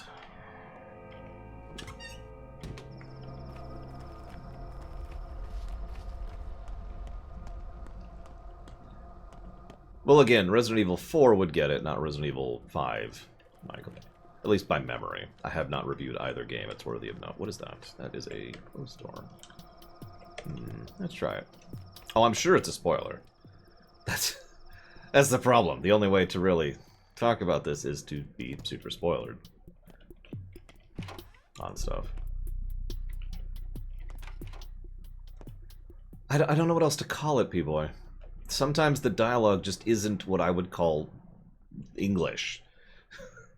It's white noise. It's white noise. There, I'll call it white noise. I'll even rewrite it in the document. as white noise. The white noise. There we go. Because I don't even though I've given it a negative, I don't want to sound negative about talking about it. Still no mask or cloak. That sucks. I would agree with that, and Eddie. Get some really complex stuff going in there. It also, sorry, to talk about the inventory Tetris thing really quick again here. One of the benefits of inventory Tetris is you as a game designer can weight certain items by making them take up substantially more space. Again, to use Resident Evil 4 as an example here, if you get an assault rifle, that takes up a huge amount of space, like this gigantic thing. But that's okay because it's an assault rifle and it's very useful. It's basically a cooldown item in that particular game, right? And so then it also becomes a bit of a choice thing. Do you want to lose all of those things, you know, all those massive blocks, just for something that's a cooldown, effectively, something that you will only get to use under very specific circumstances, but when you use it, it's going to be super useful. More benefit to the inventory Tetris thing. And again, I've seen the exact same thing here. You know, let's talk about the game we're currently playing. You know, the overwhelming majority of these items are 1 or 2, usually vertical. But every now and again, and this is the second biggest item I've seen, we've got a block thing, like the armor ration. But army rations are really good. And so I'm actually willing to sacrifice a full 4 slots just to that one thing, because that is an extremely good healing item. Another good example that would be the babies, which is the biggest item I've seen so far, which is a 2x3. And those, of course, I'm going to make the space for the children, obviously. And again, the value of that, I mean, obviously we get paid money for the babies as a gameplay value, but you can see how the valuation versus the size thing is part of the equation, which, again, is awesome. Anyways, El Lobo has a good point. If you guys don't want to spoil, and I understand, going ahead and italicizing that negative is not a bad idea. As of this moment in time, again, if you told me to the review right here, then yeah, I would codify that as a negative. But I haven't beaten the game yet, so we'll put it there.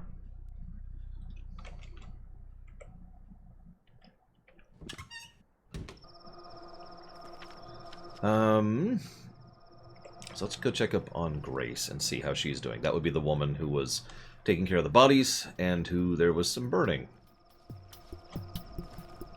It is also probably worth noting, to try and, you know, reach out to you guys a little bit on this one. Surrealism is just something I'm not into.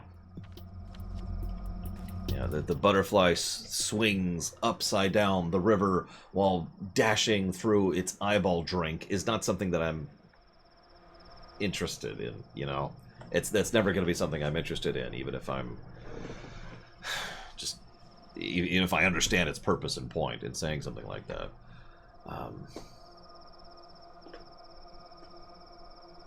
And I suppose that's a valid point, P-Boy. I am effectively criticizing a book for having a part of the story. But that is kind of the point of giving a negative to a story in general. Give me one moment.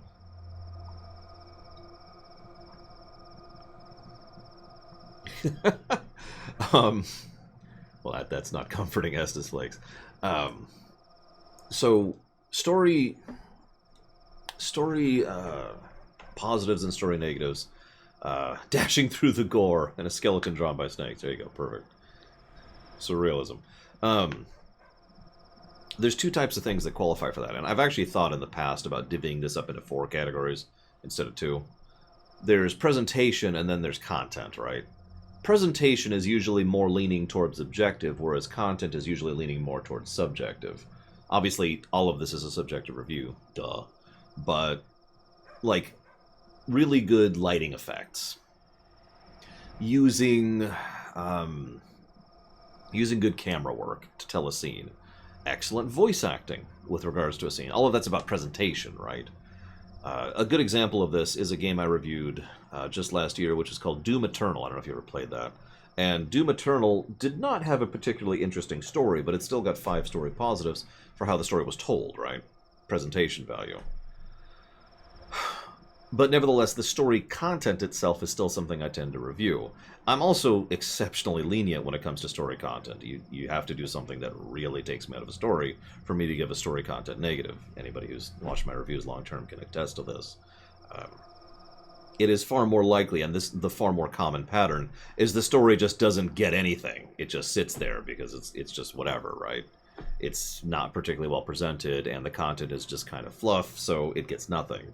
Hence, the idea why I was struggling a little bit with this particular negative when I was initially giving it is because I'm giving a negative to story content, not simply to story presentation. But anyways.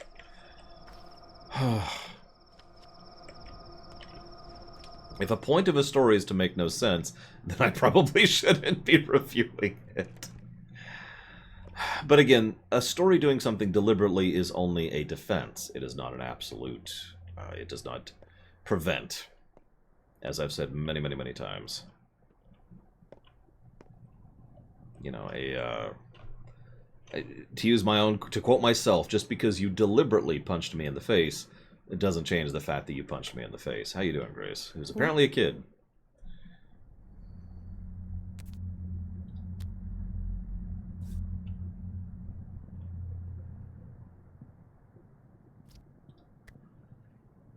And that is true. Akatsuki does have a valid point. This is 1/3 of a story.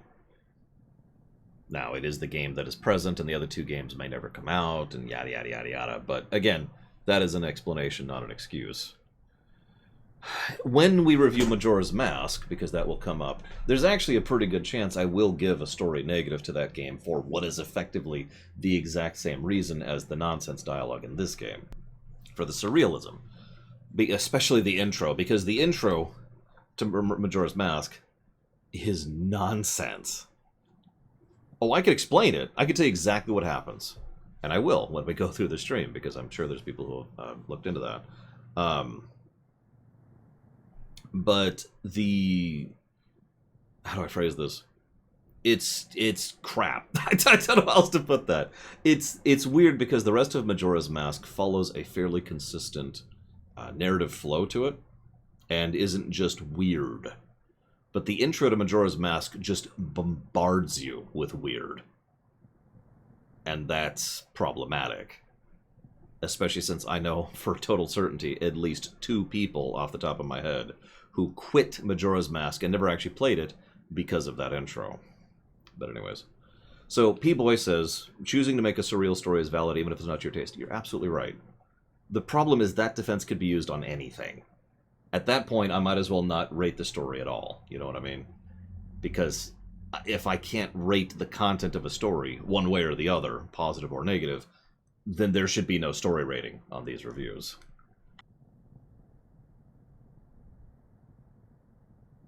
Now, that's a valid line of thought. I've actually heard that one before. And obviously, I've been doing this for like 9 years at this point. But yeah, it is a valid perspective to have, because there is no way, literally no way, to judge story content without being purely subjective. Like, I cannot objectively or even fairly give a positive or a negative to any story content without basically saying, this is something that works for me. This is an awesome moment. This is a heartwarming moment. This is a touching moment. This is a great moment. Whatever, right? This is a heart-rending moment.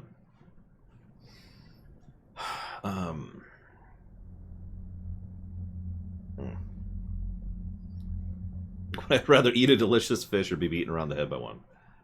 Well, I know some people. No, I actually don't know some people. I'm sure there are some people.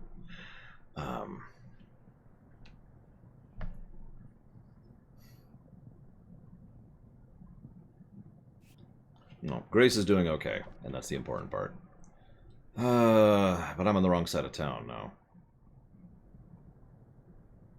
And that's why I apologize if I shut you down earlier, people. I didn't mean to.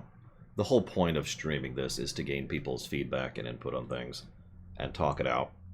I know this sounds pathetic, but I tend to really value other people's input, and other people's perspective on things, and it's one of the reasons why, even if I did win the lottery, I would keep doing this review series, and I would keep streaming it, right? I would keep getting other people's perspectives and opinions. Because you guys give me other perspectives and opinions. I don't know what else to say there. Perspectives and opinions equals good there. Yes, this is definitely a better story than Twilight. God, please never make me review that. I mean, it's not a game, so it doesn't work that way, but... Oh, that'd be horrible. Okay. Let me think about this.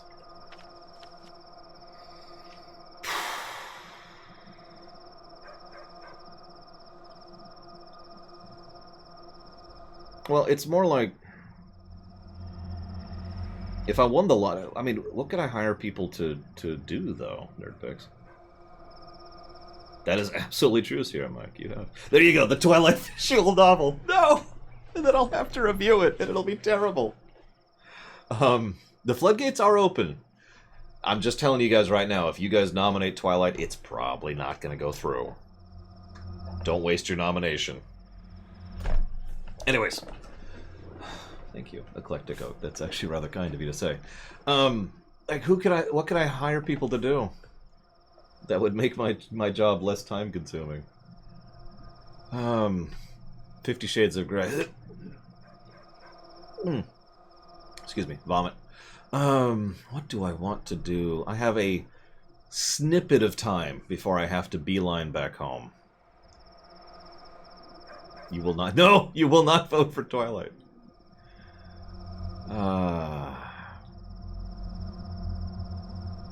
I actually would agree with that, Weodes. We are pretty standardized in the review structure. It's taken years. It took us a few years to develop a standardization for how we review things. I think we're kind of there. We've been there since about last summer, I would say. Unfortunately, that means every review before that had to have an audit, and they have. But I need to give another audit to several specific games.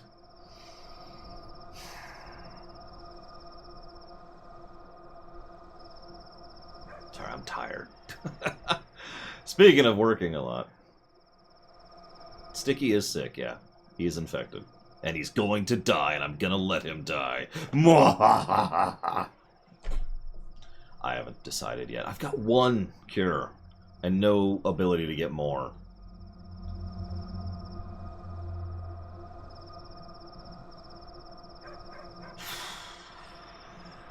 That I know of at the moment.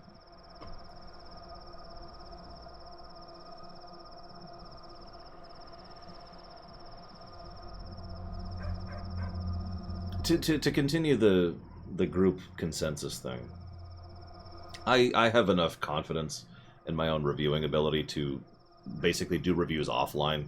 Like if I did it on YouTube, right? That's all pure pre-recorded. So, you know, I could play the game and then review it. And I could tell you in the video, these are the pluses, these are the minuses. But that would be a different review than the review you see on camera right now. Because I didn't get your guys' insight and opinions on things.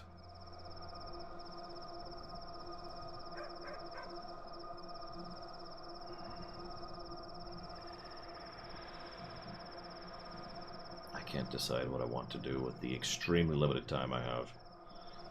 Alright.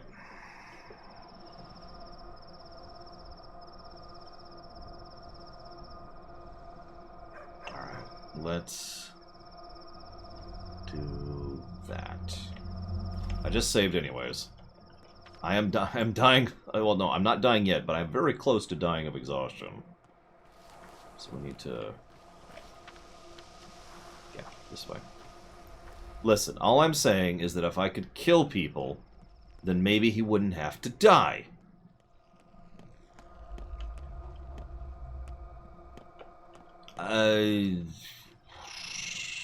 That's a good question, Eclectic.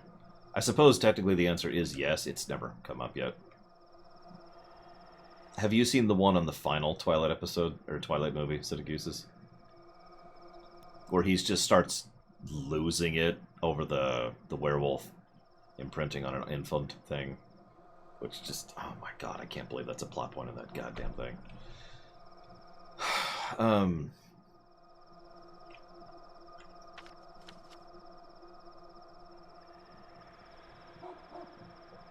Who's An Angel? I don't actually remember who that is. Oh god, I got two people who are infected.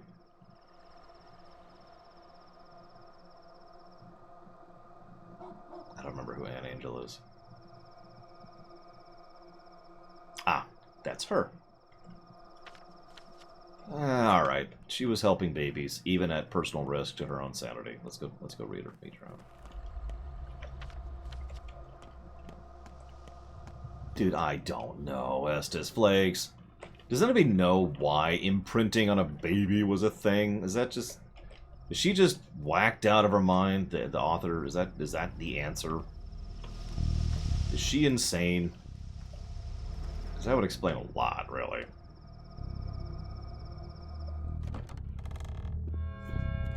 Money. My other favorite gag he did, Siddicusis, was, did this movie just get good? I think this movie just got good. And then it was all a dream sequence and none of it ever happened.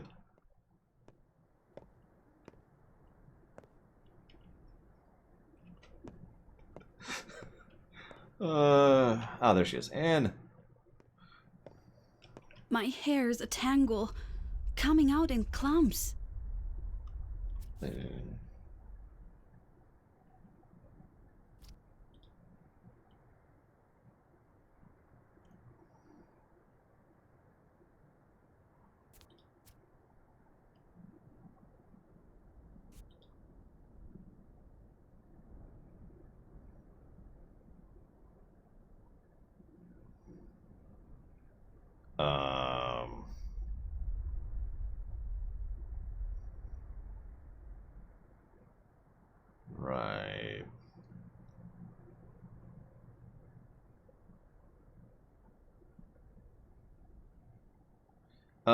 Short, eclectic, sorry. Up to 15 is short, 15 to 30 is medium, 30 and plus is long. It doesn't really matter. The only reason to distinguish that is just to make the website a little bit easier to read. Because the only thing that matters is the exact rough hour count. Like, any given run has an estimated hour count, and it's like 12 hours, or 18 hours, or 13.7 hours, or whatever. And that is then plugged into the formulas. Yeah, having a heart that just keeps coming back sounds terrifying, actually. That sounds like horror movie material. But thankfully, this isn't a horror game, so...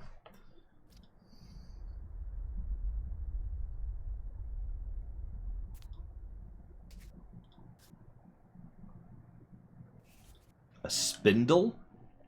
A spindle. I don't think I've seen a spindle in this game.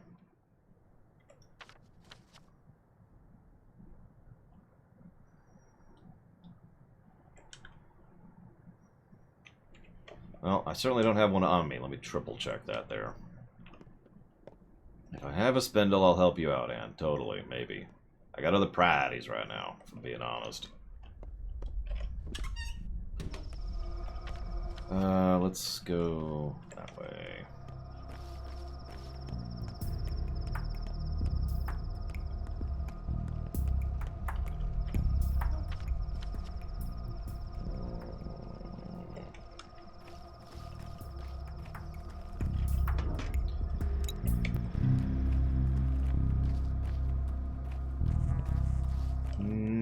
No, I think I'd rather never think about that ever again, Baron. Great. Plague zone. Of course it's a plague zone. Why wouldn't it be?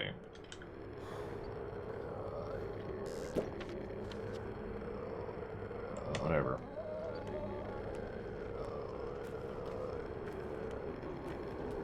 Well, I hope you enjoy them, Zach Taft. Otherwise, I have not done my job properly.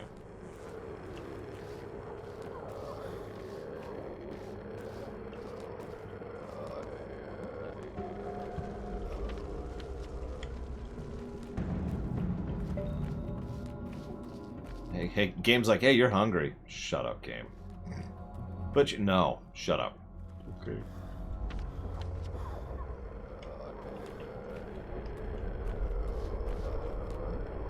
So let's see what's going on with Well Digger, shall we?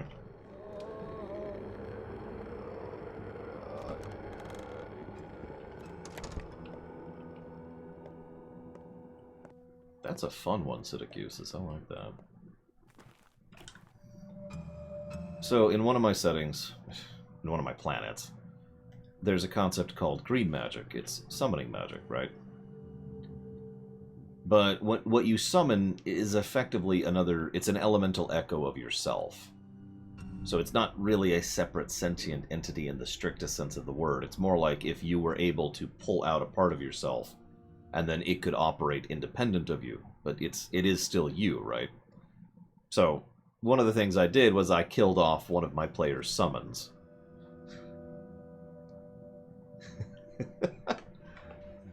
Which is more horrible the more you think about it, too. Who knocks on your door at night? Who screams down your chimney? A wight? No, just the wind.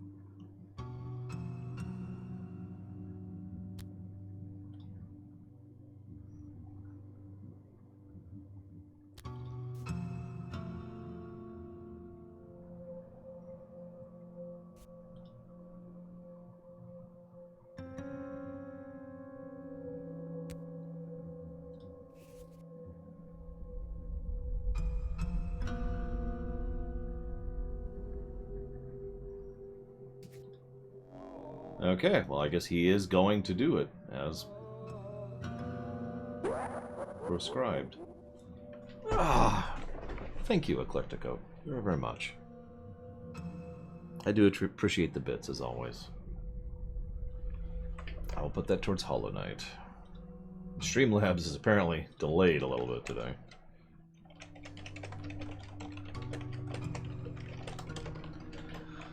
Okay. So that was one of the things I wanted to accomplish. Now we swing back. Let's go ahead and grab a save in case. Because now we get to run.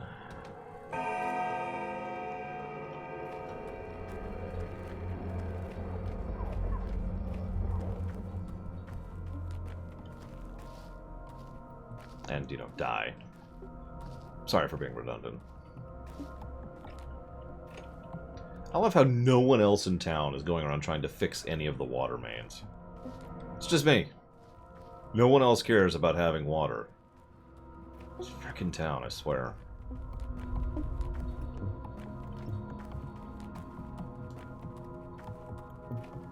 I mean, obviously it's my job. I'm a doctor. Wait.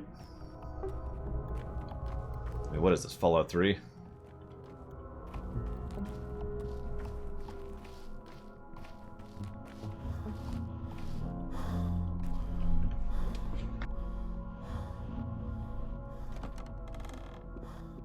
Yeah, everyone else is like, yeah, we're okay with dying.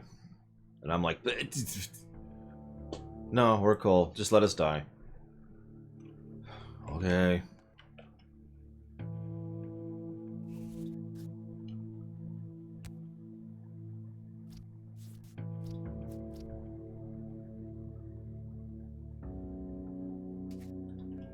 Okay. That's helpful.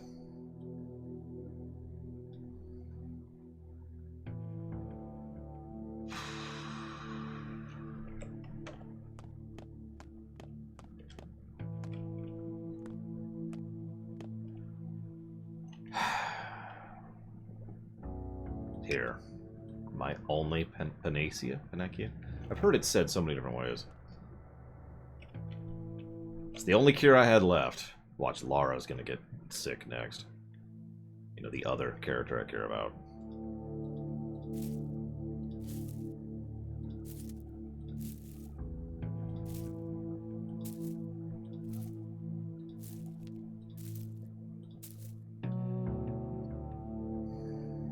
Hang on a sec, Eclectic. Let me get to a point where I'm pausing before I read that.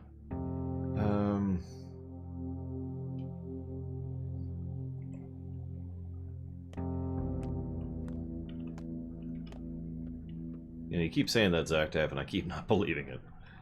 Alright, let's do this.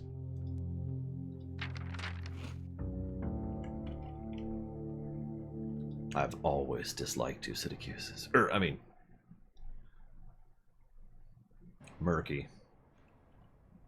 Well, of course it's about the skin. The skin is a connection. It's what you use to touch the world, isn't it? Your border. Oh, there's the word. border. Like the brain. Everything that limits us exists only in the mind. Imperare sibi maximum imperium est. You're talking past each other. Everyone does. The organs are what matter. And blood. Blood is the bond between us. But touch is transformative. You can only change someone through touch. They'll undergo a metamorphosis and not even notice. So it's all deception to you? Where did you even come from? No, I don't deceive people. But I touch things, leaving behind tiny pieces of myself. Then I watch. Watch them change. You can't change someone against their will. Only will matters. Which proves this is all about blood. Blood is only a stream of red and white cells. Sure, they contain information, but how can anything compare to the magnificence of the brain? Make up your mind. Otherwise, the town will die. No, it won't. I can perform miracles. Just let me. Let me go. Stop playing against me, both of you. Playing? Do you think this is a game? 914 people died yesterday. 922. It will be more than 1,000 tomorrow. Nokoin dun orto. Yes, this is exactly my point. They're all numbers to you. But what you think of as zeros and ones are actual people. They've already been touched by someone's will. They've been reanimated. I don't think we'll ever see eye to eye. We have such little time left. Shall we leave then? So we separate, as usual. How many days do we have? 11? Let's go. The clock is ticking. I don't really think I have anything to say about the Changeling, truth be told. The Bachelor's a dick, but I agree with him more than anybody else.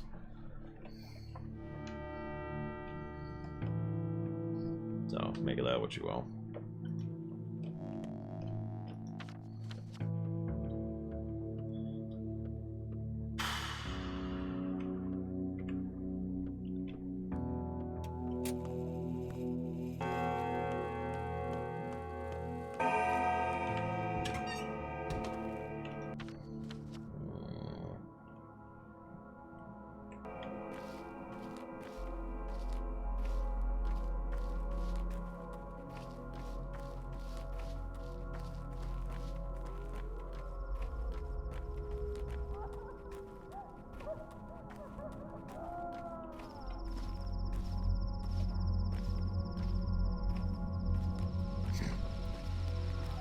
Canada Dry, made in Alexandria.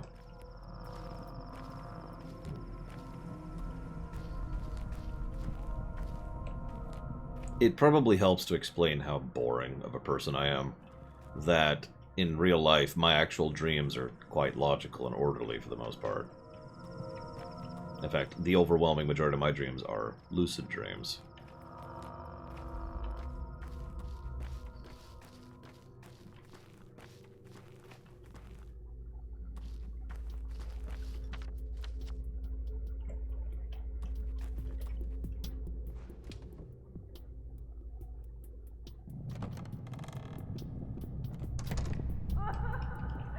Oh yeah, screams, screams, screams, screams, screams, screams, screams. Scream, scream, scream, scream, scream. Lots of screaming. Everyone's screaming. Woo.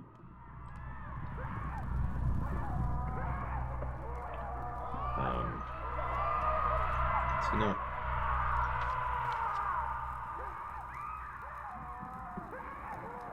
Oh, for God's sakes. Okay, I saved recently.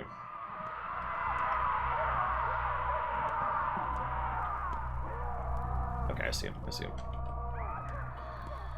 I was about to jump.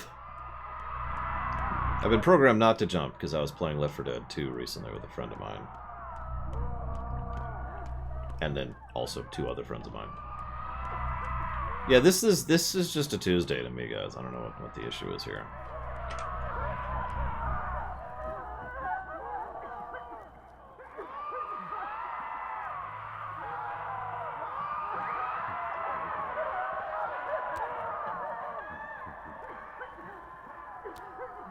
No.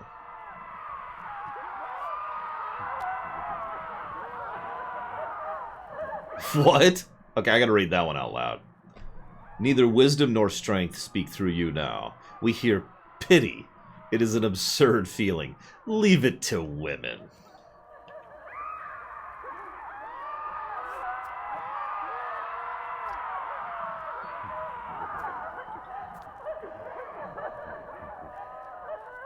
Meanwhile, they're trying to make me take over the group of the locals here.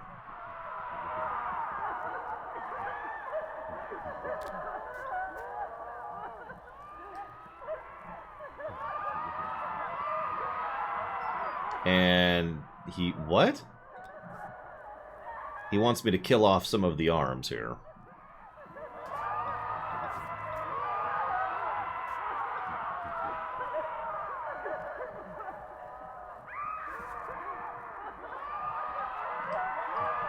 Okay.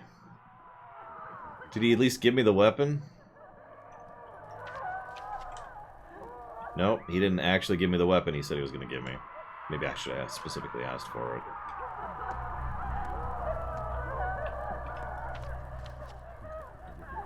Well,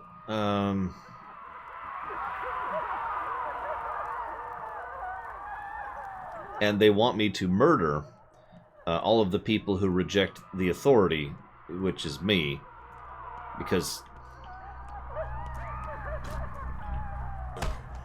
apparently they'll attack me on sight. I was not aware. Huh, that's loverly. And you know what? I accept. Okay.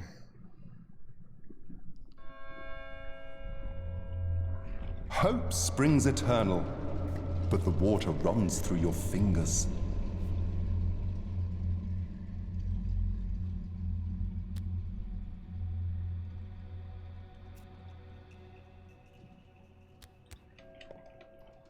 Right. I do love dying.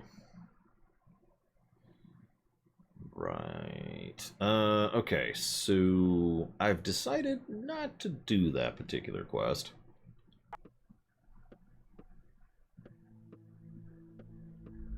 Game's starting to really memory leak here.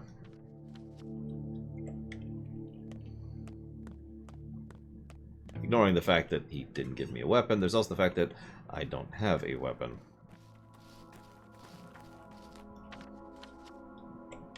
Not a good one, anyways.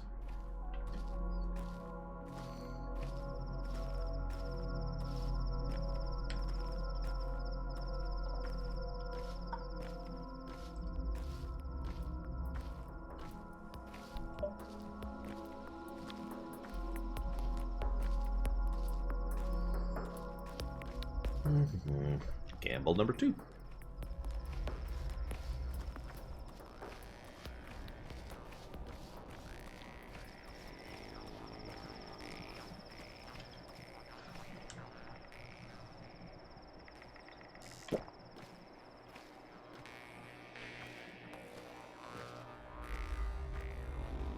You see, tropes are like ogres. Oh, sorry. I'm getting tired. I apologize. I'm probably going to go ahead and seek out this particular quest, and if this doesn't do anything, I mean, one way or the other, I'm probably going to chop off after we're done with this. If this doesn't do anything, though, I'm probably just going to hightail it up to the hospital next.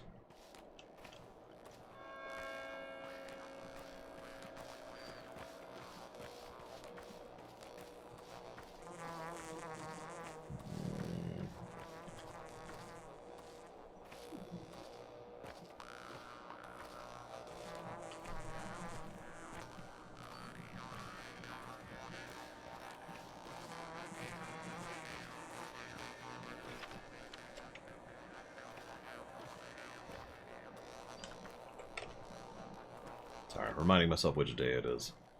I'm telling you, day 9 is going to be hell. I'm predicting it. It'll happen tomorrow. There's no way I'll get to day 9 today unless I just go home and sleep. Nah.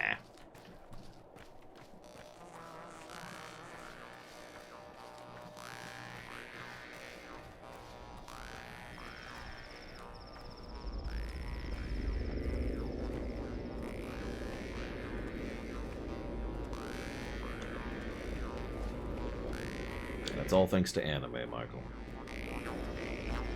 Hey dude, where'd your helmet go? There's no true warden among you.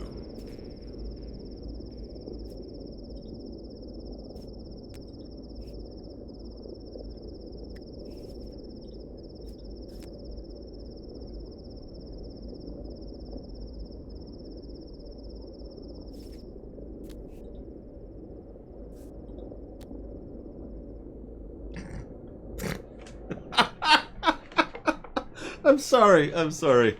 I have authority because of some random culty thing. Therefore, they should listen to me and not you. And I'm like, but... Okay.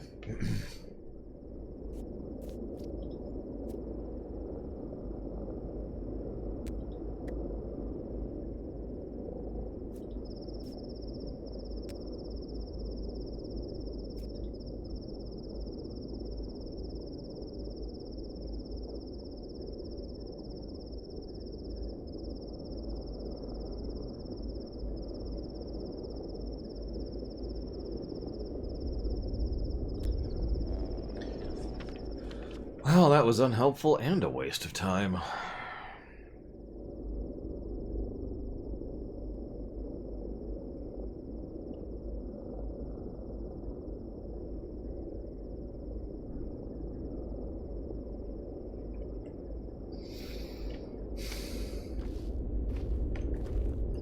Hello, Carwelis. What are you doing up this early/late, as the case may be? I have 53 emails from people who are nominating things.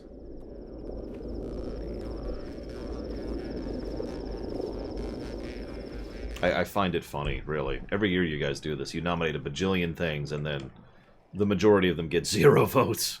Or 1. I mean, I guess that's how it is. Yeah, the foreman can go to hell, but, you know, I've already sort of given my opinion on that one. Or maybe I haven't given my opinion on that one. Hey, oh my god! I need to join sponsorships and get sponsored streams. I could do... No! Piss off. This stream was brought to you by Piss Off!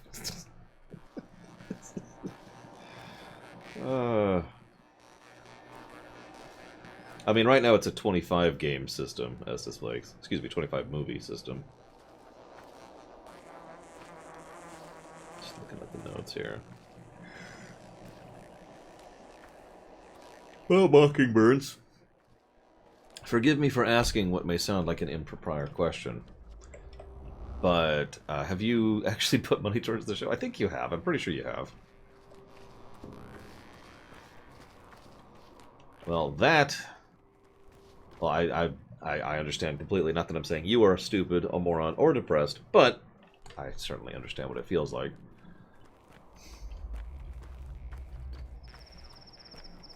I used to work all night and college all day. That was fun. Don't do that, by the way. Don't do that.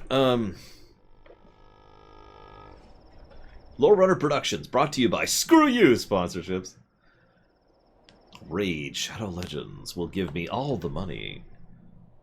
Look, I'm just saying, if Raid Shadow Legends offers me 10 grand, I'm totally going to do a Raid Shadow Legends stream. That's like a decent chunk of change. Just going to be nice and legit about that. I'll probably lose some viewers over that, but it'll be worth it for $10,000. Now, the good news is, you'll never have to worry about that, because they will not give me that kind of money. I have looked into sponsorship stuff. It's no. What they would offer me is maybe a couple hundred, which is not worth it.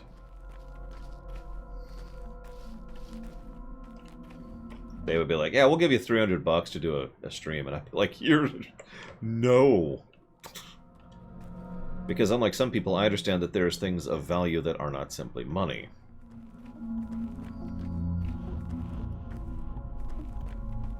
But anyways, I'm getting off topic.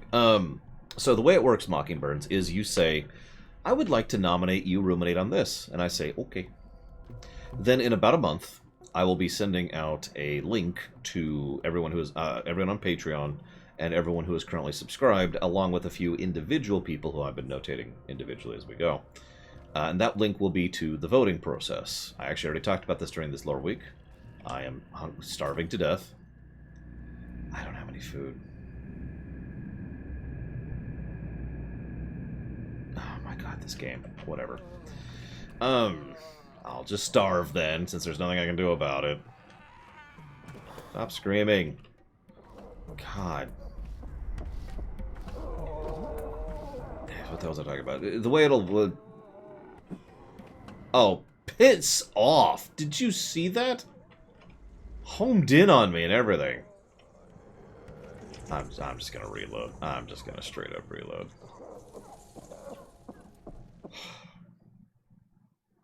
The way it'll work is you'll have a big old list of everything that will everything that's been nominated. What you then do is you'll have an interface where you can drag and drop and select, right?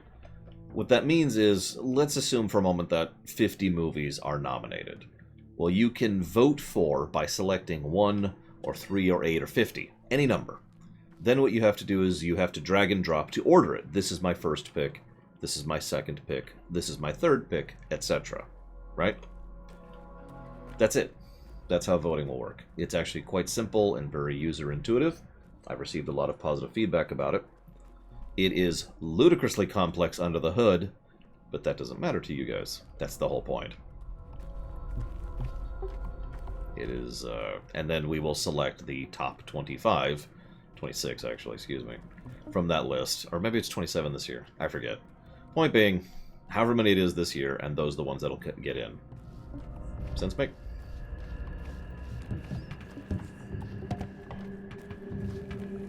What am I in aggro with?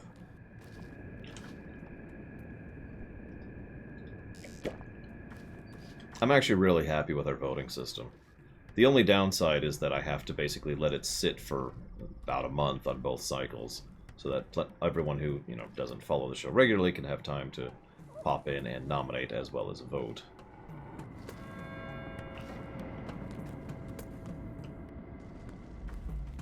I swore that thing was going to turn to hit me there.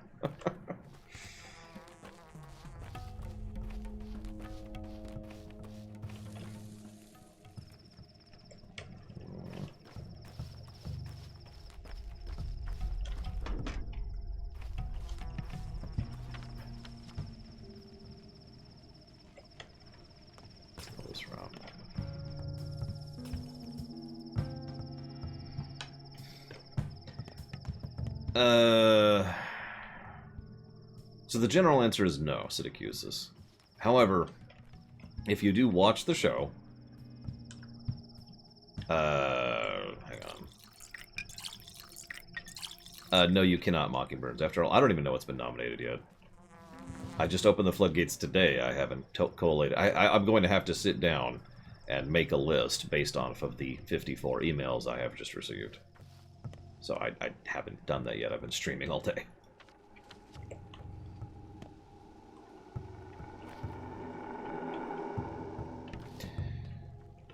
How long is the current backlog for funded runs? It is actually stated on my site. If you type in !next into chat right now, you'll get access to a thing called Upcoming, which is the queue. The queue is everything that's already been funded, and therefore will happen. Please don't throw fire at me. Appreciate it. Thank you. So, non-funded support of the show. Basically, no, Sidicusis. But there is actually... No, Mockingbirds, I want you to tell me right now. There is a... So, the more you watch the show, the more it'll be internally promoted, right? There's also the fact that they've got this brand new thing which just hit me last week, called boosting, I think, where you can donate lore coins in order to boost the channel. Basically, people who watch it can increase its internal priority for Twitch to self-promote. But that is basically it. Those are the only two things you can do without actually putting money in to support the show. I don't get money from adverts, so you can freely do whatever with those. Where is the list? There it is. Nominations. So right now, the games... I call everything games. I don't really mean to. Right now, the movies that have been nominated that I know about are the Pixar block, which is my personal suggestion, and indeed something that I will be plugging as often as possible because I want to do the Pixar block. So there's the Pixar block, Lego Batman, Pokemon 3, Halo 4, Forward Unto Dawn, Secondhand Lions, and Rogue One. Everything else is in the emails, which I haven't checked yet. The rabble believes Simon was reborn as that strange girl. What madmen. Only yesterday they despised her.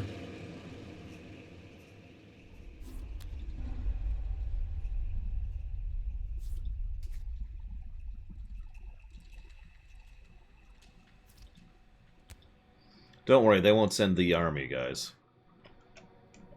Wait a second.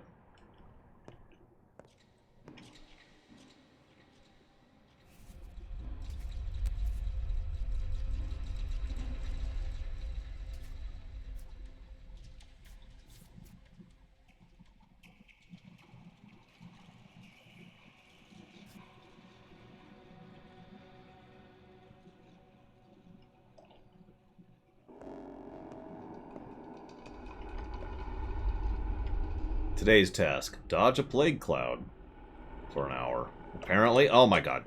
Oh my god. And yeah, it just straight up homes in on me. Wow. Yep, okay. That sucks.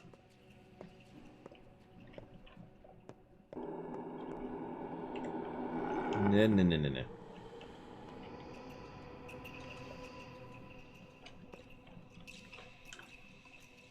And I still have no food. I have no anything.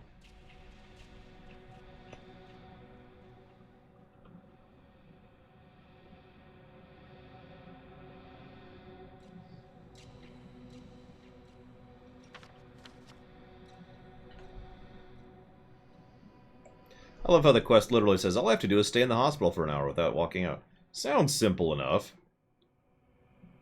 Frickin' Kane.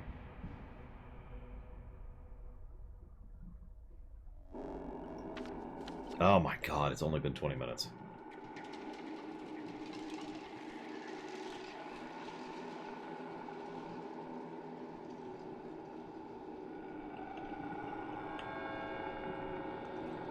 Listen, the plague is totally not magical or real or something I've been talking to or anything. I don't know what you're talking about. Good night, Syracusis. Do have a good one. As long as you're not being nonsensical, though. That's the rule. I need another corner. You'll do.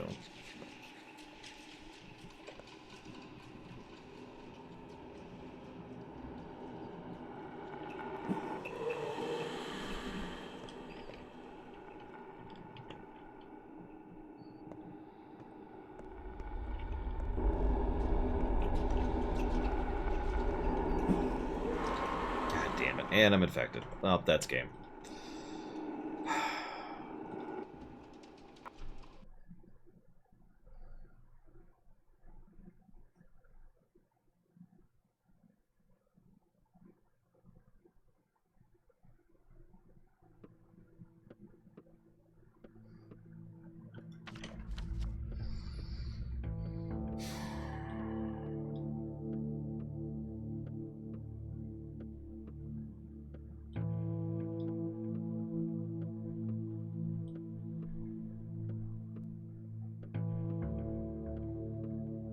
So that's 3 things I'm not doing with day 8. Doesn't leave me a lot of options.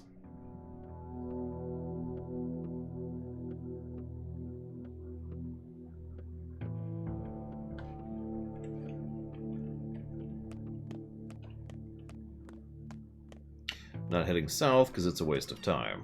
I'm not going into the Plague Factory because it's just going to get me killed by kin. And I'm not going to the theater because... You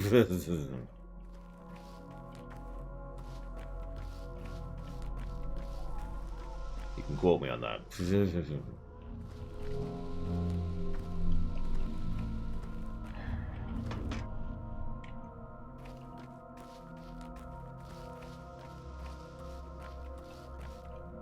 Oh yeah, the other thing, Mockingbirds, and I would rather you tell me live, especially because I retain executive veto. That's how that works, and as you may or may not be aware, I am exercising executive veto stronger than I used to. More rigorously, you might say. Exactly, people.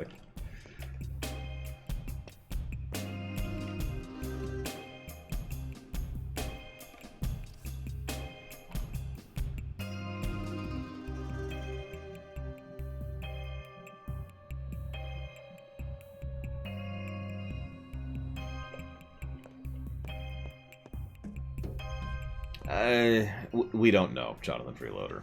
It is possible, yes. It is one of the only explanations I have, admittedly. But it is not definitive, and frankly, I don't think I will ever know definitively. That's just the suck right there.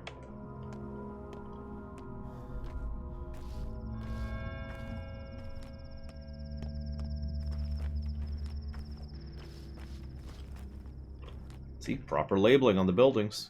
Just telling you.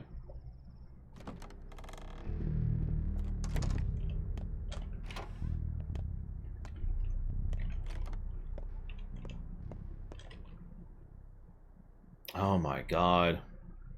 Well, that sucks. I knew it, Mockingbirds. You secretly mock me with your birds. Sorry. It could also be Montgomery Burns that you're mocking. That'd be terrifying.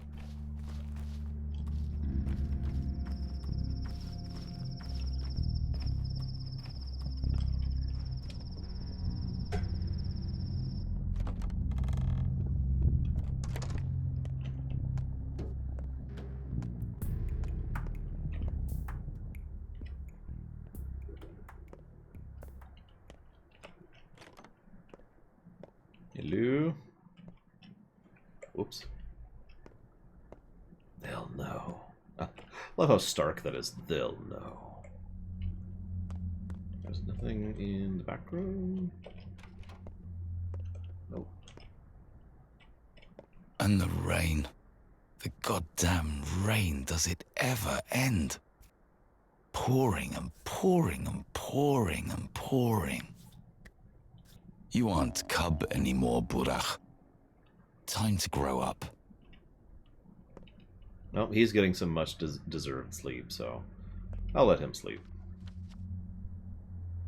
Really? Oh, wow. I'm sorry, Mockingbirds. Immediately Googles. No, I'm kidding. I'm kidding. Oh, shoot. Now what? I don't know what to do.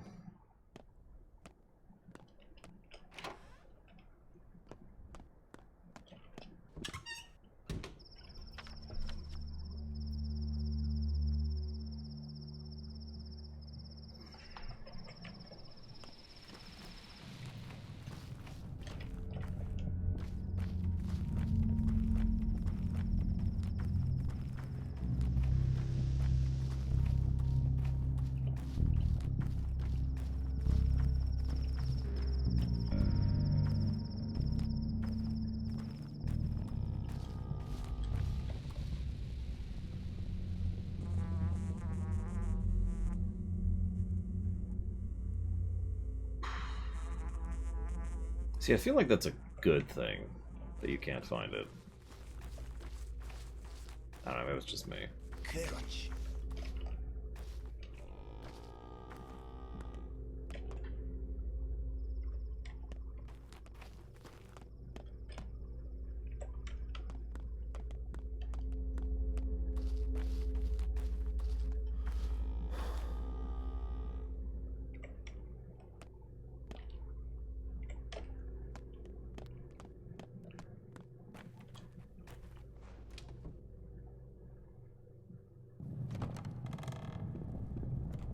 I am super not clicking that.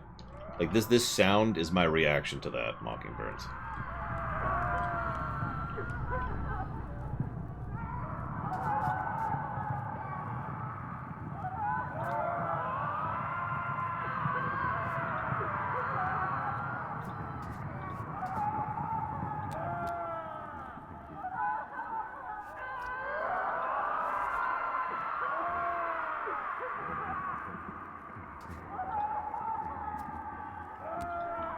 Okay, so I actually flat out asked for a weapon that time, and he did not give me one.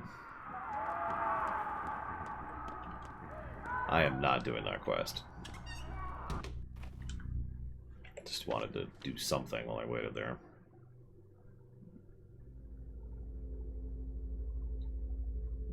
That guy doesn't give me any information, and that is certain death. And I don't have a spindle for her. The author was banned from the website. Okay, if you're banned from I guess I was gonna say fanfiction.net, but apparently that's not fanfiction.net, so never mind. Still, if you're banned from fanfiction, that's a bad sign. Or you're a Hollywood writer, one of the two.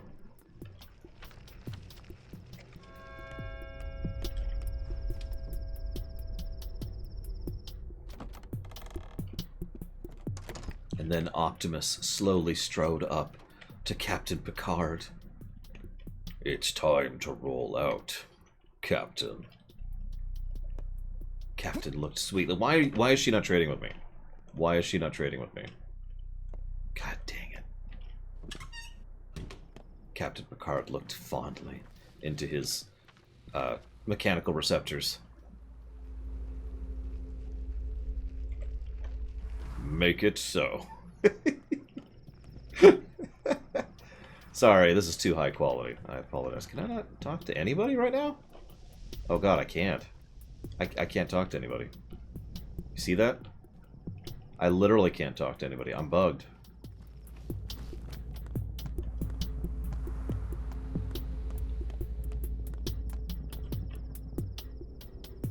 Well, that's as good a time as any to end for the day. End task. Tomorrow, 9 a.m. Eastern Standard Time, we will continue to starve to death. See you there, guys.